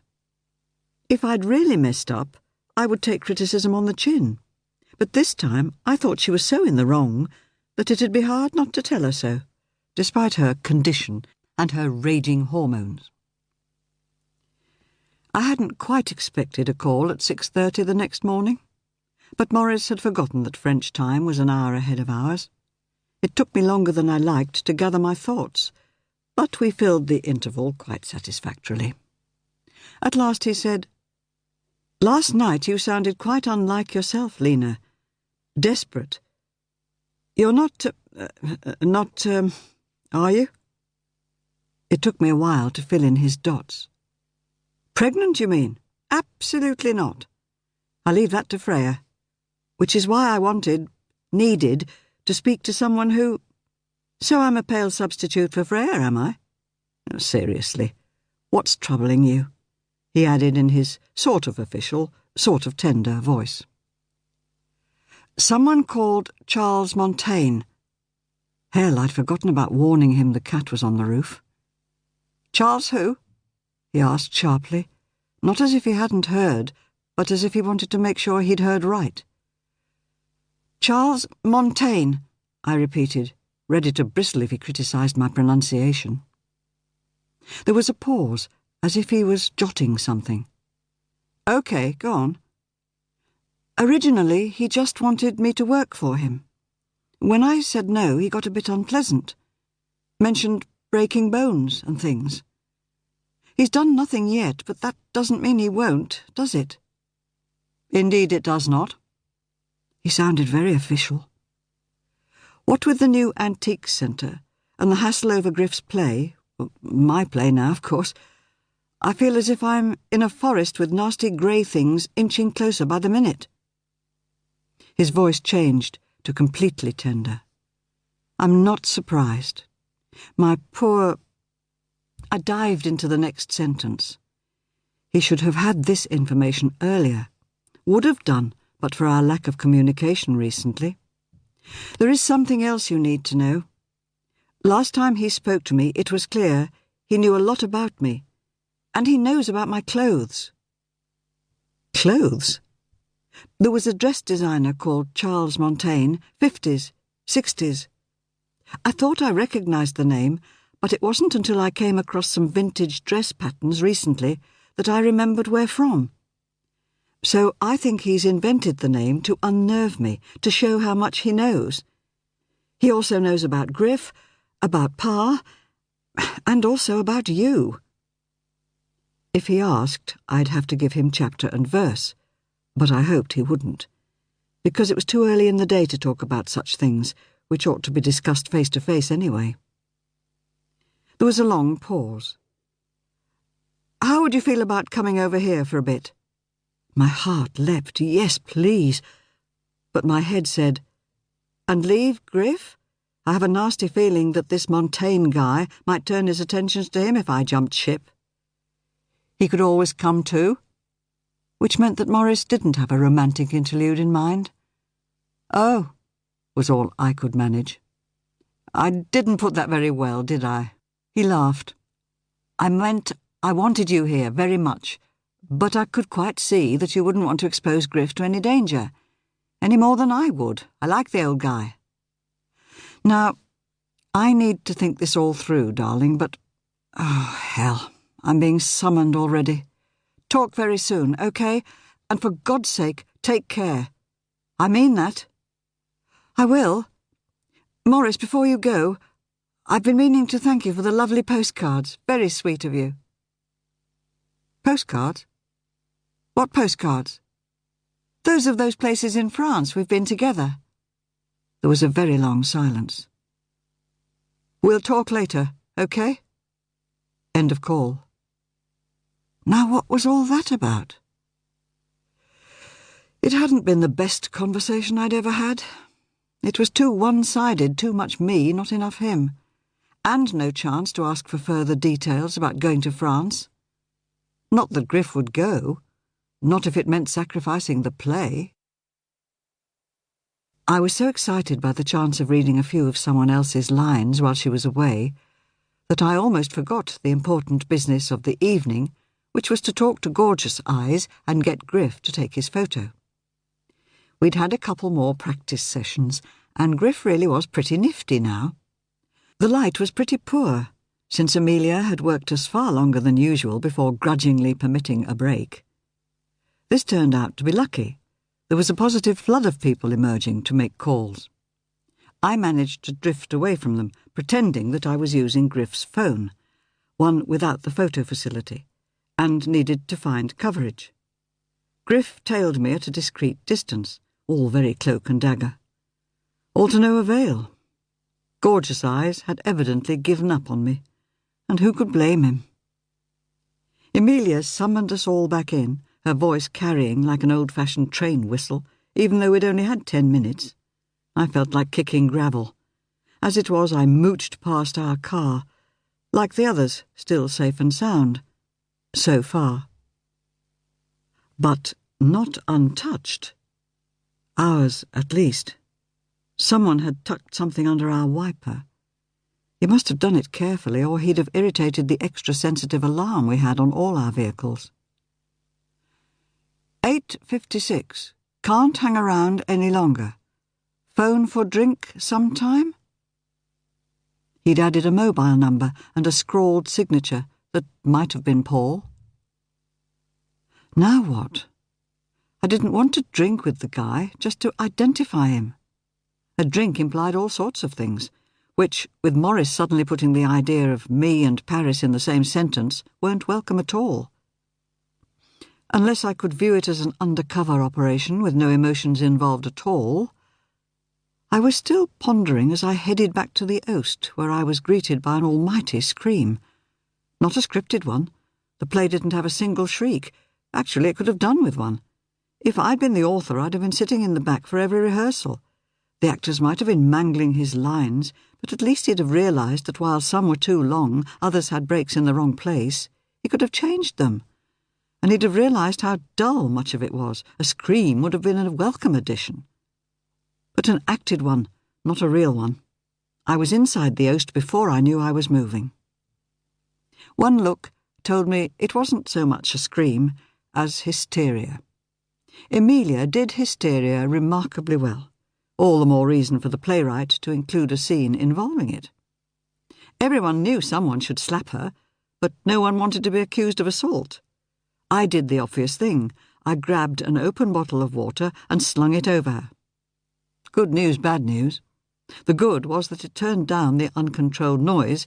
The bad was that her top was silk. At least the water was cold. The colour shouldn't run. Griff cast his eyes heavenward. He might have been exasperated with me, but equally he could have been getting tired of what he regarded as an interruption to an evening's work. As before, and with slightly more justification, she turned on me. But she wasn't accusing me of wrecking her top. She was accusing me of theft. "Of what?"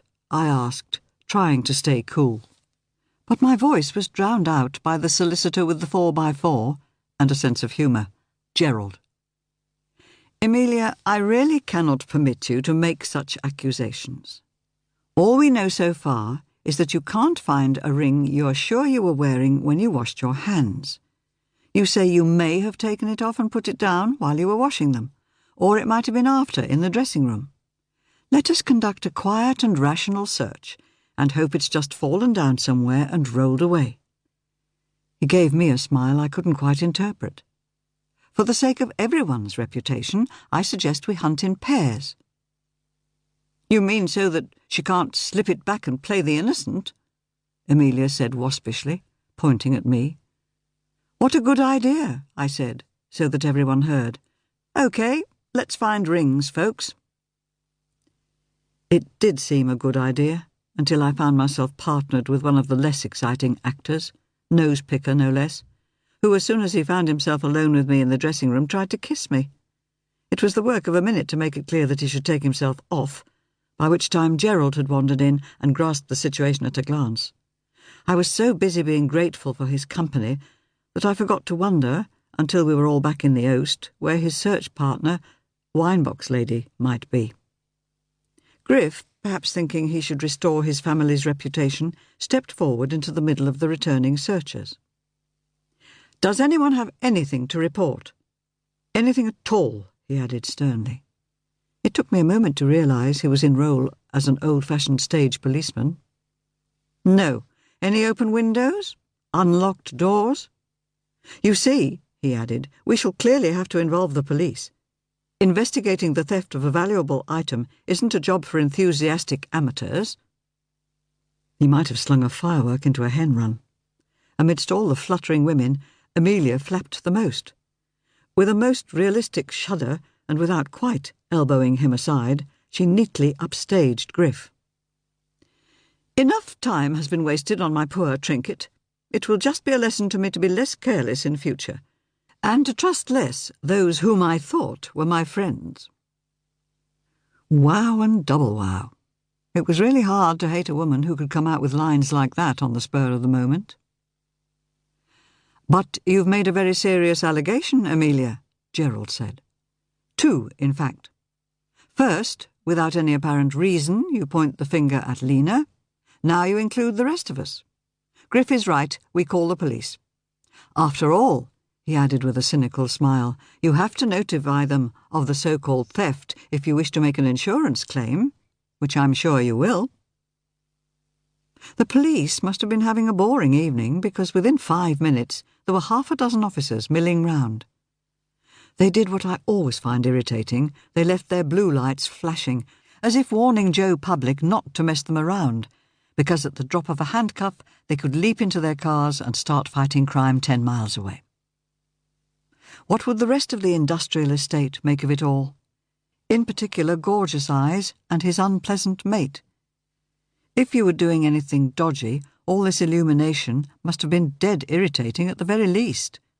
Not a single light shone from any of the units, but I had a sense of watchfulness and of fingers being crossed that any police activities didn't extend to checking their premises or even their vehicles, not to mention the odd skip.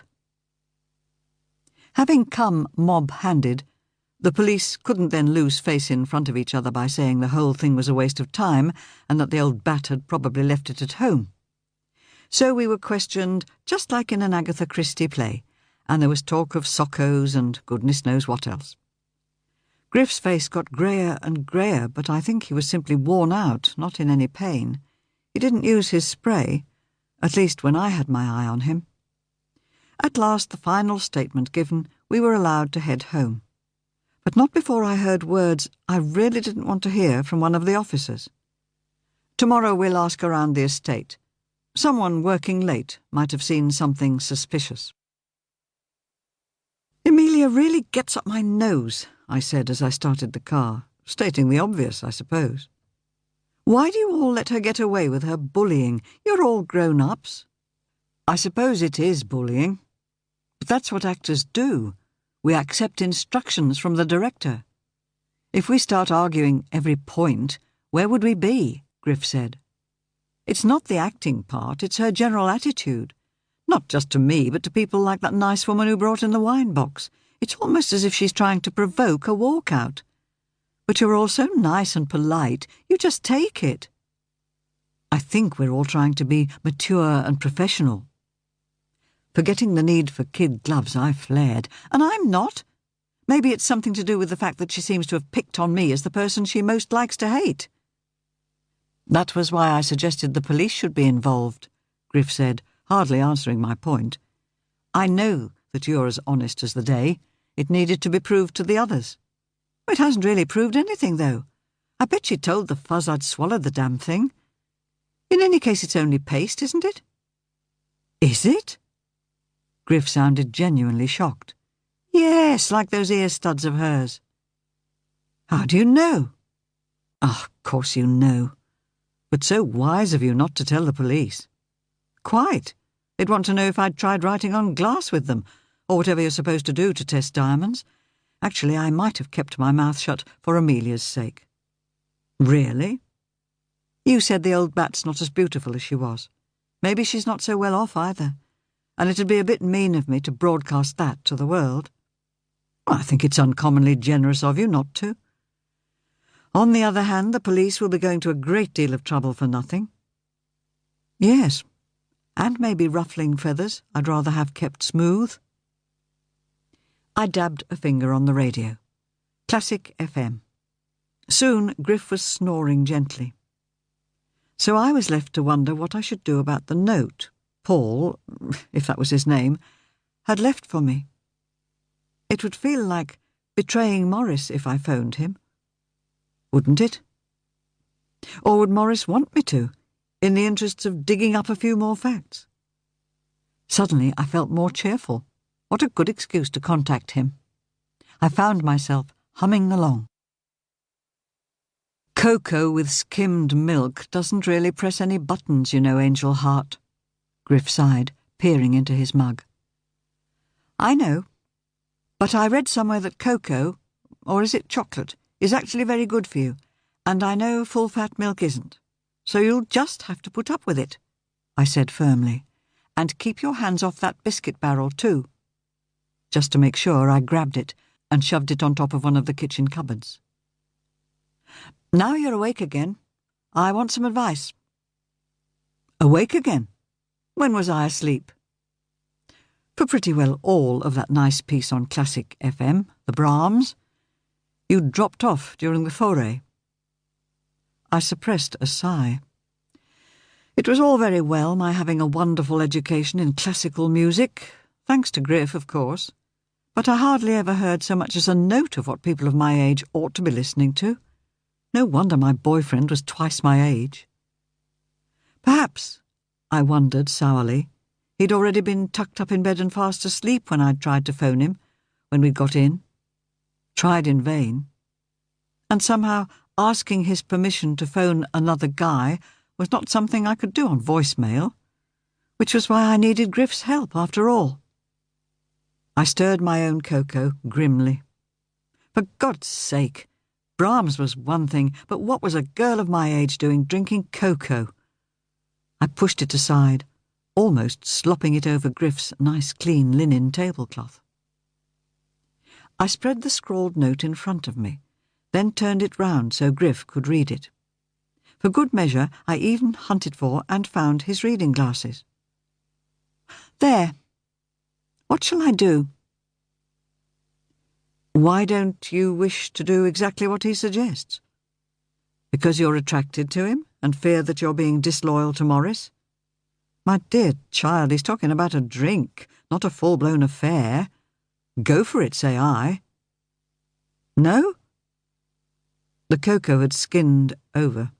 The more I stared at it, the more I felt sick. And then some words came out that scared me. What if it wasn't that guy who wrote the note? What if it was Charles Montaigne? Chapter 19. Which was why, the following morning, despite everything, I tried phoning Freya again. Still voicemail. I cut the call without saying anything. My advice is to talk to Morris, Griff said over the Times, where he'd just started the easy Sudoku. Oh, just do it, Lena. There shouldn't be room for shyness like this in a relationship, surely. Obviously he was struggling. I hadn't the heart to tell him that Pa could shoot through even super fiendish ones in a matter of minutes. Nodding, I headed back to the office to make the call. Even I could work out that I wanted to make it businesslike, as if lust for possibly Paul had never reared its tempting head. So I spent a couple of minutes jotting things I wanted to say in the order I ought to say them. It was a complete waste of time, of course, because Morris was up to his ears in what sounded a very lively meeting in French, and simply muttered that he'd ring me back before cutting the call. I headed upstairs for the workroom, past my open bedroom door. Tim the bear looked very sympathetic, and I found myself in a ball on the bed being hugged. Then he sat up and gave me the benefit of his advice. "Phone possibly Paul," he said, "and make sure you arrange a meeting in a public place, just as if you were meeting for a blind date. If it turns out to be Charles Montaigne, Scarpa." It was hard to argue, and since there was no other advice available, I sniffed, wiped my eyes, and took it. I'd never have thought of a garden centre as a meeting place, but that was what Paul, definitely now, not just possibly, suggested. To look like a genuine customer, I grabbed one of those low, awkward trolleys with fat, unsteerable wheels and managed to push it inside. And there he was, watching the antics of a large bird in the pets area. His smile, as he turned to face me, lit his face, and certainly reached his eyes. A good sign, I decided, especially as they were just as attractive as I remembered them. But he said only, "I need some bulbs," before heading off to another part of the centre, away from the nosy CCTV camera, presumably. Lurching from one aisle to another, I trailed after him, suddenly not best pleased to have come all the way to Ashford when I could have been fixing a vase, and certainly not wrestling with the trolley, which insisted on going its own sweet way. I spotted an offer on large ceramic pots, supposedly frost-proof, which I knew Griff wouldn't have wanted me to resist, but which the trolley wanted to bypass. As I dragged the wretched thing to a halt and reached for the pots, and a couple of bags of tulip bulbs and some fibre to fill them, a thought struck me like a blow on the chest. What if Griff wasn't alive to see them come up? I think I gasped out loud as I pressed my hands to my mouth. Paul came back. "Are you all right?" Shrugging, I said as lightly as I could, "Someone walking on my grave," which wasn't at all what I wanted to say, or by the look of it what he wanted to hear. "Be careful what you wish for, and be careful what you joke about," he said, cramming daffodil bulbs in a paper bag. Only £2 for a bagful, no matter how many. Clearly he meant to get his money's worth, even if this whole trip was a smokescreen. I certainly wasn't wishing for it, and not necessarily joking. "Why am I here?" I passed him another bulb. "Because you've annoyed the guy I work for, and my mum needed some daffs." "Is it me, or all the actors? You're going to tear that if you pack in any more. They just park and go in, you sniff round. What part are you playing, Miss Bloody Marple?" "I'm not acting at all." "Give up then, and stay away from the estate." "Can't. I'm prompt and props, remember. Essential." "Well, do as I just said." Park, eyes down, inside. Changing the car for the van was a good move. He reached for another bag and stuffed it with just as much care. What am I not supposed to be looking at? Bloody hell, just give it up or do as I tell you. I'm putting my job on the line, telling you. What had he meant to say instead of job? Not life, surely.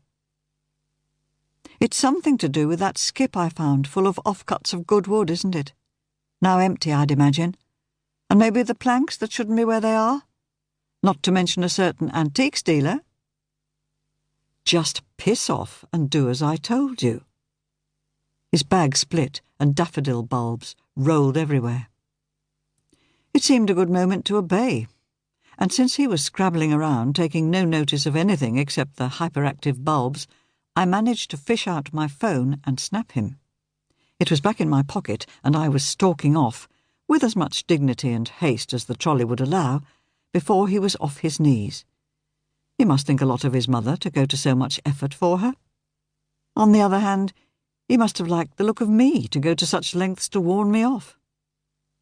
There were only a couple of security cameras, and I worked out how much of the area they covered so I could move the car well out of their range.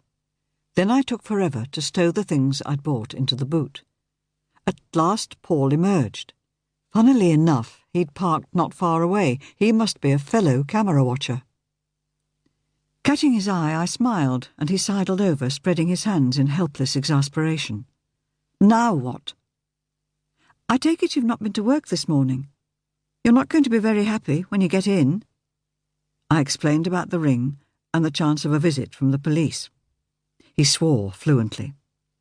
When he'd finished, I said, I think you're risking more than your job to talk to me. I think you're taking a real risk. Why? For answer, he grabbed me, kissed me very hard on the lips, and stomped back to his car. I took the number, and, feeling a louse, its photo as well. I had something like evidence. Now all I needed was a bit of concern, a bit of interest from Freya or Morris. Though perhaps neither of them need know about that kiss. Or my heart-hopping reaction to it. Texting both of them seemed better than trying yet another voicemail message. I did it back in the garden centre, safe in the little cafe, where for some reason the rim of the coffee cup kept rattling against my front teeth. My thumbs kept finding the wrong letters too. At last I managed, then I sent the photos to Freya. I thought about it for a bit and eventually sent them to Morris, too. I sat and waited. But there was no reply from either, so I trudged back to the car and headed dismally for home, where I found Griff staring without enthusiasm at the pile of mail Mike the postie had just put into his hand. One of those white envelopes with another card from Morris. I took it without saying anything, looking at the one that had attracted Griff's attention. A brown window envelope, the appointment for the fasting tests he'd mentioned, perhaps. I knew he wouldn't be keen on anything involving going without food, but now wasn't the moment to joke him out of it. Instead, I tucked my hand into the crook of his arm and walked him through into the kitchen. I said I'd take you, remember? I said, putting the kettle on. He shaped his face into something approaching a smile. Of course you did, dear child. The trouble is it's rather sooner than I expected. Monday. I have to be there for 8:30. The NHS wasn't hanging about, was it? The medics must think that whatever was wrong was more serious than Griff was letting on. They must have had a cancellation, I said lightly. When can you have your last nibble? We must make sure it's a nice one. Before he could reply, someone rang the front doorbell, knocking hard at the same time. A glance at the security camera trained on the door told us it was Wayne, my fake fiancé.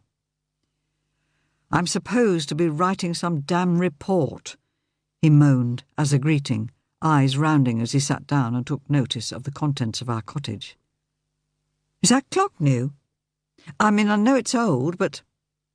I think you were too busy sorting out disguises and your backstory to notice anything last time we met, Griff said, bustling off to bring tea. Someone said something about a new development, I've not seen the DCI for a couple of days, meetings or something. That's all the senior officers seem to do these days, run off to meetings, leaving us holding all the babies." Perhaps that was why Freya hadn't been in touch, and also why she was so ratty. He added, "Oh, no, not literally, of course, except in her case." I grinned as Griff brought in a plate of his finest cakes and another of biscuits. He withdrew as if he was playing the part of a well-trained butler. "Is there any news from Trading Standards or the Met Fine Arts Squad?" "Not that I know of. But these things take time, Lena. Things can be high on your priority list or even on mine, but they may be at the bottom of the in-tray for management. It depends what the media are likely to be interested in too, if you ask me." He added, "Hey, where did you get these biscuits?" Griff made them, so if you wanted to get an investigation going fast, you'd tie it in with someone in the headlines. He stared at the biscuit, as if it might have an answer. "I didn't quite say that, but I suppose so. So if you could find some Kentish celeb who'd bought a fake at the centre, things would move along. I suppose. Hey, do you know any?" "I wish. But it's something you might think about. I can't, obviously." "You're very keen on pursuing this. Why?" "I believe there's a big scam going on," I said, "very big. And I think it may have stirred something up on the industrial estate where Griff's part of a theatre company," I explained. "In fact," I continued, "that's why you're here.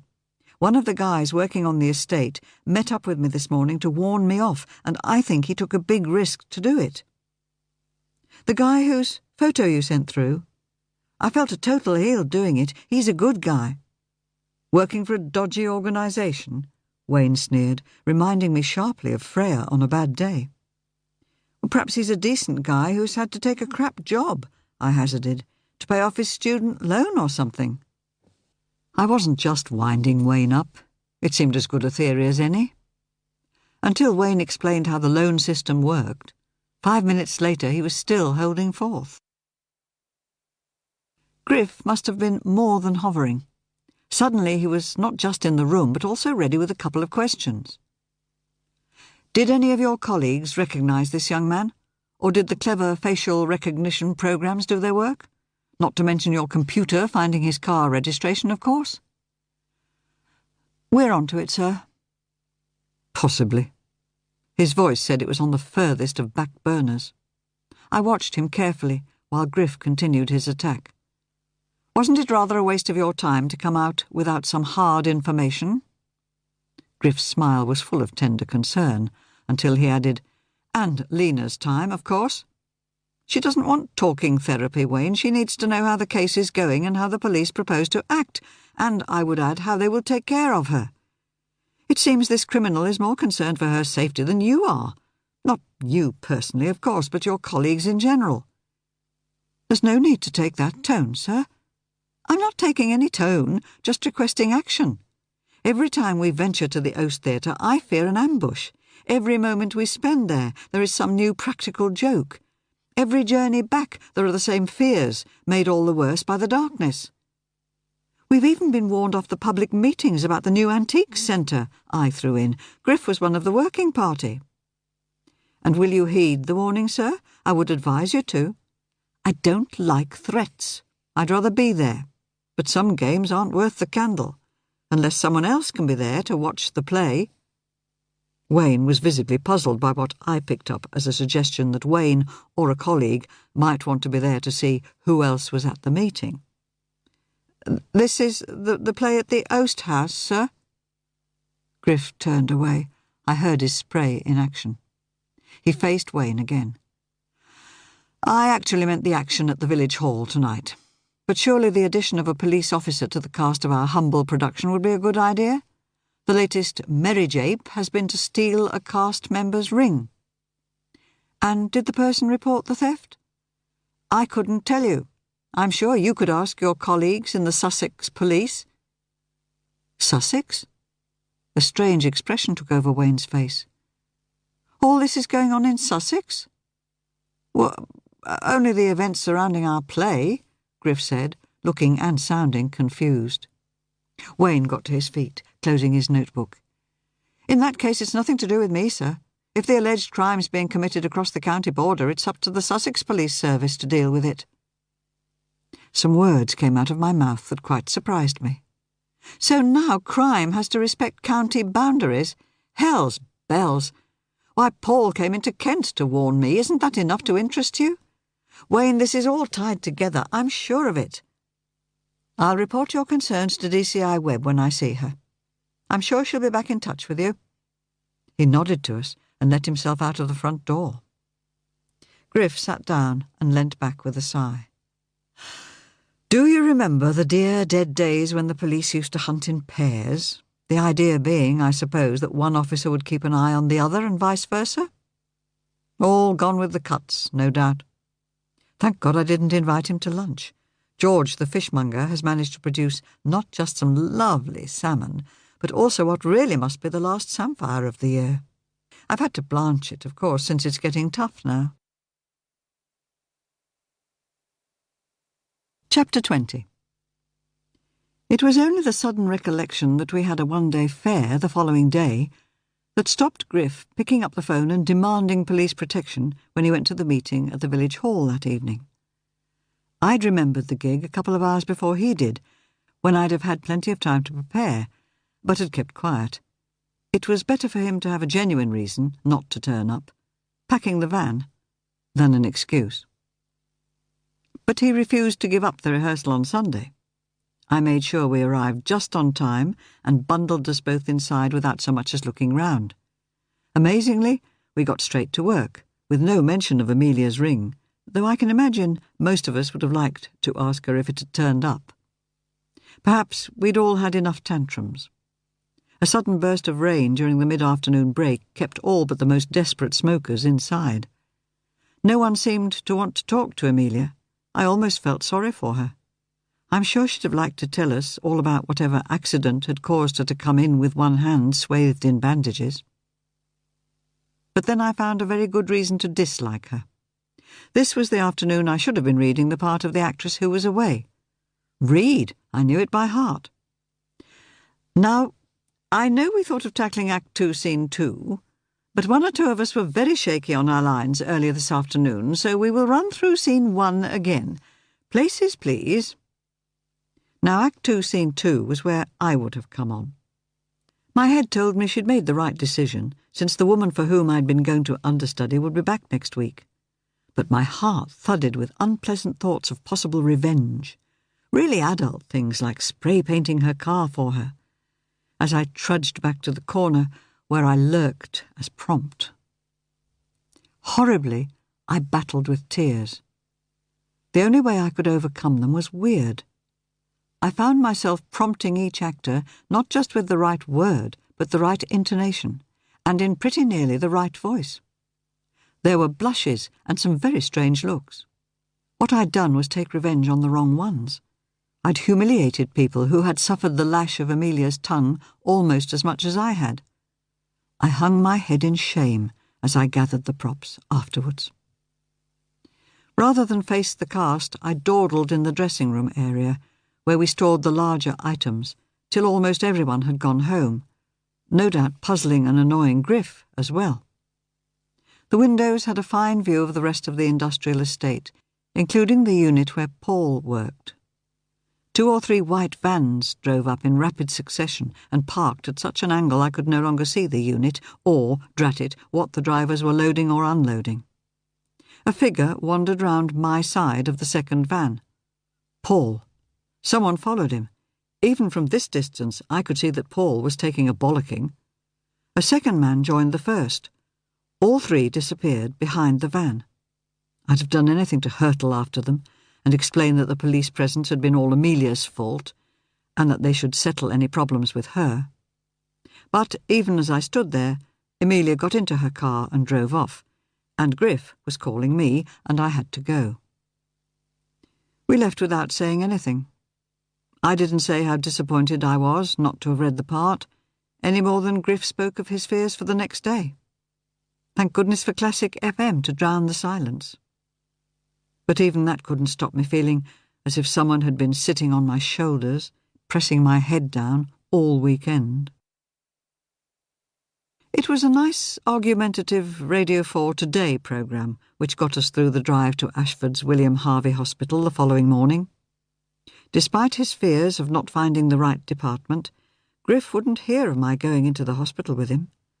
Reluctantly, I obeyed his orders to go to the outlet to hunt for bargains, last season's clothes, of course, at reduced prices. But there was nothing in my size, except stuff which made me wonder why anyone had ever even thought the clothes that colour and that cut would ever sell in the first place. I wasn't even tempted by the underwear shop. While I sat in the outlet car park, much cheaper than the hospital one, I got a text from Paul. What was all that about the fucking filth? Not good news, Lena. I texted back that it was nothing to do with me, easier than a long explanation. Then I texted again on impulse. What if I left the planks we used as a desk outside? Would that help? No response. At long last I was summoned back to find Griff acting perky, although it wasn't long before I winkled out of him the news that he had to have yet another test the following week. Monday or Tuesday, they'll let me know. Nothing to worry about, he insisted, though they say it will be a bit more intrusive and will take at least half a day. So the cat's still on the roof, but someone's getting a ladder, I joked, ready to weep with terror. If only there was someone I could share all this with. What will you tell Aidan? Do you really think he needs to know? Absolutely, especially about the ladder. I squeezed his hand. Now, have you had anything to eat? You know you have to think about your blood sugar levels. No? Here, have this banana. Then we might have a browse round TK Maxx. You always nose out something good for me. I thought about texting Morris or even phoning him, but pride clicked in. If he wouldn't contact me, why should I bother to contact him? My pride took me through the rest of the day, but by Tuesday morning I was getting really desolate. Just as I was thinking that Morris had forgotten all about me, and my afternoon with the glue and paint was getting longer and longer, the phone went. I'm sorry, I've been trying to find time to get in touch all weekend.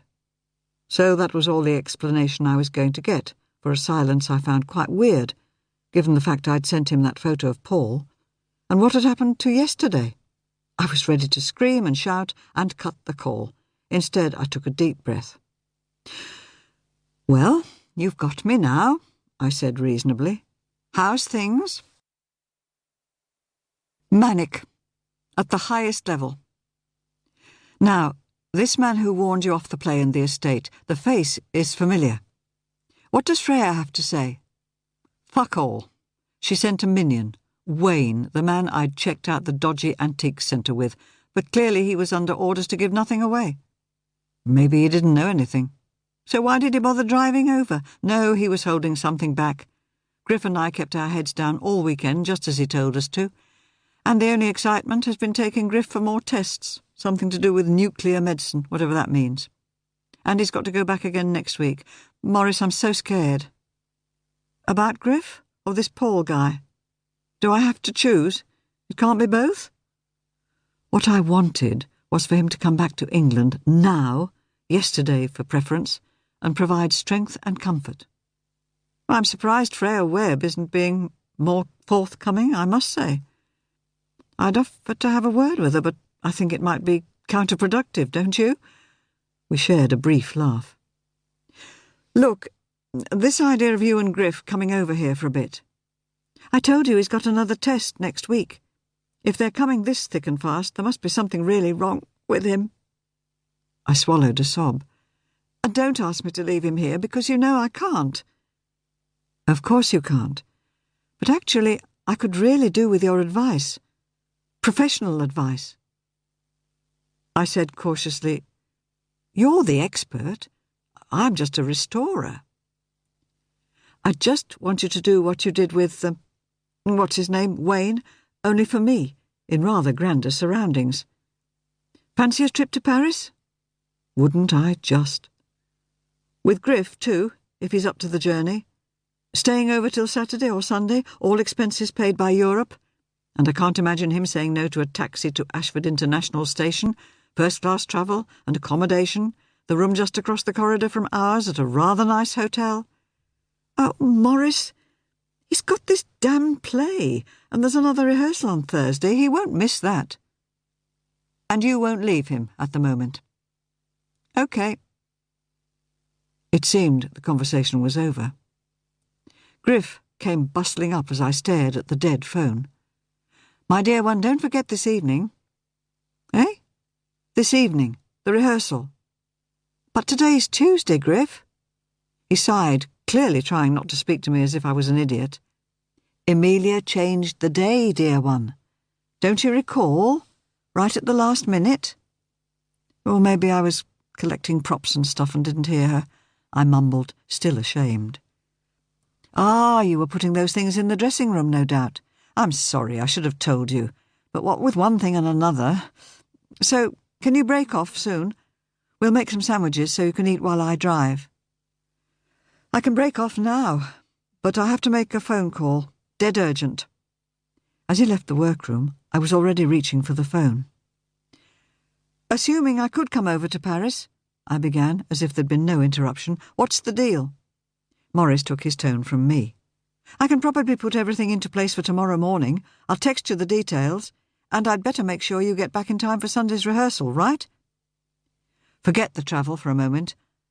I'm to do what I did with Wayne in grander surroundings. Does that mean what I think it means?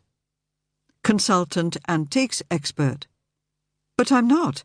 I mean, you are, with your degrees and such, but You've got gifts a lifetime of study wouldn't provide. I said sharply, you know I can't turn my divvying on and off like a tap. But at least I'd done all that reading before the jaunt with Wayne. I know that, and I also know you observe things I don't even know are there. OK? Ask Griff if you're not the best. He's biased. So am I. Listen, this could make your career. Yes, and mine, to be honest. It won't work if you slide in looking miserable and scared. Think confident. Posh clothes, day and evening, both of you, because I can't imagine Griff wanting to miss out on where you're going to operate. Borrow your father's title for good measure if you want, and if it'll make you feel more at home. Oh, Lena, he added in a totally non-professional voice, adding a few suggestions about how we might pass the hours when I wasn't being consulted. Just say yes. You did say yes, of course, was Griff's response. This was the first time Griff had driven our new car, and he made sure we were safely onto the main road before he started asking questions. Provided you're well enough. With my pills and trusty spray, I'm up to anything, my child. Abseiling down the Eiffel Tower apart. Best bibs and tuckers, eh? And you're to be Lady Ellum? My. My lower lip came out. I don't know about that. Maybe a subtle hint? Of course, this is Miss Townend's professional name. Really, she's a member of one of Britain's leading families. I'd like that better. After all, it's true. I'm part of your family. And with sarnies as good as these. Very glad I am, too. This evening, Amelia was all charming smiles and pretty compliments. She made a particular point of thanking me for all my discreet contributions. She thanked the cast for the special effort they'd made to get here tonight instead of Thursday. Her hand was still bandaged, but very lightly. No ring was visible. Off we went, without her marked script. Of course we won't need it, will we? Everyone's so good we could manage without it. Without little me, indeed. There were lots of cues for obedient bursts of laughter. But, oh, Lena, would you be an angel? Just in case. She slung a huge bunch of keys at me. Thanks to all that practice on French beaches with Morris and Leda, my catching was good, and I took them in mid-air without so much as a fumble. Gerald remarked they could use me in the England cricket team. As I went through the door, she called, "And darling, the central locking's on the blink. Use the passenger door." I turned to see her making a turning gesture. I had to use the key manually. Her elderly but still gleaming Mercedes was parked slightly apart from the rest of the cars, as if to make a point. Front passenger door, keys in lock. And the most amazing racket. I thought our car alarms were loud, but this would have wakened the dead. or at least brought the occupants of every single unit on the estate to their windows. For some reason, it didn't have any apparent effect on the people in the Oast. It didn't take me long to go and fetch Emilia. Just to make sure there was no argument, I left the theatre door wide open. No one could miss that din. "Dear God, what have you done this time?" she demanded with a huge heave of a sigh. I responded with an even bigger shrug. "Front passenger door." I slung the keys back. Gerald, guessing, probably correctly, that she wouldn't be able to catch them, intercepted deftly. "For God's sake, I said on no account to touch the passenger door." From a safe distance she zapped, and the alarm subsided. It was so quiet that you could almost hear the plop of heads being pulled back through windows in the other units as people realised the show was over. Despite myself, I looked around, trying to make it a general scan, but actually eager to see if I'd attracted unwelcome attention from Paul's boss, or bosses, or even Paul himself. If I could have run off a flag saying sorry, I would have done. As it was, I gave a huge shrug as I headed back outside, only to have to head straight back out again to get the missing script. As I sat trying to look a cool, efficient, prompt, but actually smouldering and ready to puff into flames if anyone crossed me, I kept letting my attention slip, once so badly that I did the unforgivable and lost my place in the text. This time, although she'd have been justified, she didn't scream at me. Perhaps she could see the heat shimmering over my head, which was ready to erupt if I was provoked. But why did she have it in for me? From past experience, I knew I didn't bring out the best in women, just as I brought out the lech in older men. But surely this wasn't a sexual jealousy thing. Not unless she fancied Griff, in which case she was in for a sad disappointment. In any case, he hadn't been her first choice for leading man. She'd only thought of him when Andrew Barnes had thrown in the towel. But she must have known he was gay. He was far from gay at the moment. She was lashing into his handling of two vital speeches as if he was an infant learning to read. We all pretended not to hear. As for Griff, he looked iceberg cool, but then he was a wonderful actor. He ran through the speeches, as she demanded. Far from being appeased, she wanted them changed again and again. At last she deemed them acceptable, probably because he'd gone right back to his original interpretation, and she was too ratty to notice. The rehearsal continued. The action moving up to the balcony, everyone's attention was off Griff. Only then did he pop a pill and puff his spray. Eventually I had to chip in with a missing word for Emilia herself. "Just the word, Lena. Nothing clever." Really professionally she continued without missing a single beat, but she looked at me with something like loathing. As I waited for the next slip, I continued to ponder. Was someone putting pressure on her to get rid of me? That didn't make sense. Not just me, anyway. Everyone here had had some problem with her acid temper since they joined the cast. They'd dealt with it by becoming anonymous, just as Griff had suggested Freya Webb's colleagues would have. I didn't really do anonymity, even when I was trying to creep round under radar. And when I did, blow me if I didn't activate some car alarm. I'd been the one to tip water over her, of course, and point out that the smoked fish was inside the Oast, not outside, but she'd been edgy before that. As for Griff, he'd never explained why people didn't stand up to her bullying. Maybe I'd press him again tonight. Or maybe I wouldn't. I'd had a text come through. Get the fuck out of here. Go by a new route. If only I had a guardian angel. Or perhaps I did. Winebox Lady had a nosebleed, the sort that wasn't going to stop soon. Any other time I'd have grabbed the chance to read her part. As it was, I caught Griff's eye and tapped my watch. "Early start tomorrow," I mouthed. He was on his feet, packing away his gear before you could say police raid. I'd never bundled the other props so quickly or so carelessly. In fact, I just dumped everything in the Oast roundel and, pretty well scooping Griff up, legged it to the car. We needed to go northeast, of course, so I headed southwest. Fortunately, he was too full of what he referred to as sound and fury to notice that we were on the wrong road. Only as he saw a sign to Bexhill did he twig. "Bloody sat-nav," I muttered, glad to find a lay-by to pull into to tell it to take us home. For once I blessed the wretched thing's habit of choosing weird routes. No one would predict some of its odd choices, surely. And no one did. At last I shoved a bone-weary Griff into the house, locked everything in sight, and thanked heaven for the next morning's early start. Chapter 21. Driven by a calm, smart but tough-looking woman in her 40s, our car arrived outside the front door, bang on 6:15. It was not, I'd guess from the amount of dials and things on the dashboard, your standard taxi. It swept us up to the main international station entrance, and despite the no waiting signs, the chauffeurs made sure our cases found their way to the top of the escalator without any help from us.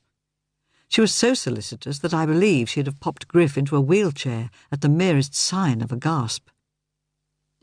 Once on the train, again with the minimum of effort, I couldn't argue with the idea of a champagne breakfast, not just this once, since Griff hadn't been so full of life since the chest pains had begun. If he had any difficulties, he gave not the slightest indication. In fact, he was so full of fun, the journey passed in moments, even the bit deep in the Channel, which had me reaching for his hand. It would have been nice if the fairy tale had continued with Maurice greeting me in Paris with flowers and wide-open arms. Quite a tricky manoeuvre, now I come to think of it. But at least a man with a discreet sign for Monsieur Trip and Party greeted us, and swung us off in another upmarket car into the city that always made me squeak with excitement and disbelief. The hotel we drew up to nearly made me squeak again, but I decided that the daughter of an English nobleman would treat even somewhere as grand as this as her birthright. Several quirks of fate separated me from ownership of Bossingham Hall, of course, but who was to know? My lower-class origins gave themselves away when I wondered, dourly, but not aloud, who was footing the bill for all this sumptuous modern elegance, not just for me, of course, but for Griff too. His room was indeed just across the corridor from Maurice's and mine, and it didn't take him long to tap my door and exclaim at the view, not to mention all the other wonderful things. He gripped my shoulders, shaking them slightly. "Promise me you'll never doubt that you've earned this, Lena." Doubt? I knew I didn't deserve it. But I've suddenly been upgraded to an international expert. What happened to the foster child from Folkestone?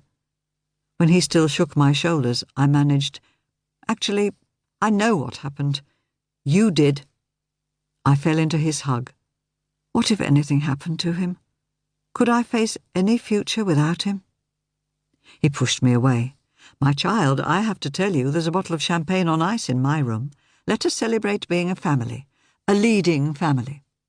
He lifted my hand high as if leading me in a procession, and together we minced through the door, only to have our silly drama cut short by my mobile phone. We stopped halfway across the thickly carpeted corridor. "Don't turn it off, loved one, the fizz can wait. But not the fuzz, not in the form of Maurice, at least." Without thinking, I opened the text. But it wasn't from Maurice. It was from Paul. "Go on, read it," Maurice's voice rang out. He was only 20 yards away, and I should have been running into his arms. If I began to scream, I stifled any sound before it came out. Because of Griff, of course. If I started doing what I wanted, which was collapsing in noisy hysterics, what would it do to his heart? I didn't dare risk giving him a full-blown heart attack, so I took the deepest of shuddering breaths. "Griff, I need to deal with this. Why don't you go and put the kettle on? There's green tea in the top of your case." "For God's sake, there's room service," Maurice snapped. He muttered in French to a passing young man, pointing at Griff's room. Heaven knows what he said, but the minions scuttled off. Then Maurice gently pushed Griff out of the corridor through the heavy door. Griff wouldn't be pushed. "Lena, my child, who is it?" I took a deep breath. "Charles Montaigne. Off you go." The moment he closed his door, I handed the phone to Morris so he could see the message. Instead of a text, we stared at what was left of Paul's face. "Is this the price he paid for trying to help me?" I asked. "More to the point, is he alive or dead?" I tapped the screen. "Go and share the green tea with Griff. I'll get on to this." As a lover's greeting, it didn't begin to score on the romantic scale, but I'd never heard more welcome words. "Thank God you're safe over here," he added. Perhaps these came a close second. He kissed me swiftly before he hunched over his phone, turning away from me and giving my bum a helpful shove. "But look after Griff," he hissed. Since the young man was already scurrying along bearing a silver tray over his shoulder, I obeyed. I could smell the spray on Griff's breath, but we both pretended we wanted nothing more than a healthful infusion accompanied by some highly illicit pastries. Unable to pretend any longer, I let him take my hand. "Has he threatened you, my love? Overtly rather than implicitly, I mean." "Trust you to give me a vocabulary lesson at a moment like this," I muttered. "Actually, I think it's an implicit threat. It wasn't my face, after all." "But he's not a nice man, Griff, and I'm glad we're safe over here," I added, echoing Morris, who had still not reappeared. I couldn't hear his voice, but that might have been because of the thickness of the door and the general soundproofing that enveloped us like a giant comfort blanket. The green tea was very good, as were the pastries. They occupied several minutes, with a few light comments thrown in. But I wasn't the only one constantly eyeing the door, all the time pretending to be interested in the decor, or the bloody view. At long last there was a tap on the door. A peep through the spy-hole showed a grim-looking Morris, though by the time I'd unlocked the door, he'd rearranged his face into a calming smile. "That's all that sorted out," he said, though I noticed he didn't return my phone. "Well, nearly all. I'll be able to join you for lunch, which will be with the gentleman who asked for your expertise." "Old money?" Griff asked quaintly. "Old as the Conqueror, probably. Don't know how he dodged the guillotine." "In that case, with your consent, I will take Lena shopping first." Morris gaped. "She looks pretty good to me." "Very good, but not Paris chic. How long do we have?" "An hour?" "That's longer than a fairy godmother would have. Come, Lena, what are you waiting for?" Cunning old Griff had spotted a boutique almost literally across the road from the hotel's main entrance, and he propelled me inside, addressing the stern-looking assistant with a flurry of French. Within minutes, however, I was wearing a suit that fitted as if it had been made for me and was clutching bags containing a further suit, what Griff called afternoon dresses, a cocktail outfit, and a full-blown evening dress. I hadn't seen the bill, just the flash of Griff's plastic. When I'd opened my mouth, he'd put his finger to his lips. "OK, we'd argue later." "Thank goodness you have neat feet," he said, heading for a shoe shop so posh that there were only 3 pairs, all ominously unpriced, in the window. More carrier bags. One to hold a bag, he insisted, would be better than mine. That left 5 minutes for him to deal with my slap and tweak my hair. I was ready for anything, at least as far as he and Morris were concerned. But every time I looked in the mirror, overlaid on the image of a vaguely familiar Frenchwoman, the battered face of Paul appeared. Chapter 22. If our hotel was modern chic, the huge house we were bidden to, for some reason also called a hotel, though Morris insisted it was occupied by just one couple and their staff, was early 19th century chic, involving a lot of Egyptian-style furniture, gilt wherever you looked, pictures the like of which I'd only seen in galleries, and the richest of fabrics. We were shown up to a first-floor salon by a manservant, no less, who bowed as he opened double doors. Time to be, well, not exactly my father's daughter, because I never could work out his take on social class, but perhaps my ancestor's descendant. As we were received, there's no other word for it, by our host and hostess, I thanked heaven for Griff's foray to the shops. Madame Lefebvre was dressed in a suit as finely tailored as my own. Her hair was trimmed to within a millimetre of perfection, and she was Victoria Beckham slim, although she must have been in her 50s, judging by the silver-framed family photos displayed artlessly on a grand piano, which I was sure she could play. Occasionally she showed she was human by fingering, oh yes, the manicure was perfect and understated, just like her makeup, with what seemed nervousness, the sort of brooch you see the Queen wearing when she does a walkabout. Elegant, but with a lot of serious tones, with not a whiff of paste about them. Griff hadn't been able to do much with my nails, but then I was an expert, not a manicure. Whatever its state, Monsieur kissed my hand, just as they do on the movies. I managed to stand still and look gracious, I think. We had canapé, on which I was quite heavy, and champagne, on which I was deliberately very light. The stilted conversation was conducted in charmingly accented English. Then there was lunch, in a fully-fledged dining room, complete with original fireplaces, one at each end, ceilings with wonderful plasterwork, mirrors, matched console tables, and everything the heart could desire. It competed with, but didn't quite outshine, the formal dining room at Bossingham Hall. Lunch was the sort of occasion at which Aidan, with those long conversational manoeuvres of his, would have excelled. I just tried to look alert and not let my mind wander. What was I doing here, when a man who'd kissed me had been beaten so viciously he might not be alive? There was also another problem. One of my antennae was twitching. Not the one that hunts for cheap goodies to sell dear, the one that tells me I'm handling a wrong 'un. I was sitting at a table set with the finest crystal. I was sure it was from Stourbridge for some reason, and eating off Limoges porcelain, and all I could do was smell a dud. I could hardly check the china.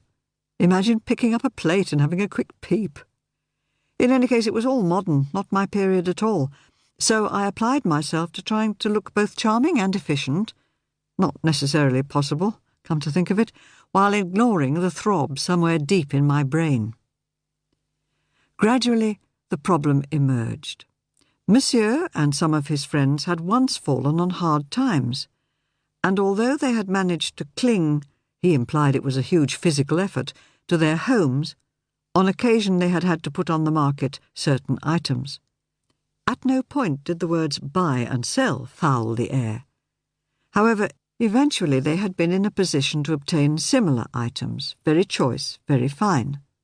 But a rumour was spreading that someone was managing to pass off what could only be described as fakes. Aha! So this was how I was to sing for my lunch. Actually, I was relieved. It wasn't often my antennae misled me, and I'd have hated them to start now. I gave them to understand that my father had been forced to retrench too. That seemed to go down well. I didn't spoil the atmosphere by saying I sometimes flogged a dozen or so of his plates in draughty church halls. I certainly didn't mention Pa's connection with Titus and his part in producing fakes. Eventually we adjourned for coffee to a different salon from the first. This time the porcelain was Sèvres. Hunky-dory Sèvres. At last I was aware that they were all looking at me, as if I were a performing seal that wasn't balancing a ball on its nose despite all its free fish. Perhaps to jolly me along, Madame took me to powder my nose. En route we passed a huge gilt-bronze porcelain urn, actually a sort of giant air freshener, with delicate Chinese-derived pink carp floating around a wonderful mottled blue background. I'd seen an occasional one in a catalogue. Now I saw one for real. I think I yelped. Certainly I had to clasp my hands behind my back to stop reaching out to stroke it. "If only it wasn't damaged," Madame sighed, pointing to the lid which was missing a chunk. "A maid, only last week." "Damaged?" This time I did reach out. Oh dear. "Did you save the piece that broke off?" "Of course. It is safe inside, but—" Oh, I did like Gallic shrugs. I wished I could do them myself. "May I look?" I don't think I gave her time to say no. "You hold it like a doctor, examining a sick child," she said, peering over my shoulder. What I needed then was a consultant paediatrician. I think that was the right word, but I didn't fancy risking it on her. "Children can heal without scars," I said slowly as I replaced the urn on its stand. Well, I do know someone who might be able to help." Why was I being so tentative? I'd prepared even more valuable items for private owners and for museums. Perhaps I didn't want to muddy the waters of my so-called expertise for sniffing out fakes by telling her I was nifty with the glue pot. "But there must be experts at hand in Paris," I added truthfully. "People who are experienced in this sort of thing." "Monsieur Maurice mentioned you," she said firmly. "He said you were modest about your skills and that I must not take no for an answer." "Did he?" Somehow the first part of her sentence sounded right, but not the second. But if my father was anything to go by, putting convenient things into other people's mouths was how people accustomed to rule got their own way. "Well, since I've never worked on anything by Samson before, it'll have to be a maybe," I said with a smile. Her own smile, genuinely warm, I thought, outshone mine. "But you recognized it as being by Samson? That is expertise indeed." By now, thank goodness, we'd reached the loo. Those in my father's wing were designed for use by servants. Yes, even the steward, whose room Pa occupied, was a hired hand, after all.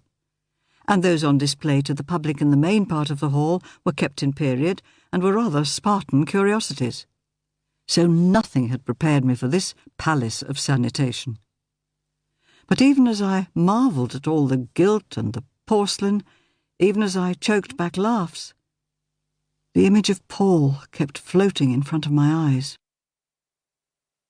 "I'd like to start in the dining room," I said firmly, donning my "I am an expert" hat so clearly it might almost have been visible. For some obscure reason, I also produced, from the new bag, a notepad and pencil. My antennae had given me a good start there. With luck, I'd find out what had alerted them. And I always had that preparatory reading to help if necessary. I could do it. I must do it. Actually, perhaps Monsieur Lefebvre had given me a pretty good clue, so I relaxed just a little. They'd had to get rid of some items and had only recently replaced them. So I needn't worry about the table or chairs, nor, as I passed them, the pier tables. But the carved giltwood mirrors, matching over the fireplaces at either end, the silvering wasn't as patchy as you'd expect, but that didn't mean a thing. "Italian, 18th century, Monsieur Lefebvre declared. "I'm sure they are authentic. They came via a very reliable intermediary." And that didn't mean a thing either. I peered at the bevelling, which in old glass is pretty shallow and often unevenly cut. This looked horribly regular to me. "Let's try the coin test," I muttered to Griff, who was hovering close, as if aware that I was scared my instinct might wilt in such overheated surroundings. He produced one with an approving smile. It was a long time since he'd taught me this trick, and since we never needed it in our line of work, he must have been afraid I'd forgotten it. I put the pound coin up against the glass. Old glass is thinner than Victorian, say, so the reflection should appear quite close. But not this close. Only modern glass was this thin. And now I came to look through my magnifying glass, shades of Sherlock Holmes, I could see all the impurities were industrially regular.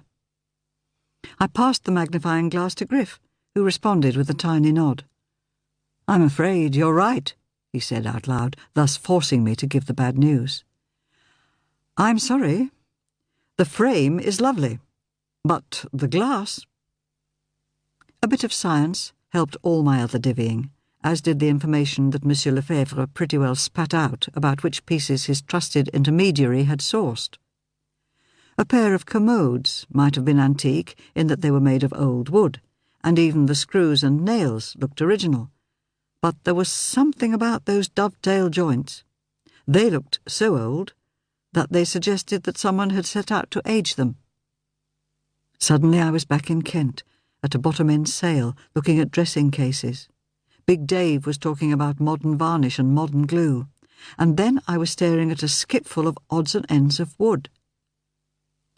"My instinct," I said carefully, "is that these pieces have been put together from other items. They've been cannibalized." Morris, who'd been surprisingly silent, prompted me, as if in disbelief. "It wouldn't hurt to use that word," I said, hoping to sound wise. As I did when I worried about a table and, worst of all, a beautiful Regency desk. I was sure some of the elegant brass decoration was original. Some. But the sheer number of swags and rosettes worried me. There were simply too many mouldings, as if someone had seized on a good idea and let it run wild. If I could strip them away, mentally if not physically, and imagine the very new-looking veneer was a lovable battered mahogany, I could see a gentleman's desk. If I put everything back again, I saw... "I'm afraid this is the worst of all," I heard myself say. "I'd need to take it apart to show you how wrong it is. But I'd suggest the person who negotiated the sale is the one to do that. You see, if you could restore it to the original, it would be worth, on the international market, tens of thousands of pounds. One went at auction the other day for 90,000, Morris agreed. From the silence that followed, I gathered that they'd paid a good deal more than that. At last, Madame broke it with a tiny cough, and the sort of polite smile that takes a lot of effort when you'd rather be spitting with rage. It seemed that afternoon tea was in order, English style. Query: how did Madame stay so thin if she ate so many meals? She didn't look like a woman who spent hours in the gym. Morris came and joined me while Griff charmed our hosts with stories, some possibly truthful, of his life in the theatre. "You had me on the edge of my seat once or twice there," he said, "but my God, you came up with the goods." "Maybe I can dispense with my antennae," I said lightly, knowing that even if I tried they wouldn't dispense with me. "Has this been any use? Apart from upsetting a couple of perfectly nice people with more money than sense? I mean, Morris, have you seen the loo?" "It has been my pleasure," he said gravely, as if discussing arrangements for a funeral. "The last thing I want," he said, back at our hotel half an hour later, as we lay on the monster bed in each other's arms, "is to keep taking you and Griff out and making you do your act over and over again, as if you were a pair of performing bears. But the victim who's invited you to dine this evening is even bigger than the Lefebvre. You'll recognise him and his pad from TV, even if you are invited to use the unofficial entrance. And you can bet my pension that the phone lines have been trilling all over Paris with the Lefebvre news, so you may get even more invitations and even more fees. If I do, I'll ask for your guidance about which I can accept and which safely turn down," I said, "because Griff's health is more important than my junketing round the city." He was safe in his room, lying down for a rest at the moment. Safe because there happened to be a policeman lurking in the corridor. On the other hand, he's been like a kid at the zoo, hasn't he? True, and I've not seen him reach for his spray once. But for all I said I could manage without my divvy instinct, I daren't, and I daren't try to force it. If Monsieur Lefebvre hadn't told me which pieces were replacements, I might have had egg all over my face. "He didn't tell you the desk was new?" "He did, by looking at it so anxiously." "We'll make a detective out of you yet," he said. I sat up sharply. "What about Paul?" Chapter 23. "You always want the truth, don't you?" He sighed, grasping my hand. "Well, here it is so far. The Sussex police are onto it, as you'd expect. They've checked A&E at all hospitals in the area, Kent, London, Hampshire. I'm sure they've done a thorough job. But they've found nothing. In a sense, that's good news. No body, you mean? I asked bitterly. So far, no. So far, so good, I'd say. The man tried to warn me off. I should have given up on that bloody play, as he said, and made sure Griff did too. He got up and poured me a glass of mineral water from an elegant and expensive-looking bottle. And how would you have done that? Once Griff set on anything, it'd take a miracle to stop him. I don't know, I could have confiscated his pills or something.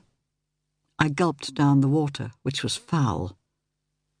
There's something more serious, remember, Morris? Charles Montaigne knows about your daughter. He knows about Pa. He even knows about Mrs. Walker and her fiancé. He may know more. Those postcards of France, Lena, it wasn't me that sent them. Not you? But, oh my God! Another reason I wanted you safe with me. Now, I know this sounds brutal, but I've not got much time. How do you get Charles Montaigne connected to the play? Not a man for Amdram, surely. But a man for revenge. He threatened to break my fingers, for starters. My God, you never told me that. Well, not so much a threat as an implied threat.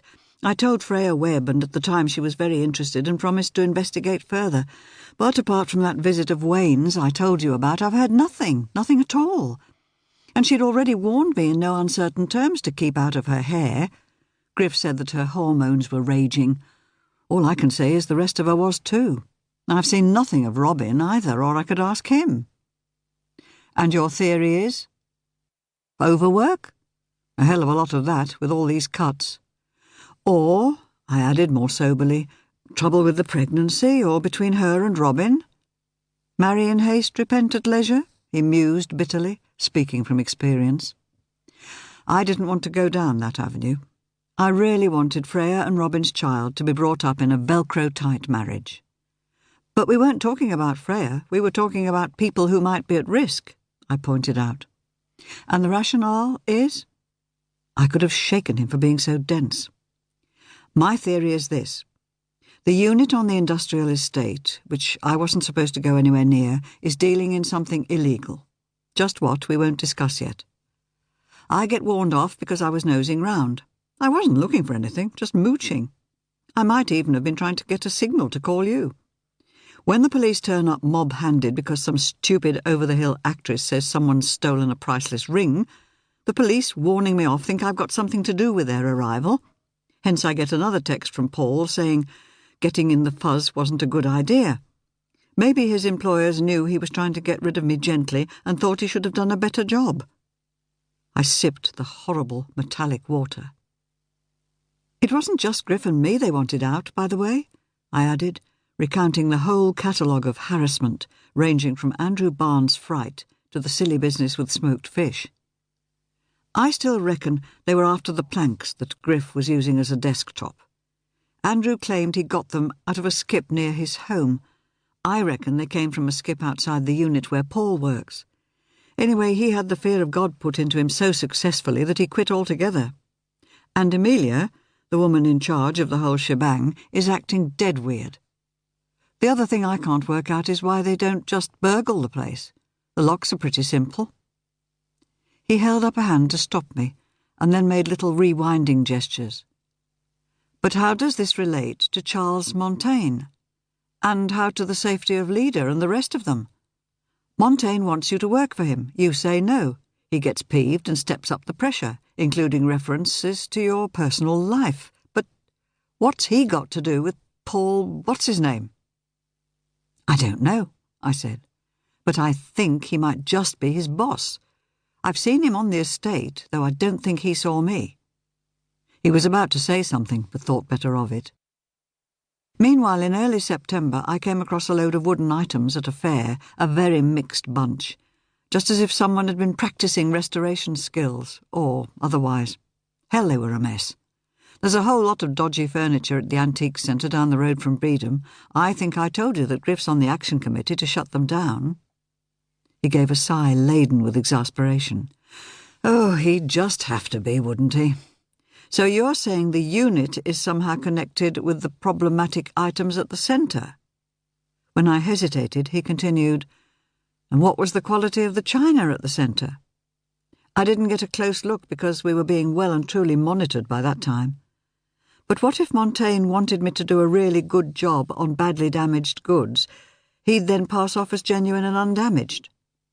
I can see that Freya would think there were too many ifs, Lena, and wouldn't want to commit manpower without more to go on, particularly when every officer has to look at each paperclip twice. But you've got a much closer interest in the business than she has, if he knows about Leader. Come on, you cared enough to get me over here, or was that just to do my divvying? I cared enough about you, and I have to admit about my job. I'm still on secondment to Interpol, but my role, as you've gathered, has changed somewhat because the man you're going to dine with tonight has burnt his fingers on some wrong 'uns. When the topmost brass say jump, I just have to ask how high. Monsieur and Madame Lefebvre were high-class guinea pigs. If you did the business for them, then you could be trusted to do the business for the Prime Minister. Hell's bells, I wish you hadn't told me. I can't do Prime Ministers. Not if it involves eating and drinking with them. I looked at him. Your career's on the line? OK. But that doesn't mean I'm not scared shitless. He shook his head. He's actually more ordinary than Monsieur Lefebvre. He inserted quotation marks with hooked finger. You'll be fine. Without you? He looked nonplussed. Why without me? Because you have to check that Leader's safe, and get Freya to check on Pa, talk to her boss if Freya acts awkward. And someone must tell Mrs. Walker she mustn't dream of opening the shop. I'll call her, and Pa, myself as well, but you know Mrs. Walker's a born martyr, and Pa, well, he's Pa. I managed to smile. I don't know how long all that lot will take you, but you have to do it, and Leader's your priority.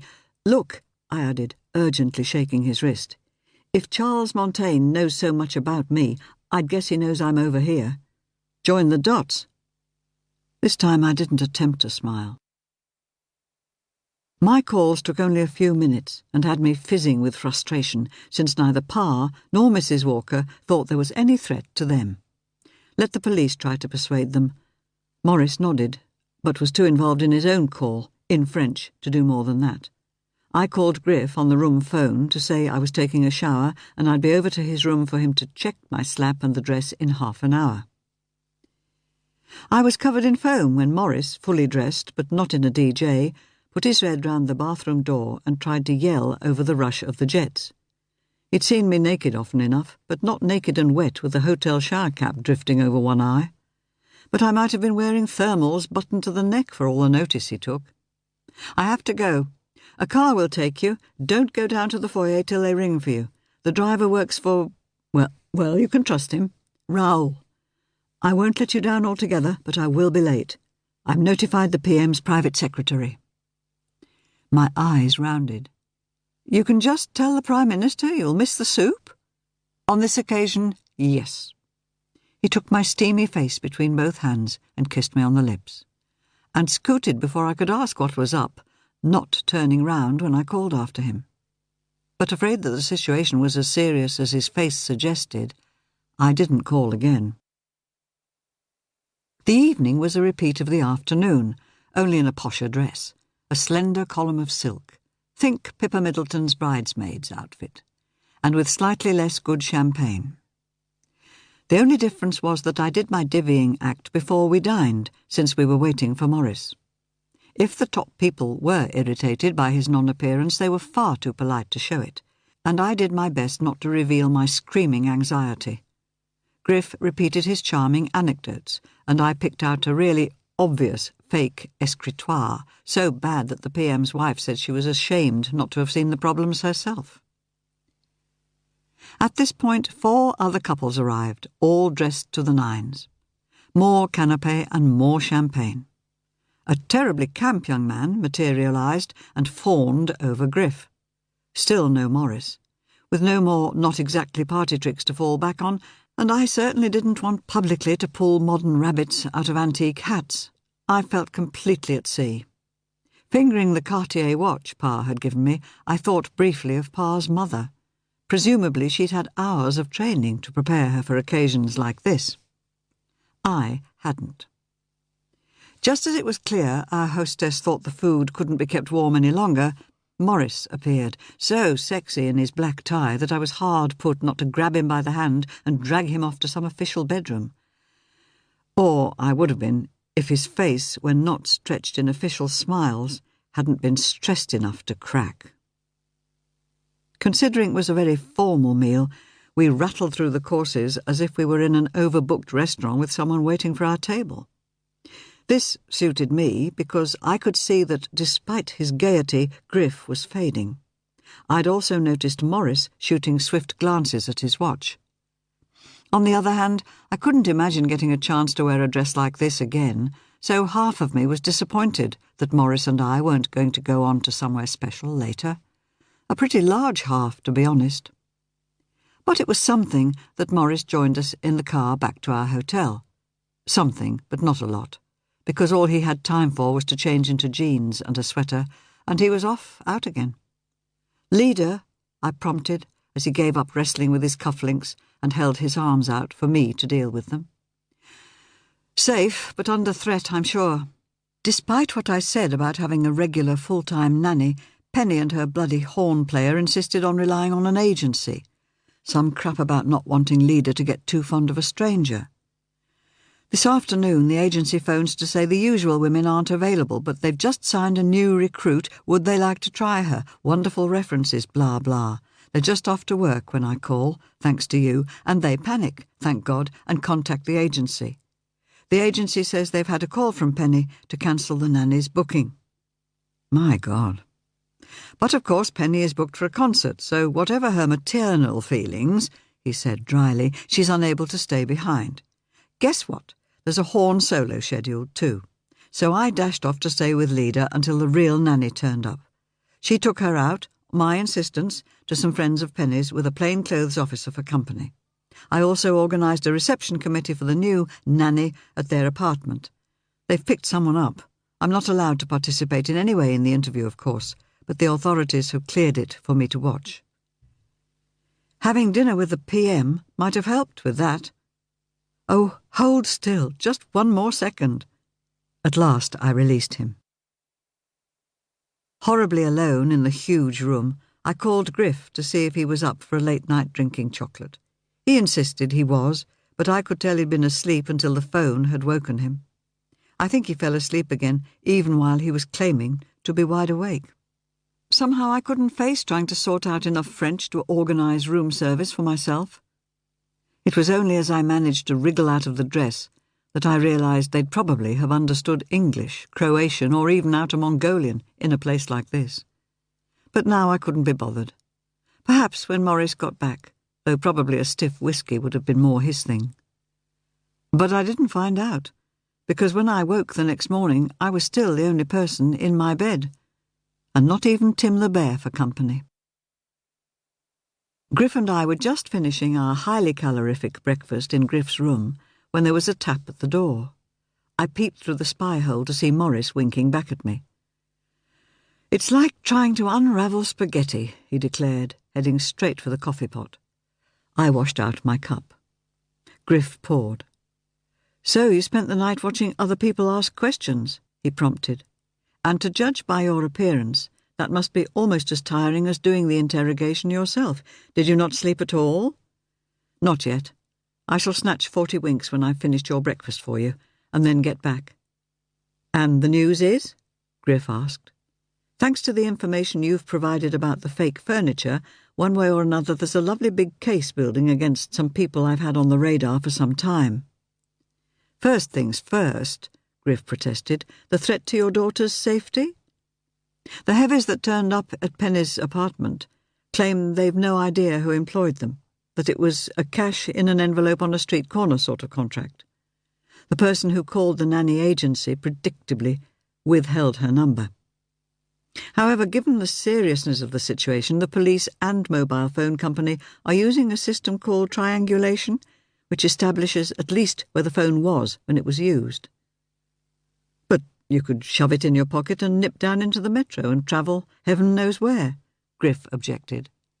"Heaven might not have its eye on everything, but there must be CCTV cameras everywhere in a city this size, I said. Actually, not as many as in London, which I read somewhere is the CCTV capital of the world, Morris said. Anyway, some poor minion has the job of checking all available footage for known villains. Assuming it was the said known villain that made the calls, I said, could be another cash contract job. It could be, Morris agreed, lifting a silver lid to see what the salver underneath might hold. I love pain au chocolat. Shall I order some more? Griff laughed. If you think Lena will let me eat such delights, you don't know her as well as I think you do. They are yours for the taking. Until the great god type 2 diabetes gets you too, I said, not quite joking. At what age should you start worrying about such things? I'd read somewhere when I was checking up on Griff that stress as well as diet might be a factor, and Morris had enough of that for 2 in his life. Perhaps breakfast wasn't the best time to nag a man who'd not slept. I don't suppose you recall the name of the stall selling dodgy wooden boxes, do you? At Hythe? He prompted. We do so many fairs, Griff murmured. And that one was really only memorable for the way Amelia seduced Griff, I said. My eyes rounding, I added, as I was saying yesterday, she's been very weird recently. You don't suppose she's in cahoots with Montaigne and his merry men? Morris grimaced. Connection? I sighed. None except the location of the oast, spitting distance from the unit where Paul works. I used the present tense on purpose. There was nothing on the photos to suggest he was dead, if not a lot to show he was alive. If there is one, he yawned, we'll find one. In fact, if you've got her address, Griff, I'll get the police to talk to her. And check the unit, if they've not already done so, when they were looking for Paul, of whom there is still no news so far as I know. If I were him, I'd have gone to Earth and would plan to spend a long time with my head down, licking my wounds. Assuming that's physiologically possible, he added, raising his hand in apology when he realised I didn't appreciate his so-called joke. Quickly changing the subject, he continued, as for the soi-disant Monsieur Montaigne, the French police are after him as we speak.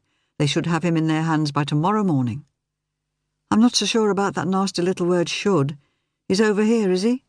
We believe so. Oh, stop sounding like a policeman, I said, suddenly tetchy. Is he or isn't he?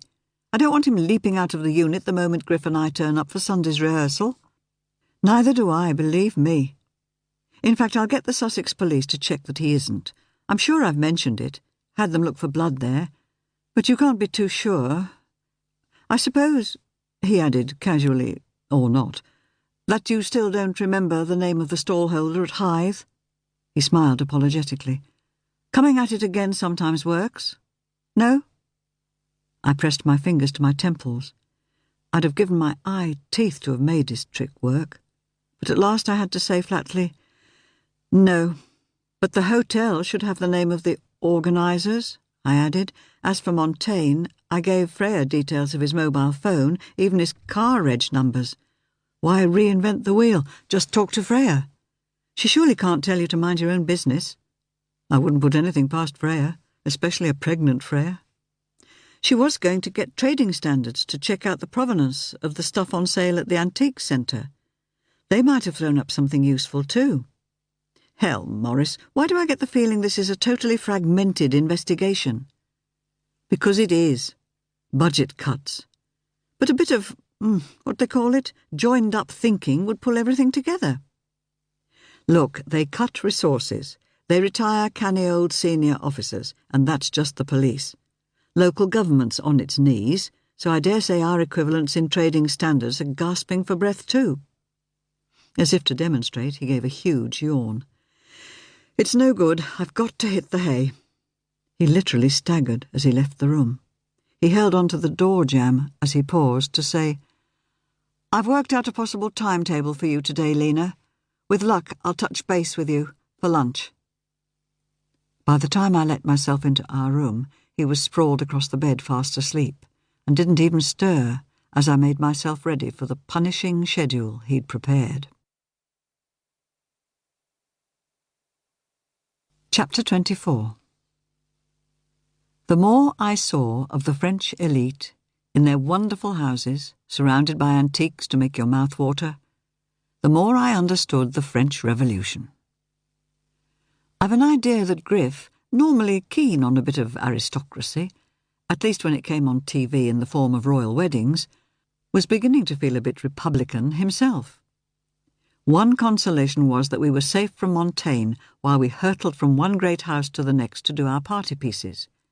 The car had been changed for one with serious security, protected for good measure by seriously armed cops. There was no sign of Morris during these jaunts, and he texted that he had to scrub any thought of lunch. Eventually he texted me to say he'd meet us for room service dinner at the hotel, no matter what. The no matter what involved Leda. It seemed she was going to have a cot put up in our room. She looked very peaky and had a snotty nose, so I didn't argue. In the event, she refused to eat the baby meal brought up early for her, and took ages to settle in the cot the hotel found. The three of us ate our own supper in silence, lest we disturb her. Griff tiptoed furtively out, wishing us well in a stage whisper. We retreated swiftly to bed, only to have a call to Morris's mobile wake her. She refused point-blank to return to the cot, and eventually spent the night lying between us, only stirring when Morris and I decided to take advantage of the huge sofa at the far end of the room.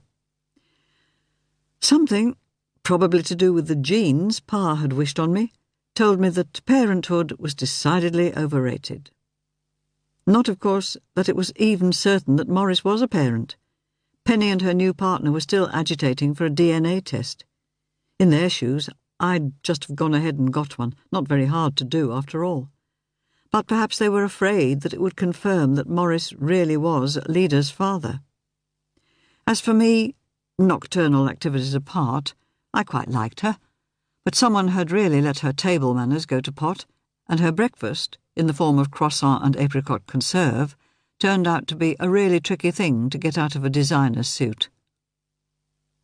Just as I was afraid that Griff, who'd joined us in our room, was going to explode, the regular nanny arrived, accompanied by a really sweet-looking policewoman with a nifty little gun, and Leda was taken off to nursery. If it hadn't been so early, I swear we'd have reached for a bottle. I waited for the waiters, yes, plural, to finish clearing the debris before turning to Morris. "Now what?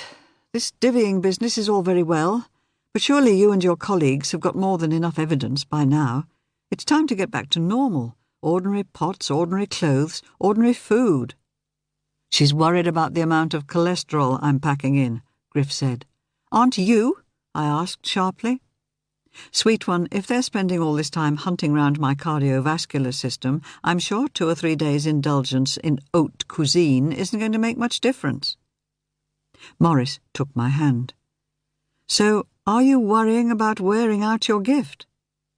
"To be honest, I've been doing what any other dealer would do, looking for clues, so I don't feel entirely honest." "Nonsense! I didn't mention your divvying at any point, just your expertise. Including my restoration work? Madame Lefebvre said you'd told her not to take no for an answer." "And did you believe her?" I couldn't resist when his eyes twinkled like that. I thought she was trying to con me, like Pa does. Seriously, I'd have a shot at repairing her damaged urn, but it'd mean bringing all my gear over here and staying until it was finished. Not as their house guest, either. "I'm sure you'd be more than welcome, both of you. People like her would never understand that some days I could only work a couple of hours, and would then have to wait while glue hardened or paint dried. Or if she did, she'd keep finding other things that needed my attention, but would expect them done as part of the original deal, so I'd insist on being a free agent." My smile added, "with you." But my smile didn't last long. There was Griff's operation to factor in. Griff's operation. I bit my lip. Was that another bit of divvying, or a bit of observation? Whatever it was, I wanted him back home near the hospital, not dancing attendance on the whims of other people. But to reassure myself as much as anything, I added, "And I can't even consider coming over till after the play. I may not be the star, but Griff is, and I'm not going to do anything to interfere with that. So they've got my time until the train we've got tickets for on Saturday. Assuming it's safe to go home, then, another voice added in my head. Griff shook his head sadly. It seems so sad for my poor angel to come all this way, to the most romantic city in the world, and see nothing of it. It's at its best in the spring, of course, but the quality of the light in the autumn is unsurpassed. Morris's face told me all I needed to know. He'd got to work, which meant I might as well. I reached for the day's work list. The only interruption to our toil, it had long ceased to be a pleasure, was a text to Griff from the hospital. They'd had a cancellation and wanted to admit him for his next test at 7:30 on Monday morning. "Say yes," I said. "Don't even think of arguing." I stood over him while he phoned to reply and take instructions I made him jot down. Empty stomach, check. An overnight case, just in case. In case of what? Check. Someone to drive him there and collect him, check. Bed rest for the remainder of the day. I also picked up something else, a word I couldn't place. "Angiogram?" I said, as soon as the call was over. "It's a look at the heart from the inside," he said blithely. "A tiny camera they insert via the groin, just routine." "Just routine my arse," I said, relying on our host not to speak that sort of English. "Oh, it is," Griff insisted. "They do dozens a week." "But not to you," I said, but not out loud. Dear Griff pretended to be too exhausted to have supper with Morris and me on our last evening, sending us off together with an instruction to enjoy ourselves and not talk too much shop. "I still think you'd be safer here," Morris said as we slipped out of the hotel the unofficial way and walked hand in hand like a pair of ordinary lovers. "Have there been any problems for Pa or Mrs. Walker?" I asked. "None so far, but local officers will keep an eye on them." "Oh, that's reassuring," I jeered. "Our community support officer on a bike every 3 days. That'd really scare me if I was going to harm them, I don't think." "I didn't ask for the cuts," he said. "Of course you didn't," I agreed, realising too late I was likely to ruin our precious time together. "What about protecting Griff and me?" "That's different. But I'd like you to go back on Sunday rather than tomorrow. Hang the rehearsal. Just hunker down in a hotel in Ashford, next to the hospital if necessary." I squeezed his hand. "We'll both have to work on Griff," I said. He drew us to a halt by a place I'd never have noticed. "Only locals know about this place, guaranteed no tourists. The only downside is that the waiters will correct my pronunciation." My stomach clenched. "You've eaten here before, then?" Perhaps because of Paul's kiss, I had visions of him with an endless chain of glamorous women colleagues. Or with Penny. "Only with my colleagues to check it out. I didn't want to land us with a turkey, as it were, and the champagne should already be on ice." We'd got to the coffee stage before his phone rang. I shrugged and smiled. To my surprise, however, he slipped outside to take the call. I sipped slowly. Dead slowly. But then I had nothing left to drink, and my French wasn't up to asking for more. Waiters came and went with bigger shrugs than mine. Just as I was fishing out my credit card and hoping I could find my way back to the hotel, he reappeared, soaked to the skin.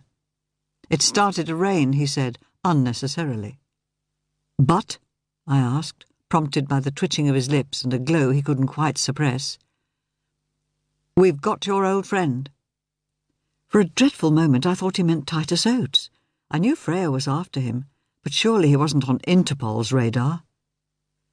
"The soi-disant Charles Montaigne." "Ah, wow!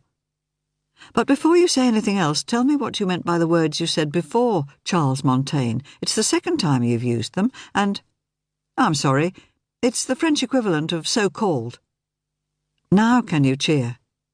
I looked around furtively. Would it be allowed in here? Actually, if it wasn't so tiny, I could leap in the air and do handsprings. "Does this mean we're safe?"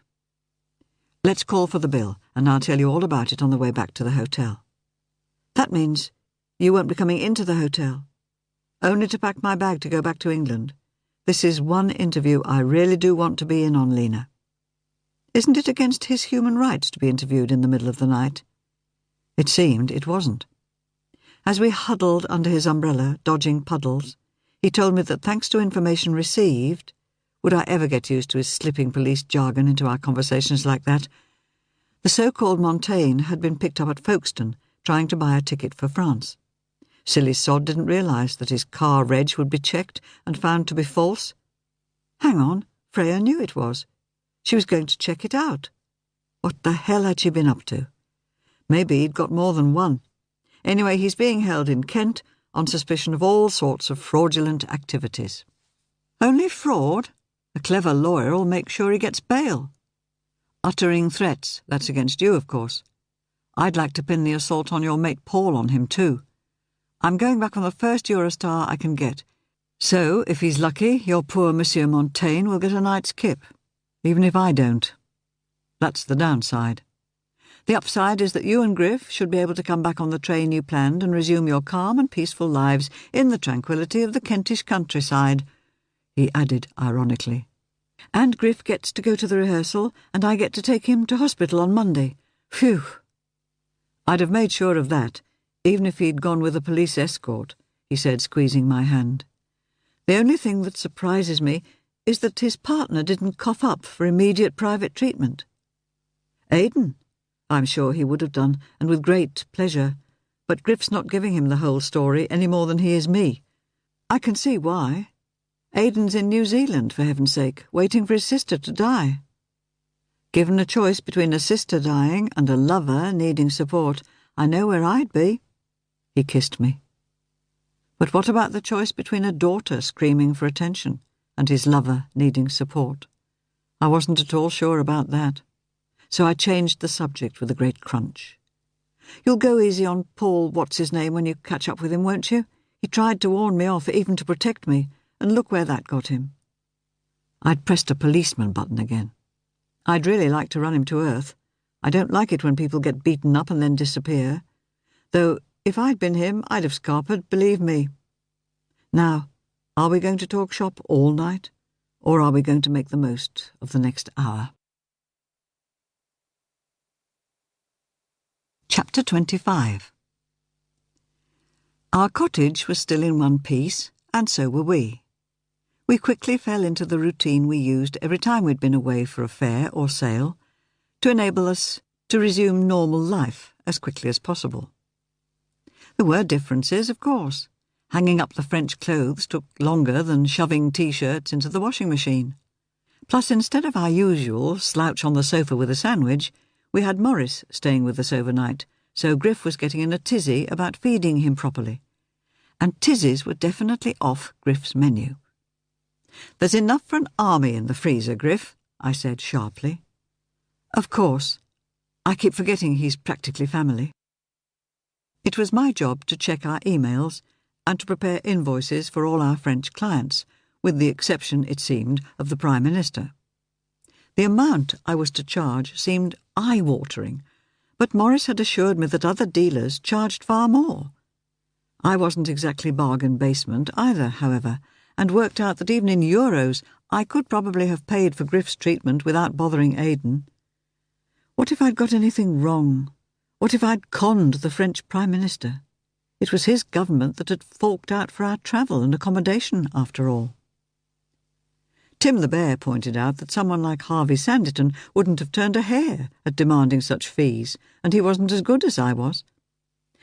But Tim was as worried as I was by the price of the clothes I'd hardly worn, and was tempted to nod when I whispered the words dress exchange or eBay. I was also worried that Griff had paid for everything on his personal card. I must make sure I paid him back.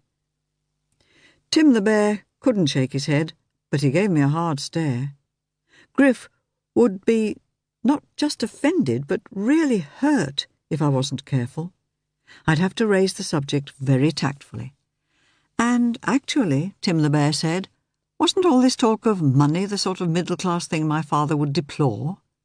At this point I cuffed him and put him back on the bed, while I phoned both Pa and Mrs. Walker with the news of Montaigne's arrest. It was clear from Morris's face and his general behaviour that there was some problem, but he insisted he was just bone-tired. Given the amount of sleep he'd had over the last few days, I could scarcely argue, but I sensed a much deeper issue than that. However, cross-questioning was the last thing he wanted, and when Griff declared that he for one needed an early night, Morris announced that he wasn't the only one. He did no more than look askance at Tim before rolling over and falling asleep. Tim looked askance back, but didn't say anything either. Neither did Tim snore. If we'd been up in time, we might just have made it to one of the services Robin would be conducting. But both Morris and Griff were sleeping the sleep of the just, so I slipped out on my own to the local church. I always suspected that prayers counted more in a church, and I wanted to make sure Griff got all the protection he could over the next few days. He might be making light of everything, and I might be going along with him, but I was as scared as it was possible to be. Our vicar, peering earnestly into my face as he shook hands afterwards in the porch, asked if he could help. It was only the queue of parishioners behind me that stopped me bursting into tears. I managed to say that Griff wasn't as well as he could be before I gulped to a standstill. "I'll add him to my prayer list," the vicar promised quietly. At least Griff had an expert on his side. I popped into the shop and bought our Sunday papers with a slightly lighter heart. Griff had a different expert with him when we set out for the Oast House and the afternoon's rehearsal. Morris, saying he was sick of the news and entitled to a day off anyway, had decided to come with us.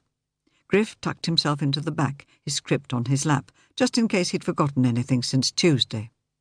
Morris managed not to criticise my driving too heavily, though he did remind me that before he'd found his niche in fine arts, he'd taken police courses in pursuit and protection driving. "So if we need to make a quick getaway, I hand over the keys to you." "Exactly." "Do you always leave it so late to signal?" "Only if I'm talking to you." We were the first to arrive.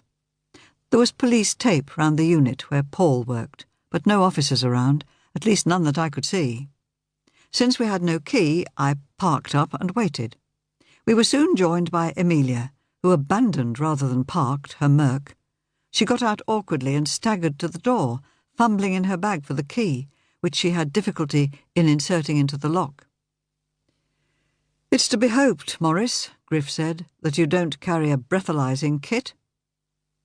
"If she's as pissed as she looked," he replied grimly as Amelia disappeared inside, "I bet I'll know a man who does." At this point, the scream started. It went on and on. Morris and I were out of the car, but he turned to point to Griff. "Stay!" he yelled, as if Griff was a stubborn mongrel. I didn't have time to register Griff's reaction, but zapped the lock anyway. Just the once, to lock the door. I didn't want the alarm joining the still terrifying scream. I wanted to say, "Just another practical joke, don't worry," but the words stuck in my throat at the sight and sound of the flies and the smell. "Get her away from here," Morris yelled, grabbing Amelia and literally hurling her out of his way. As much as anything else, it stopped me following him. She staggered and fell into my arms, and then slithered out of them and started twitching. I'd not seen anyone having a fit since I was a kid. All I knew was you were supposed to turn them on their side and stop them choking on their tongue. I unzapped Griff. He might know what to do. In fact, he was already busy. He'd got his mobile out and was thrusting it at me. "No signal. Run till you find one. Ambulance, of course." I ran and dialed as I ran, even remembering the map references to get them there more quickly. There. The ambulance was on its way, sorted. But it wasn't. I wasn't the only one on the estate. When the police had picked up Montaigne, they'd missed some of what I was sure were his mates, the heavies that had yelled at Paul. And they'd spotted me. There wasn't time to call Morris. Still clutching the mobile and pressing the redial button, I asked for police. Got them, told them where I was, coordinates again, but it'd take them ages to get here. So I pretended I still thought I was on my own and crouched down as if I was throwing up or having a wee, whatever. The mobile, thank God Griff favoured a sleek, dinky little job, went in the place some of my old mates had used when they needed to smuggle something to their boyfriends in the nick.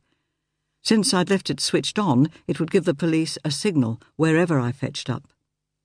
Now wearing scarves across their faces, the heavies were onto me. I managed a couple of really good screams, enough to make Morris and Griff look my way, before a hand clamped my mouth. It was too big to bite, but smelt, amazingly, of lavender soap. Morris was running towards me, but stopped in his tracks. I felt something cold and hard against my temple, so I gathered they had a gun, and I was the target if anyone did anything daft. Me included, of course. The only way I could stay sensible was to think as if I was Morris. He'd got at least one sick person on his hands. With his heart, Griff might make patient too, and rushing a man with a firearm from 100 yards away wasn't a great idea either. He'd be on the phone, or... I saw him drop to his knees. Was he doing CPR? If only I could see on whom. By this time, I knew I wasn't going to see anything more. I was in the back of a predictable white van. At least, as they duct-taped my hands, feet and mouth, I managed to get in a couple of serious bites, earning kicks for my pains. I told myself the bruises would heal. With luck, the bites would leave scars a dental expert could match to my teeth if I was no longer around to identify my kidnappers.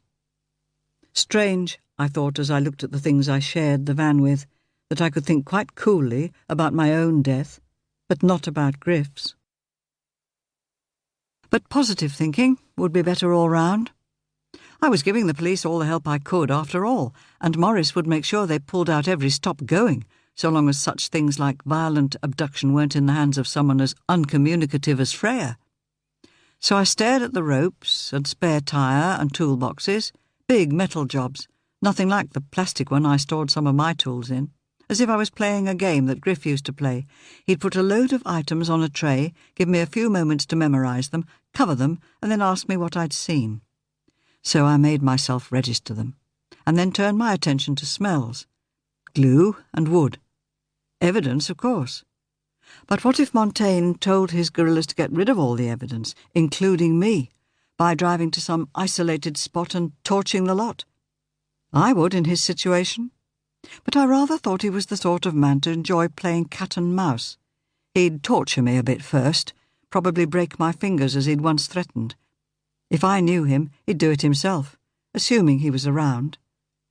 Don't be silly, I told myself. He's in custody, being questioned. Only fraud. He'll easily get bail. Not if he's defrauded a Prime Minister, for goodness sake. What if the guerrillas are acting on their own initiative? Where does that leave me? We'd been on the move about 10 minutes, I thought. After a dreadful jolting on the industrial estate roads, we were now on something much smoother and going pretty briskly. So which road would that be? Now would have been just the moment for the bloody sat-nav. Some hope. They weren't going all that fast. I could hear vehicles overtaking us on the right, not the left. Presumably they didn't want to attract anyone's attention by speeding. Then there was a huge swerve that almost tipped the van. I told myself someone had tried to block their path. The police? Oh, let it be the police, please. But it could easily have been someone on a bike or just a Sunday driver. Now we were bucketing along. A look at all the loose stuff already battering me told that a crash at this speed could hurt a lot. There were things that might fall on my head, things I might hurtle into. I tried to get into a hedgehog ball, but it was impossible to stay balanced with my hands behind my back. In any case, that sort of position didn't do much for hedgehog survival on the roads, did it?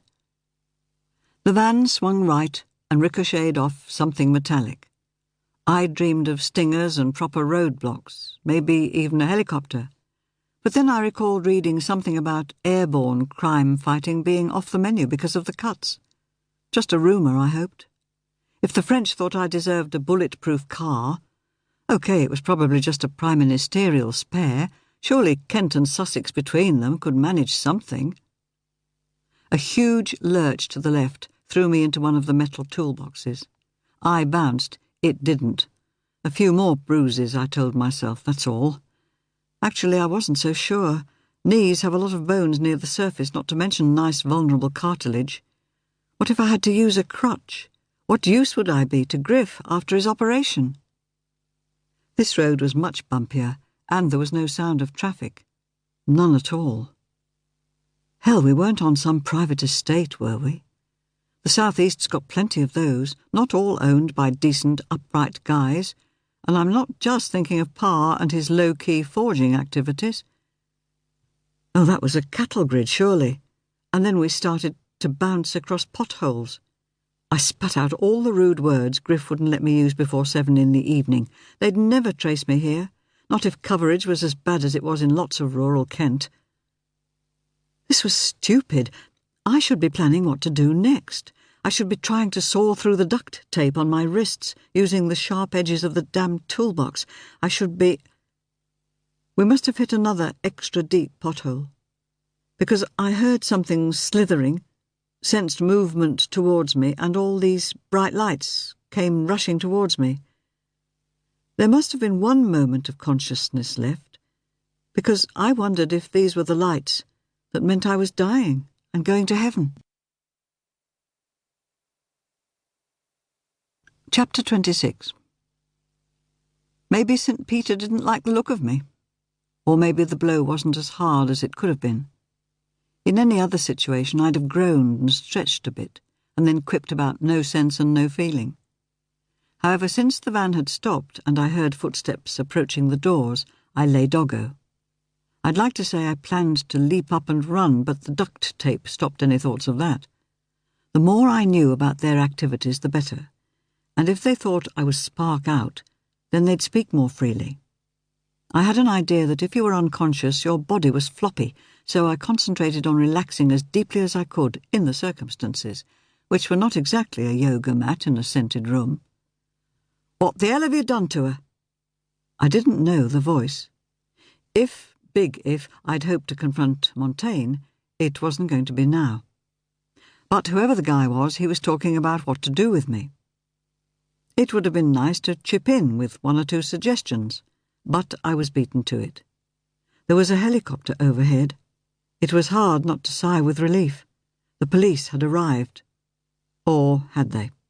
I couldn't imagine a man like Montaigne, almost certainly with access to the sort of fancy lawyers to get him immediate bail, wouldn't have his own rapid transport, or at least access to someone else's.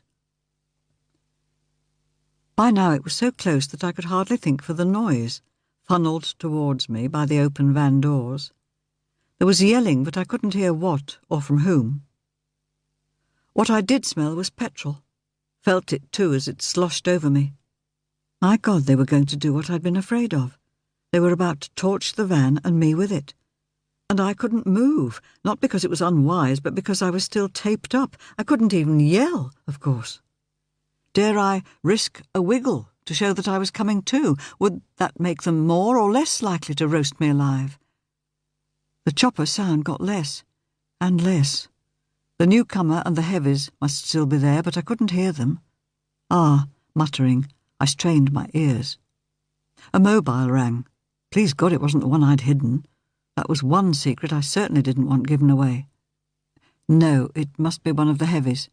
"Fuck off," he said. No, it was the newcomer. It rang again. "Just fuck off and tell the boss I'm handling it." He must have cut the call and turned to talk to the guerrillas. I could hear muttering. They sounded less keen on the fire option than he did. At last I picked out a voice. "It's one thing killing off the filth, but she's only a bit of a kid." One of the filth? Please don't let it be Morris. Not when he told them to leave me alone. It couldn't be. I'd have heard the shot, wouldn't I? So who was it? One thing, if a police officer is killed, all the stops are pulled out. Meanwhile, there was a rumble of what sounded like agreement, so both heavies were more soft-hearted than the newcomer. Another phone call. Please let him agree to hand me over, please. But it wasn't the police, after all. "I'm in a bit of a spot. We've got a passenger we don't want." "No, not yet. The boss's lawyer says she could be useful." He didn't specify how, but useful sounded like a vague promise of a future, after all. And I wanted a future. Someone had to look after Griff and Pa. But having a future involved getting rid of the petrol. No one would want me anywhere near a spark the way I was. Me especially. Maybe it was time to regain consciousness and persuade him that it'd be better not to kill me, which his heavies would agree with. I could do innocent waif easily enough. A bit of a twitch, bit of a moan. The moan was genuine. My God, that leg hurt. And my head, come to think of it. I tried to push myself upright, but failed, very convincingly, for the simple reason I couldn't actually manage. "Now what?" asked a heavy. I didn't hear an answer, but I was lifted out fairly gently and dumped on grass. I saw them backing away. Well, I was pretty much a firebomb, primed and only needing a careless fag to finish me off. Maybe not too many naked flames in the middle of what seemed to be parkland, however. I closed my eyes as if drifting off again. It was either that or try screaming for non-existent help through a taped mouth. "Sand, that's what I use for petrol spills at filling station," the other heavy muttered. "And where are we going to find sand? If he hadn't been so fucking gung-ho, we wouldn't be worrying about sand." The newcomer, a man with a fashionable shaven head, said, "Strip her off. It should evaporate off her skin." "We need to wash it off too. Remember young Dean? He got a bad rash messing with petrol, couldn't work for months, and that wouldn't please his bloody nibs." "The grass is wet, we could roll her on that, and maybe if the rain comes on harder. Look, just cut the bloody trousers off. If you cut the tape round her legs, she'll scarp her." Not with this knee, I couldn't. Bugger that, Lena, I told myself, you'll bloody run if you have a chance. On the other hand, what about their guns? Shooting someone in the back might be easier than burning them alive. Less smelly, too. Time to remind them I was human. A few whiny, grunty noises. Despite his boss, Heavy One pulled the tape from my mouth, and then my wrists and ankles. "Strip," Shavenhead said, encouraging me with a gun. "But," Heavy Two began, they weren't very good at this, were they? It was as if their main job was something else, and they'd suddenly found their job descriptions had been enlarged. "Okay, I'll do it myself," I gasped. "But put the gun away, or we'll all go up." I liked the way I said we. I'd read somewhere that victims should remind their assailants they were all human. Or was that kidnappers? "Like a suicide bomber," I added, trying to stand, but failing, with a mixture of dizziness and pain. "But, I mean, would you watch your daughters do this?" I unbuttoned my jacket, managing to swivel away on my bum. Over my shoulder I asked, "Can't I borrow a sweater or something? Overalls?" Then I remembered two problems. First, as they said, I wanted to wash off as much of this as I could, so bugger modesty for a bit. Second, when they did strip searches at prisons, my mates had told me, they made you squat, so whatever you'd hidden dropped out. And I really did not want them to know about that phone. I was down to my bra and pants, and dithering with cold and fear, while I used every drop of rain that landed on me to sluice away the petrol. One of them dug in the van and produced a bottle of Buxton water half empty. Sheepishly and looking anywhere but at me, he handed them over. Shavenhead's phone rang. "You're joking," he told the caller. "No, we'd have seen them. I tell you, I'm handling this." He added, "Them? Could the cavalry at last have got its act together? But where on earth were they? Pretending to be trees, like in what Griff insisted must only be referred to as the Scottish play? Or were they relying on clever things like guns with telescopic sights? Shavenhead hunched over the phone, turning so none of us could hear. Us? I had an idea the heavies were as keen as I was to go home. I turned to Heavy One. He had a knobbly face, the sort you see in World War I photos of working-class lads turned soldiers and shoved out into the trenches, and was holding out his sweatshirt. On me, it was long enough to be an almost decent mini. I pulled it on with a grin of thanks. I need a wee," I called, gesturing to a small bush 20 yards away. I limped away, just a few paces, and then a few paces more. Still, Shavenhead talked. "Could you just, you know," I suggested. As embarrassed as I was, they turned away. I managed a stiff, awkward squat. Within a second, the phone was out, Yes, it was still on, the call still open, and in the huge sleeve. And then, since I'd not exactly been lying, I used the bush anyway. Given half a chance, I'd have spoken into the phone, but Shavenhead wasn't pleased at his underling's kindness. To spare them a further bollocking, I hobbled slowly back towards them. Hell, I wasn't getting that syndrome you got when you became fond of your kidnappers, was I? Here we were, grouped loosely around the van. No one seemed to know what to do next. I don't suppose you've got a first aid box, have you? I really ought to strap this knee before it seizes up altogether. Heavy, too, burrowed in the cab. I turned to Shavenhead, stroking my chin with the hand nearest the mobile. There's no need for Montaigne to do this to me, you know. You might tell him that when you see him, Shavenhead said. I will, and I'll tell him I really didn't like it when he tried to kidnap that little girl. The heavies emerged, one carrying a first aid box. What's this about a little girl?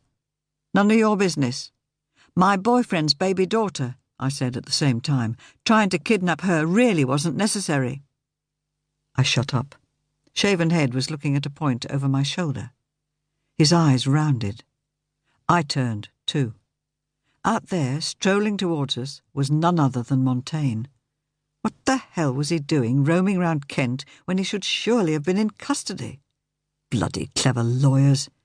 I almost snorted with rage, feeling in my attitude to criminals horribly like disgusted at Tunbridge Wells. However, I didn't. It had been nice to know exactly what Montaigne had in mind for me before he inflicted whatever it was. Or maybe it wouldn't. After all, he was carrying a gun. He raised it, aimed it, and fired at the van. Talk about making a statement. We all backed away, the heavies grabbing me, one on either side, seemingly to detain me, but actually helping me move faster. "Get her to the house," Montaigne said. "The house?" I squeaked, still hoping there was someone in the police control room listening. Surely they couldn't wait much longer before trying to rescue me. "I thought we were in some park."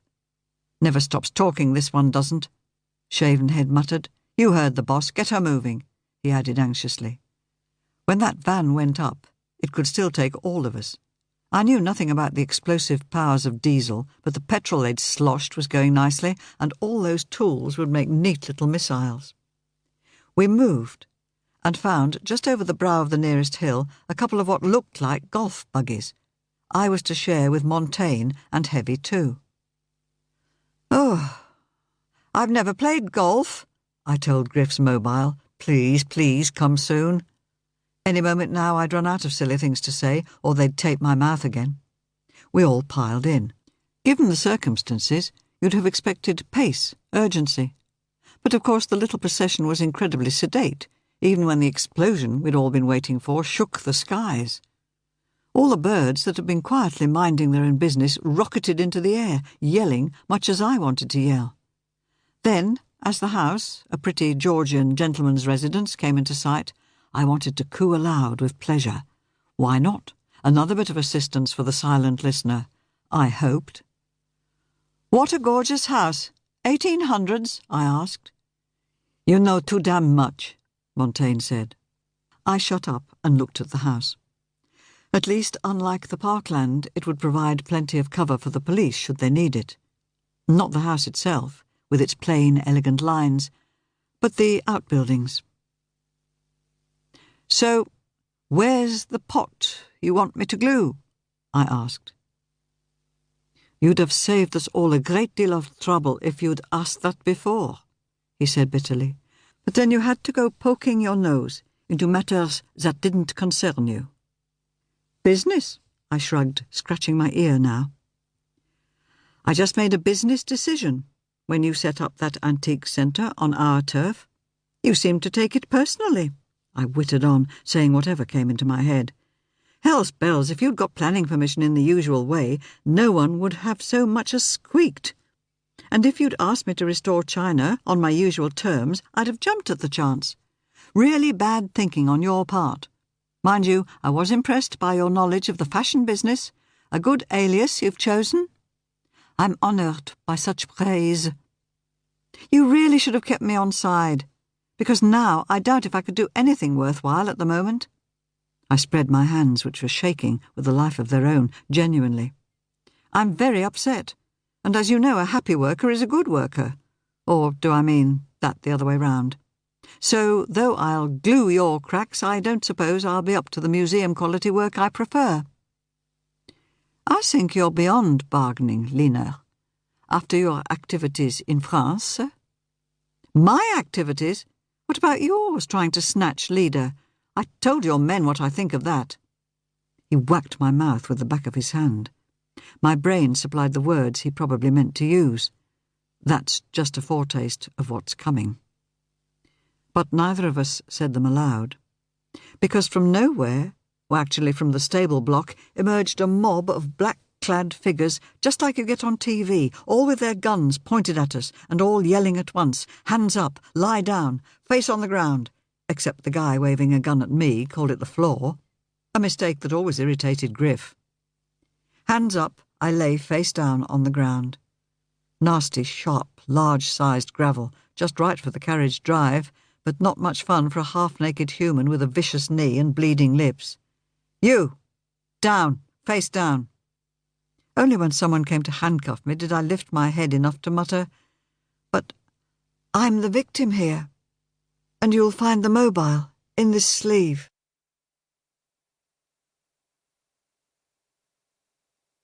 Chapter 27. Victim. It wasn't a word I'd ever liked using of myself. Survivor, yes, that was something to be proud of. But a victim was someone who had things done to them. And now I was in the hands of the police, swathed in a foil blanket. I felt more of a victim than I had while I was being assaulted. Not that they weren't kind, they were. It was their very kindness that was almost suffocating. Their kindness and their complete inability to answer my questions. 1, where and how was Griff? 2, where and how was Morris? Please, God, please, please, God, don't let him be the policeman the men had said was dead. I suppose it was because the police wanted to ask me lots of questions, and they were on a bound not to ask any until I'd been checked over in A&E, in Brighton of all places, where I swapped the foil for a backless hospital number. Every injury, however minor, was photographed. I supposed, grumpily, it was for someone's benefit, only realising eventually that it was for mine, if I ultimately wanted compensation. Once I'd been photographed, each injury was treated in turn, with X-rays and scans on the house, it seemed. My goodness, when the NHS had an emergency on its hands, even if I had nothing seriously wrong with me at all, it pulled out every stop. In the event, all they decided to do was give me some cream to treat the patches of soreness and itching which were apparently the result of my petrol bath. Thanks to the gorillas and their water, they weren't too extensive. Eventually, after what seemed like hours, I was returned to a waiting constable, about my own age, who said that her name was Rach. She pressed a white suit into my hands. I emerged from the nearest loos looking like a polar bear whose pelt had stretched in the wash. The least said the better about the blue overshoes. Kind she might be, but she insisted that she was too low down the food chain to answer any questions. Her job was just to drive me to police headquarters. "I really need to know about my boyfriend and my grandfather. I'm desperate," I told her, bracing my legs as if she was going to drag me somewhere. I unbraced quickly, too painful. She set us in motion. "I really don't know." "Well, you'd know if a policeman was killed this afternoon," I pressed. "Oh, yes, everybody'd know. Now, do you have a bag or anything? Perhaps we should be on our way." I shook my head, falling into step beside her. At least now we were off hospital premises, I could try phoning. Surely Griff would have picked up my phone wherever he was going. His was as dead as a doornail. No charge left at all. Well, what did I expect, leaving it open so they could trace me? At first, the guys arresting Montaigne and his merry men wanted to take it into custody too, but eventually, when I told them where it had been, had agreed to let me keep it. "Can I borrow your phone?" I asked as she helped me into the car, as if I was a pensioner on Valium. "This one's out of battery." She handed it over with a grin. "Going to phone your boyfriend?" I clapped a hand to my face. "Oh, no, his number's in my own phone. This is someone else's." Actually, Griff might well have had Morris's number, but I was just too confused to think clearly. "You mean you got the wrong phone?" "Someone lent it to me, and he's got mine," I hoped. At last I took a deep breath, just as the therapist had told me, and tried to think. Yes, the obvious thing was to phone Griff and ask, but I couldn't remember my own number. Griff's, yes, but not my own. And of course I couldn't get it off the dead phone. I hit myself again, harder this time, hard enough to make a mark. You'd think I had enough pain given the state of my knee, but I needed a bit more. All the years I'd been battling with self-harm, and I had to choose now to start again. Sitting on my hands was the only answer. In any case, I told myself, Morris would be waiting for me. I couldn't, to be honest, work out why he'd not been holding my hand during my hospital adventures, but assumed it might be police procedure. No, I wouldn't fish my hands out, not unless I could do something sensible with them. What I needed was a good idea. And at long last one arrived. "You don't have a charger handy, do you?" I asked. "Back on my desk." So that was that for a bit. I continued to sit on my hands. Tea, sympathy, a soft interview room, 2 gentle interviewers who wanted to be called Julie and Mike, both detective sergeants. What else could a victim of crime want? Oh, and I got congratulations for the cool way I'd left my phone on, Griff's of course, and tried to update the control room on the way things were going. We all agreed it was a shame the battery had failed when they'd wanted to tell me to hang on till the team could deal with the kidnappers in the least dangerous way. But I wasn't happy at all. The 2 people who should have been there to comfort me were nowhere to be seen. I know I'd been making a fuss about calling them, but deep in my heart I'd thought they'd be sitting side by side waiting for me, first in A&E and failing that in the police foyer. "Before I give you any more information," I said, "I want to know what's happened to Griffith Tripp, my grandfather, and to DCI Morris." Since the word partner applied to both in different ways, I thought I'd tweak the truth a bit. Only a bit. "And there was an elderly lady having a fit that triggered the whole event, Amelia Cosworth. How's she? And is she connected with what's been going on?" Mike held up a hand, amazingly well manicured, far better kept than mine, and said, "That's a lot of questions. Can we come to them when—" "The last one's just courtesy," I said, "but I need to know about Griff, my grandfather. He's not well, he's having heart tests, and I need to speak to him. Rach, that nice woman who brought me here, promised to find a charger for me, but she hasn't so far." I poured out all my telecommunication problems again. They were never going to be interested, but the words kept coming, and blow me if I didn't start crying. "You've had a very difficult afternoon," Julie said, passing me tissues. "Go and find a charger, Mike, for goodness sake. Will DCI Morris's number be on Mr. Tripp's phone?" "I hope so." I was really letting myself down with all these tears and snuffles. It'd be in my diary too, only I left my bag in the car when I went walkabout, and it's a new car. I can't even remember that number. Rather than hit myself, I literally grabbed my hair and pulled it as hard as I could. Julie put her arms round me, pulling my hands into a firm grasp. "Shock," she said firmly. "After the trauma, it'll all come back. But this is why we need to talk to you now, before your brain wipes all the nasty details it'd rather forget, and lets all this everyday stuff take over again. Just start talking about what happened this afternoon while we wait for Mike." The length of time it took Mike to come back, you'd think he'd walked all the way to the nearest phone shop, only to find it was closed for the night, and then walked back. Meanwhile, Julie had kept my mind off my hands by asking question after question, just for the DPP, she'd insist, whenever I wondered why. Eventually, the story of my afternoon was well and truly down on paper. "Look," I said at last, "this just isn't fair. I really need to talk to Griff. And to know that he's okay. And Morris, please, can't someone help me? It doesn't take this long to find a bloody charger, for goodness sake. And don't start talking about staffing levels and prioritisation." She had the grace to look embarrassed. "Mike has been gone a while, hasn't he? Too long. No, I don't want more tea. I want, if you can't help me, to go home and make calls from there." Brighton to Bredon? Another hour and a half of not knowing. "Look, Griff's booked into the William Harvey Hospital first thing tomorrow. I have to take him. And I still don't know where he is." Suddenly, pennies started to drop. Painfully. OK, I'd been stupid not to think of it, but these people were paid not to be stupid. Why hadn't one of them simply suggested I call home to see if he was there? Because they knew he wasn't. That must be it. But I needed to know for myself. "Can I phone home?" I asked, sounding horribly humble. "I know that number at least."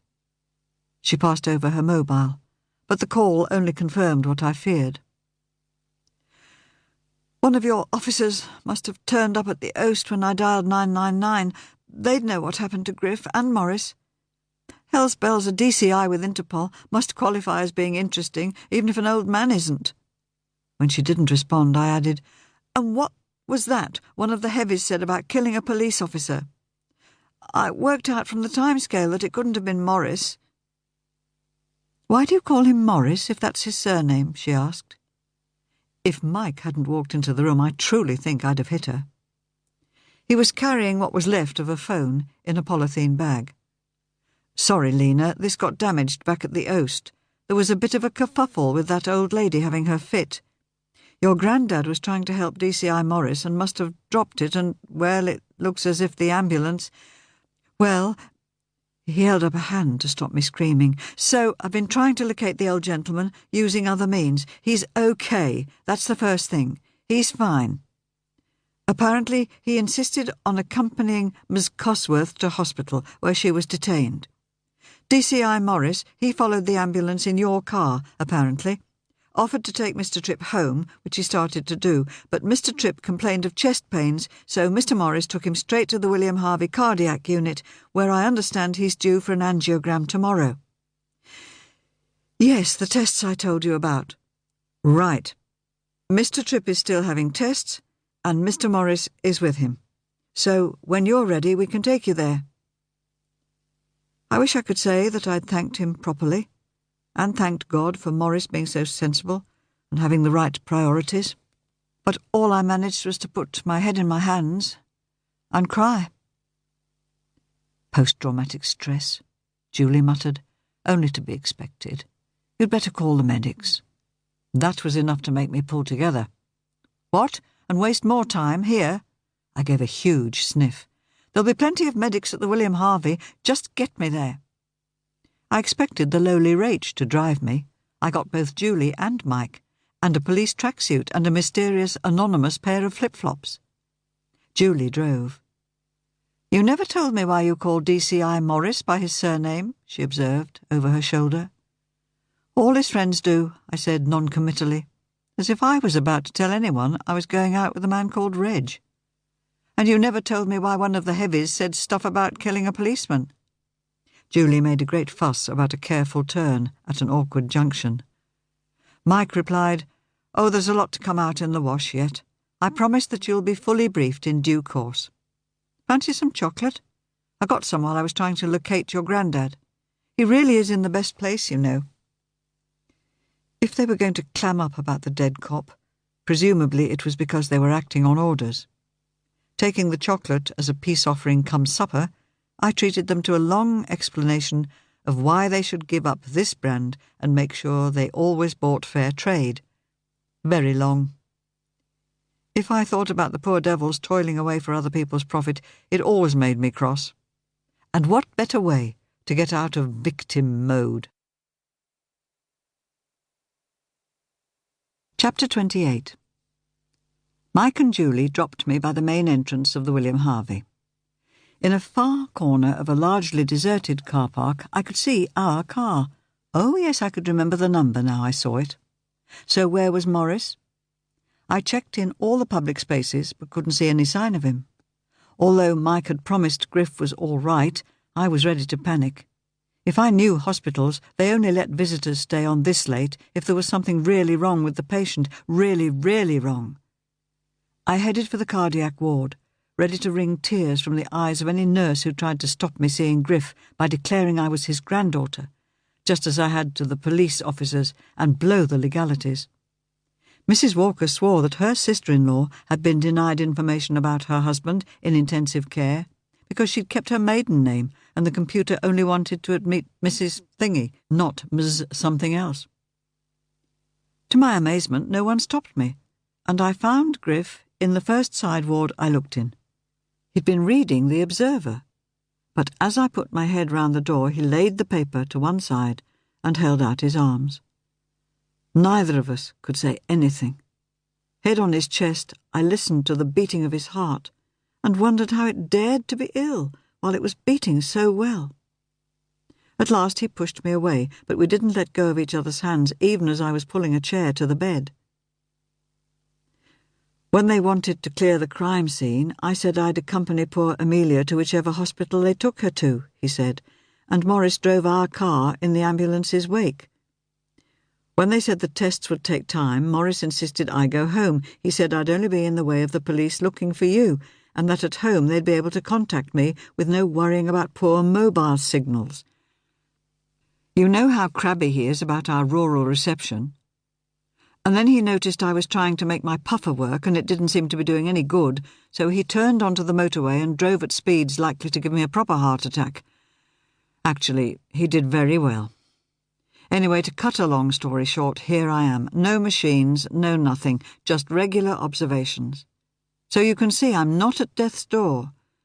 They only kept me in because they said they couldn't trust me to starve without you to keep an eye on me. The angiogram goes ahead as planned tomorrow. But you are to go home and rest. Before you do, however, he pulled me conspiratorially towards him, you are my bona fide granddaughter. Ah, you've already decided that, haven't you? About the same time you decided, I should think. I gave him a version of the afternoon's events that the American military would call redacted. In other words, I filleted out all the really terrifying bits and tried to make him laugh with my descriptions of my successive outfits. He loved the idea of where I'd hidden his mobile and made a joke so blue that it surprised me into a shout of laughter, which kept bubbling up. "There's no sign of Morris," I observed casually when I could speak again. "No, he left the car keys in your bag in this locker, top shelf, and a note," he added with a kind smile. "Oh. He was summoned back to France. He waited as long as he dared, but it seems Interpol won't grant compassionate leave for your own grandfather's illness, let alone your girlfriend's not-quite-grandfather." "Oh." "Apparently the French and the English authorities are already bellyaching about who gets to try Montaigne. Does kidnap, cap, diddling a prime minister, that sort of thing?" "Oh. Actually, I'm not sure he's well. He was sniffing a lot, and his throat was really gravelly. Maybe too much emotion. Quite possible, you know. Or maybe the start of poor little Leader's cold." At this point a nurse registered my presence and strode in to ask what I was doing. He was built like a fast bowler and moved as if he was starting his run-up. I know, I said, hands up. "Grandpa will tell you why I came so late." "You're the woman that the police were talking about, aren't you?" "Yes." "Well, in other circumstances I'd say you could stop and share your grandpa's cocoa. But since he isn't having any, you'd better scarper and get your own. He'll phone when you can come and collect him. About midday, maybe half an hour later. And make sure you've got him a nice lunch ready. He'll need it." It was only when I got home that I remembered about Morris's note. But before I read it, I checked our security, had a shower, slapped on some anti-itch cream and started some supper. Cheese on toast. I hadn't had that since Griff had been told to reduce his cholesterol intake, but there was no reason why I shouldn't rub in the garlic and slosh on the Worcestershire sauce the way he'd shown me. I wasn't going to be kissing anyone for a bit. Full of cheese and halfway down a glass of Griff's favourite burgundy, I fished the note from my pocket and spread it out in front of me. I never mind being grovelled to, especially when the grovellings are accompanied with lots of nice endearments. And he'd been right to stay with Griff, I had to admit that.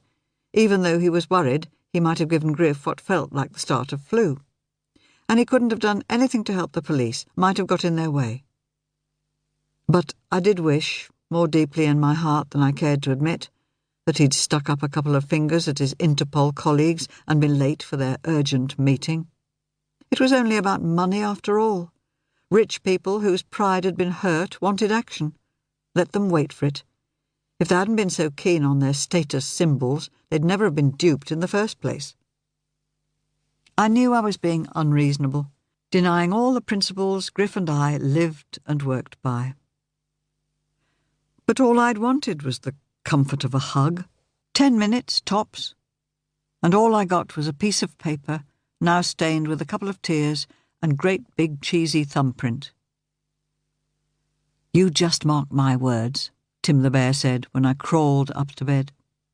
"He'll try to sweeten you up with another damned limited edition collector's bear." Monday morning found me in housekeeping mode. Nothing could have kept me in my workroom. Nothing kept me anywhere for long. But in between my flittings I stripped Griff's bed, made it up with fresh linen and ensured he had fresh towels and a newly vacked bedroom. As a treat I spring-cleaned the bathroom. Truly, I like few things better than to polish taps and baths. After that I tackled the living room and kitchen, then the office. And why not deal with my room?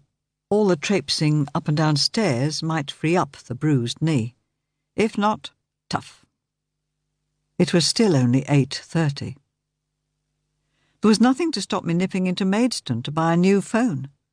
Griff wouldn't be phoning till 12:30 at the earliest, probably much later. But I had to stay within earshot of the landline. I sanitised and recharged his phone. He'd be relying on the hospital payphones to contact me. What about some cooking? That would pass the time. I couldn't face it. Griff was the cook, after all. The phone. Now surely it couldn't be Griff. It was, just to say hello, and that he was fine. Back to work. If only there was something to do. Eventually, I did the obvious thing. I went back to my workroom and started to tackle the backlog of hideous Toby jugs I'd been putting off for days. They stared at me reproachfully when I opened the cupboard I'd stored them in, just as they had when I'd taken advantage of a stallholder's ignorance to get some cheap Swansea wear. The day I spotted all those dodgy boxes, of course. Were they connected to the goings-on in the unit near the Oast? I must ask the police. Could I really work on one of those ugly faces?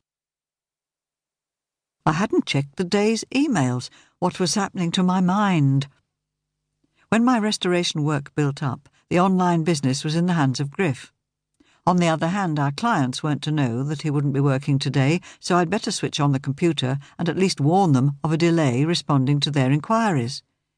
If I'd hoped for a message from Morris to my personal email, I was disappointed, so I switched quickly to our business account. There were a couple of straightforward questions, both of which I could manage. But then there was a long email which fortunately had all the preceding correspondence attached, in reverse order, of course. Ulysses S. Grant, the guy whose Parian-ware bust I'd bought for £20. What the hell was Griff doing asking 20 grand for it? OK, $20,000, not pounds, but all the same. Not just asking either. The guy he was corresponding with was definitely nibbling. Not enthusiastically, but nibbling. Like those little fish they put in foot spas, maybe. He was upping his offer by a few $100s each time Griff declined an offer. What if I upset Griff by accepting too low a figure? What if I put off the buyer by being greedy? $20,000. It was a big secret for Griff to keep. After a good deal of lip-chewing, I made a note to ask Griff's advice and sent the guy a reply saying the person dealing with the bust was out of the office today but would contact him tomorrow. If Griff had been working on a $20,000 deal without telling me, what else had he been keeping quiet? If I switched on the computer again, I could actually check all his internet use, not to mention the rest of the business emails. That wasn't how we worked, was it? There was a shelf of really lovely china awaiting my attention, but now I came to look at my hands, I wasn't sure if they were steady enough to deal with anything really delicate. So, praying for a diversion, it was back to the Toby jugs. I got the ugliest of the bunch nicely taken apart. He'd been badly glued, and the only thing to do was start all over again. The house phone rang. I nearly dropped the piece I was holding, but it was only Julie asking how I was. "You're never working, not after all you went through yesterday." Now wasn't really the moment to explain the difference between full-time salaried workers and freelance self-employed ones. "Keeps my mind and hands busy," I said. "Would you mind if I popped round? You asked various questions yesterday, and I'm beginning to get a few answers. I'll be with you in, say, 10 minutes. She cut the call before I could argue. She brought Mike. Both looking solemn, they established themselves in the living room, round-eyed as they checked out the lovely furniture. I just hoped they wouldn't have the same attitude as Wayne. Balancing the 18th century coffee can on his knee, Mike said, "Yesterday you were asking about the death of a policeman, and we hadn't the slightest idea what you were talking about, to be honest. Well, we've now established who he was and why he died. I'm afraid it's not pleasant listening." I put my hands to my mouth. "Was it his body that was in the Oast House yesterday, the theatre? DCI Morris made sure I didn't see it, and then I was rather too busy doing other things." "Quite." Julie rushed in, as if she'd rather not be talking about the Oast. "How's that knee of yours, by the way? I should have asked earlier. And any problems after the bang on your head?" "I'm fine," I said, because I was, as long as I didn't think too hard about the Oast. As if I could blank out the face on my mobile phone, I buried my face in my hands. How could I be such an idiot? It was Paul, wasn't it? The body, I added when they looked blank. "It was the body of D.C. Phil Haddon," Mike corrected me carefully. Julie was about to say something, but a look from him silenced her. I carried on putting two and two together, for my benefit, if not theirs. "While I was in France, I was sent a photo of a man I knew as Paul. He'd been badly beaten up. I took this as a warning not to mess with the so-called Charles Montaigne anymore, and certainly not to mess any more with Paul." "Mess with Paul?" Julie repeated. "Have anything to do with him, at least, or rather let him have anything to do with me." Not surprisingly, they both looked blank. "I'm sorry. My grandfather's still in hospital, and I'm afraid my brain's gone quite soggy. Maybe it's that bang on the head. The man I knew as Paul met me secretly, at a garden centre of all places, to tell me to pull out of the play and everything going on at the Oast. I thought he'd taken a beating as punishment for contacting me. The two heavies admitted dealing with a policeman. Presumably, Montaigne somehow discovered who he really was, an undercover officer." To stop myself crying, I asked, "Did you pick that up from the phone?" Mike nodded reluctantly. "It all tallies with what we found out. Well, obviously not just us, the team, both Sussex and Kent police, plus Interpol. In fact, the man you called Paul had taken a tremendous risk warning you off. Someone with an organisation as big as this, we believe it stretches as far as the US in one direction and Italy in the other, mafia," Julie put in, "doesn't like dissent in the ranks." Dear God, why didn't I put all this together before? Because, as you said, you were rather busy doing other things. And I should have thought that forgetting that someone else had died might be part of some self-preservation instinct.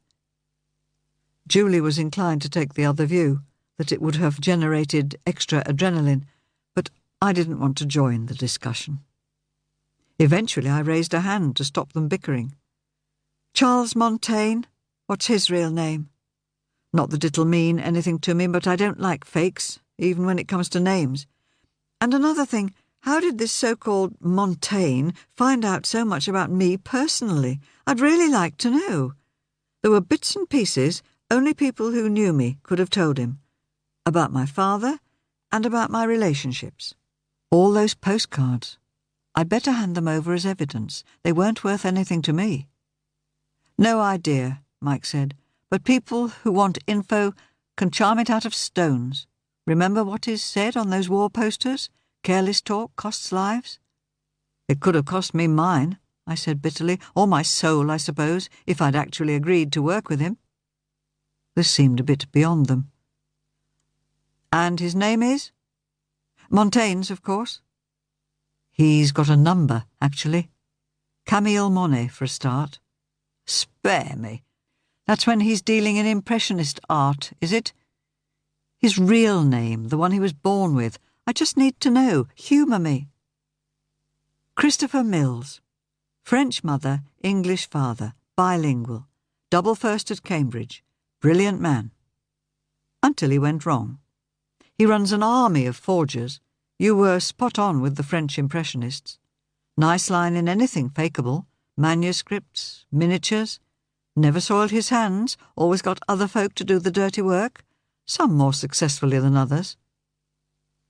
I nearly threw up. What if Pa was working for him? Pa and Titus? No, surely they were too low down the food chain, and even they had principles of a sort. But Freya had definitely wanted Jen on Titus. Deep breath time. Buy a moment on my own time. I popped upstairs and gathered the cards. I felt cleaner as I watched Mike stow them in an evidence bag. Nodding as if that wrapped up one line of questioning, I said, "Now let's talk about the good guys. I know about Griff and Morris, but I haven't a clue about what happened to Amelia Cosworth after she was taken to hospital. I know Griff would want me to send flowers." "I don't think we're supposed to divulge confidential health information to a third party," Mike said cautiously. "In her position, I'd want flowers," Julie said. "Always assuming the hospital allows flowers. It's amazing that a simple flower should be a health and safety issue." But they were going to start again, weren't they? "So she's still in hospital and likely to need cheering up," I prompted them. "So the fit she had—" "You'd really need to talk to the medics. You know as well as I do I've no idea where she is. And even if I turned up at her bedside, the staff wouldn't tell me. OK, I'm being nosy, but Griff and she go back 40 years, and he's entitled to know what's happened to an old friend." They looked around the room, I swear, as if to check for eavesdroppers. "If your grandfather's that ill, it might be better not to tell him. Not if they were, you know." "They were friends," I supplied. "So she's very ill." "They think she's got a brain tumour," Julie said with a rush. "Does that mean she's going to—" Oh my God.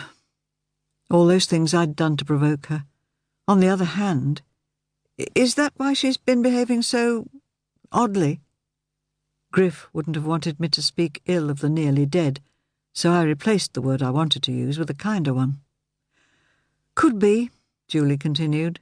"They say that's why Mo Molam was so unconventional, don't they? Poor woman." There was no need to reveal my ignorance by saying I wasn't sure who she was talking about. I made a note to look her up later. "So Amelia's in hospital. And where is Charles Montaigne? Christopher Thingy. Surely they won't let him have bail this time. He's done a bit more than diddle rich people." I wanted to sound jaunty. I think it came out more like desperate. "They won't. We take the murder of our own very seriously, as I'm sure your boyfriend will have told you." The boyfriend, who was too busy sorting out the poor deprived rich to stay with me, or even phone me, on a morning he must have known I'd be beyond scared. "Of course," I said loyally. "May I ask something else? In early September there was an antiques fair in Hythe, with a stall dealing in tea caddies, writing slopes, workboxes, all very heavily and badly restored. I've mentioned it to DCI Morris, but he hasn't been able to tell me. Was it anything to do with the Montaigne Mills empire? The notion seemed to surprise them. They both scribbled in their notebooks and got to their feet. I didn't try to detain them. I had a phone call to make. Titus might be weird, but he was a mate, and mates, as I could have told Morris, should always be there for each other. Chapter 29. Me? Work for anyone else? Especially some bugger I told you was a nasty piece of knitting. You got to be kidding, doll. In any case, the rate your pa works, he wouldn't have time to supply anyone but me. Been lying very low, we have, since you warned us about that Freya woman wanting to nail me. Good job, considering you only went and told the fucking pigs to make sure no one took a potshot at the old bugger. Sorry, Titus. But I was really scared. The bloke calling himself Montaigne knew so much about me and about Pa. And when they tried to kidnap Morris's daughter, I panicked. I suppose you might, he said grudgingly. Any road, the old geezer played the innocent, pretended to be really grateful when they turned up on his doorstep. Yes, officer, thank you very much, officer. All that crap. That Freya? Still sniffing about? He asked suspiciously. Don't know. She's giving me the cold shoulder, totally freezing me out. Shit. Could mean she's really got us in her sights. Don't worry. Nothing at the Hall to give him away, he added kindly. Not any more. Send my best to Griff? Actually, no. Don't want him to have a heart attack. Sorry, no laughing matter. Hey, doll, for your ears only. That guy who topped himself, Croft, under pressure to pretend he was producing real antiques, not repro, and sell them to just one dealer. Got my drift? Montaigne? You should tell the police. Fucking hell, that's really bloody likely, doll.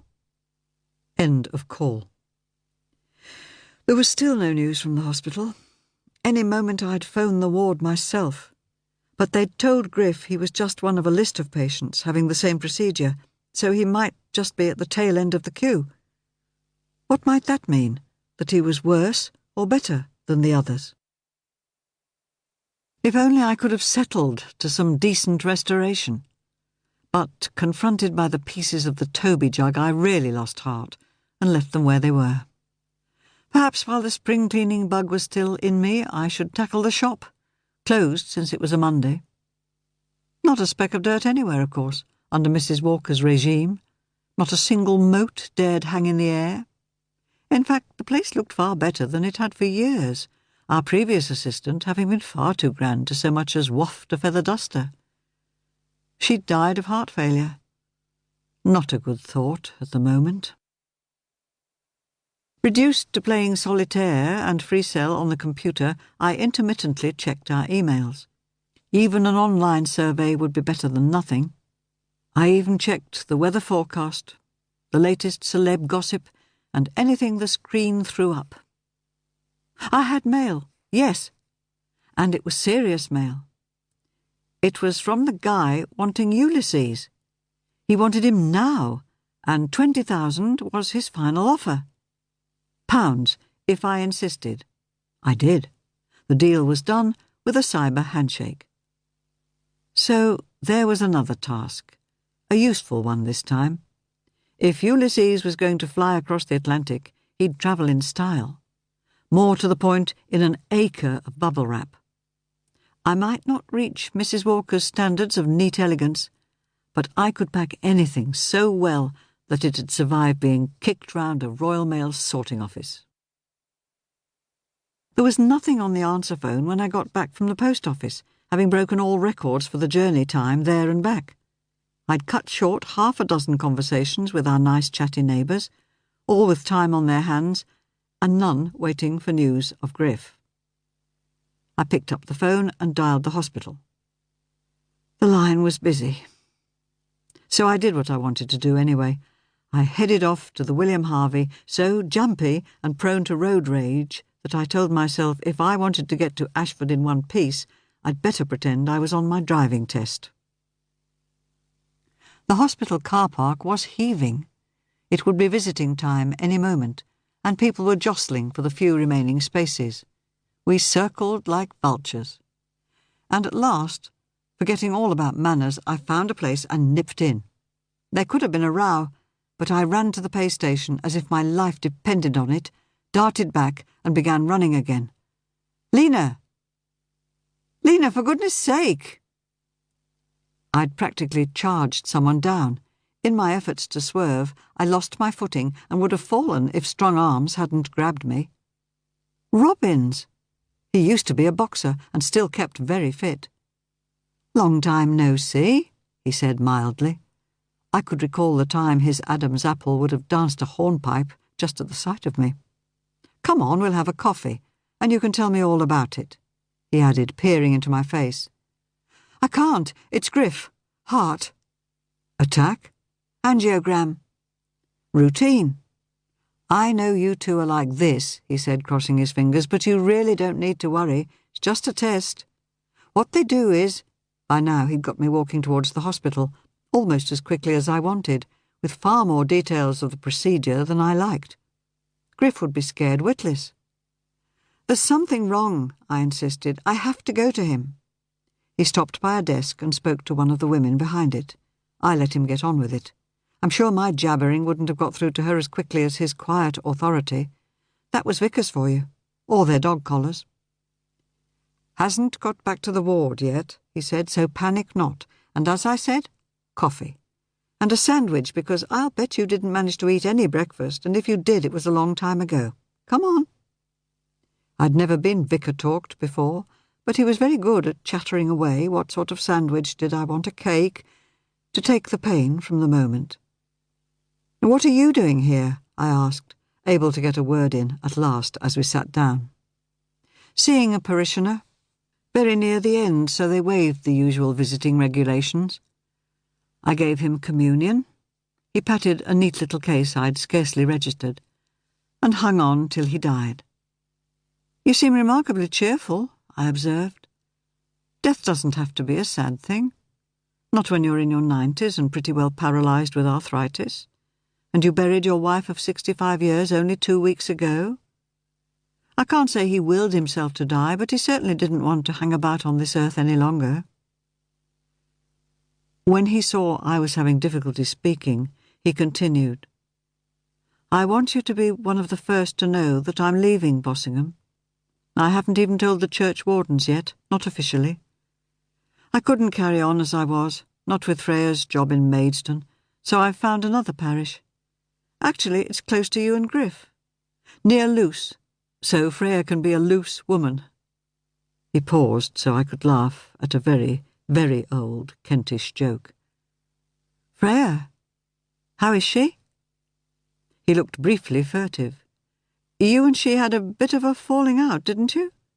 "Her making," he added, before I could protest, "which she freely admits. You know better than I how stiff-necked she is. You'll wait till doomsday for an apology. But if you could, you know, turn the other cheek, she'd love to see you, and be very grateful for a fresh face, I should think." "Fresh face? You've missed something in the story, Robin." "Oh, of course she's in hospital back in Pembury. You remember all that business about reducing maternity services in Maidstone? Quite. And from theoretically opposing them, she's now experiencing the problems firsthand. It's such a schlep over to Pembury that not as many of our friends make it to see her as often as we'd like." There were still a few pieces of narrative missing. "So it's a problem with her pregnancy? If only I'd known.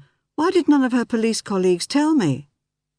"Because her overnight departure, yes, a real emergency, left a big hole in their staffing, and I'd imagine that whoever took over her role has been running to stand still just to deal with the stuff on her desk and her in-tray.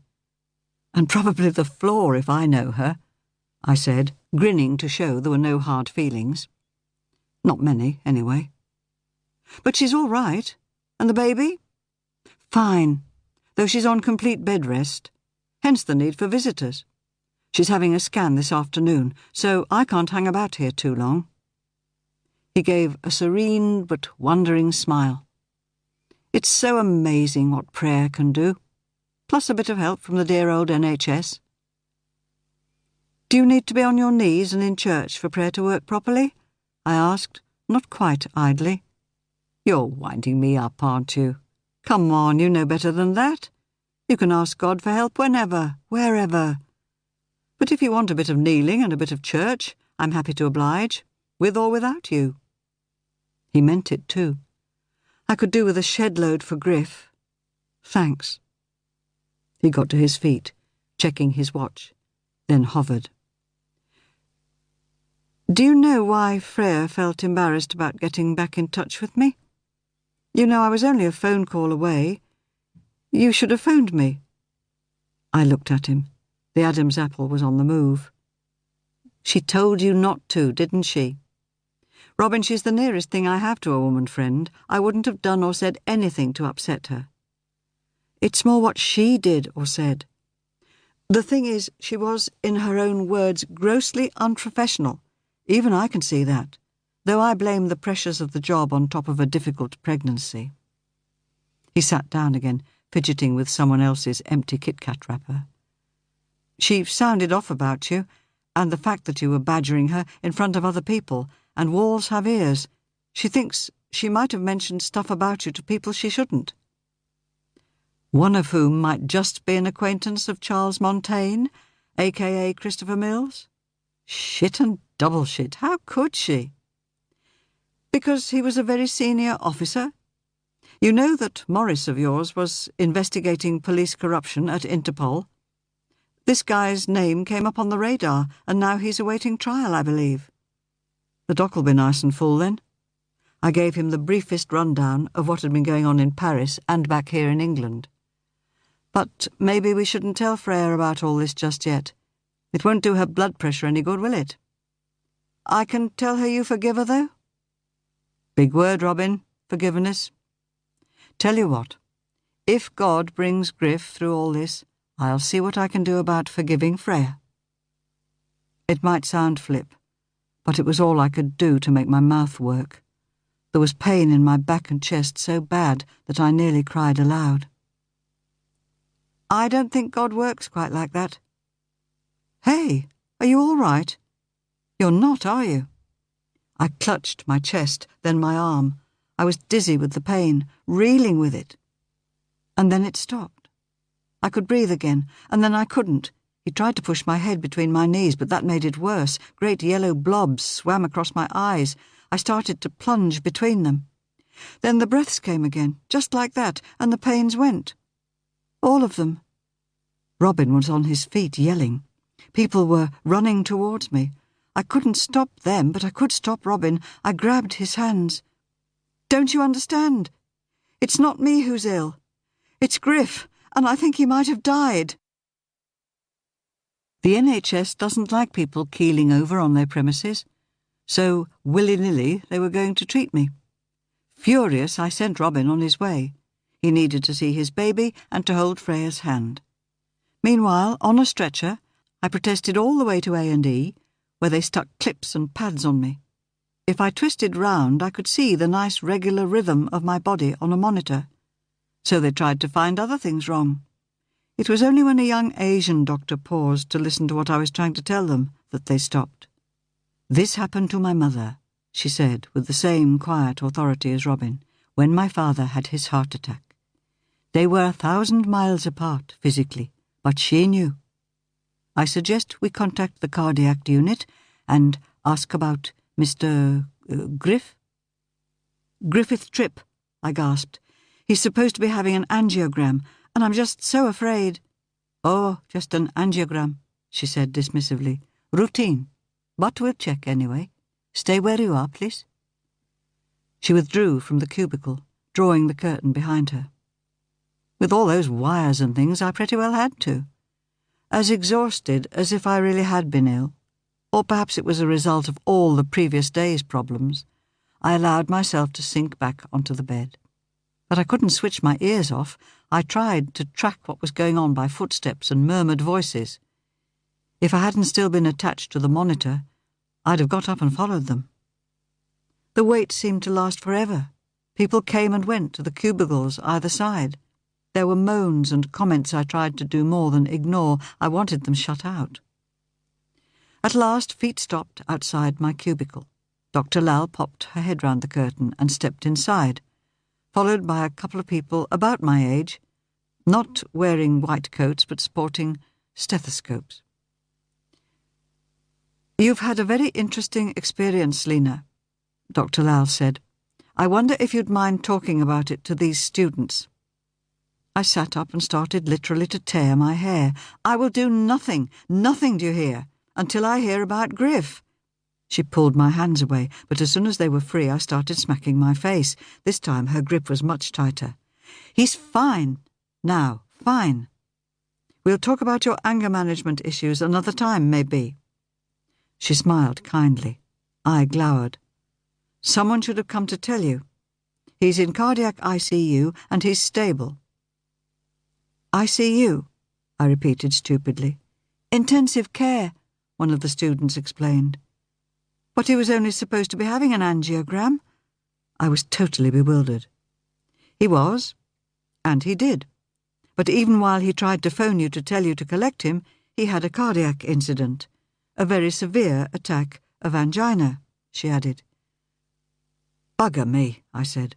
"So much for the cat on the roof." Chapter 30. Apparently, in the intensive care unit, each patient had his or her own nurse. Griff's, a woman not much older than me and not much bigger, emerged to speak to me.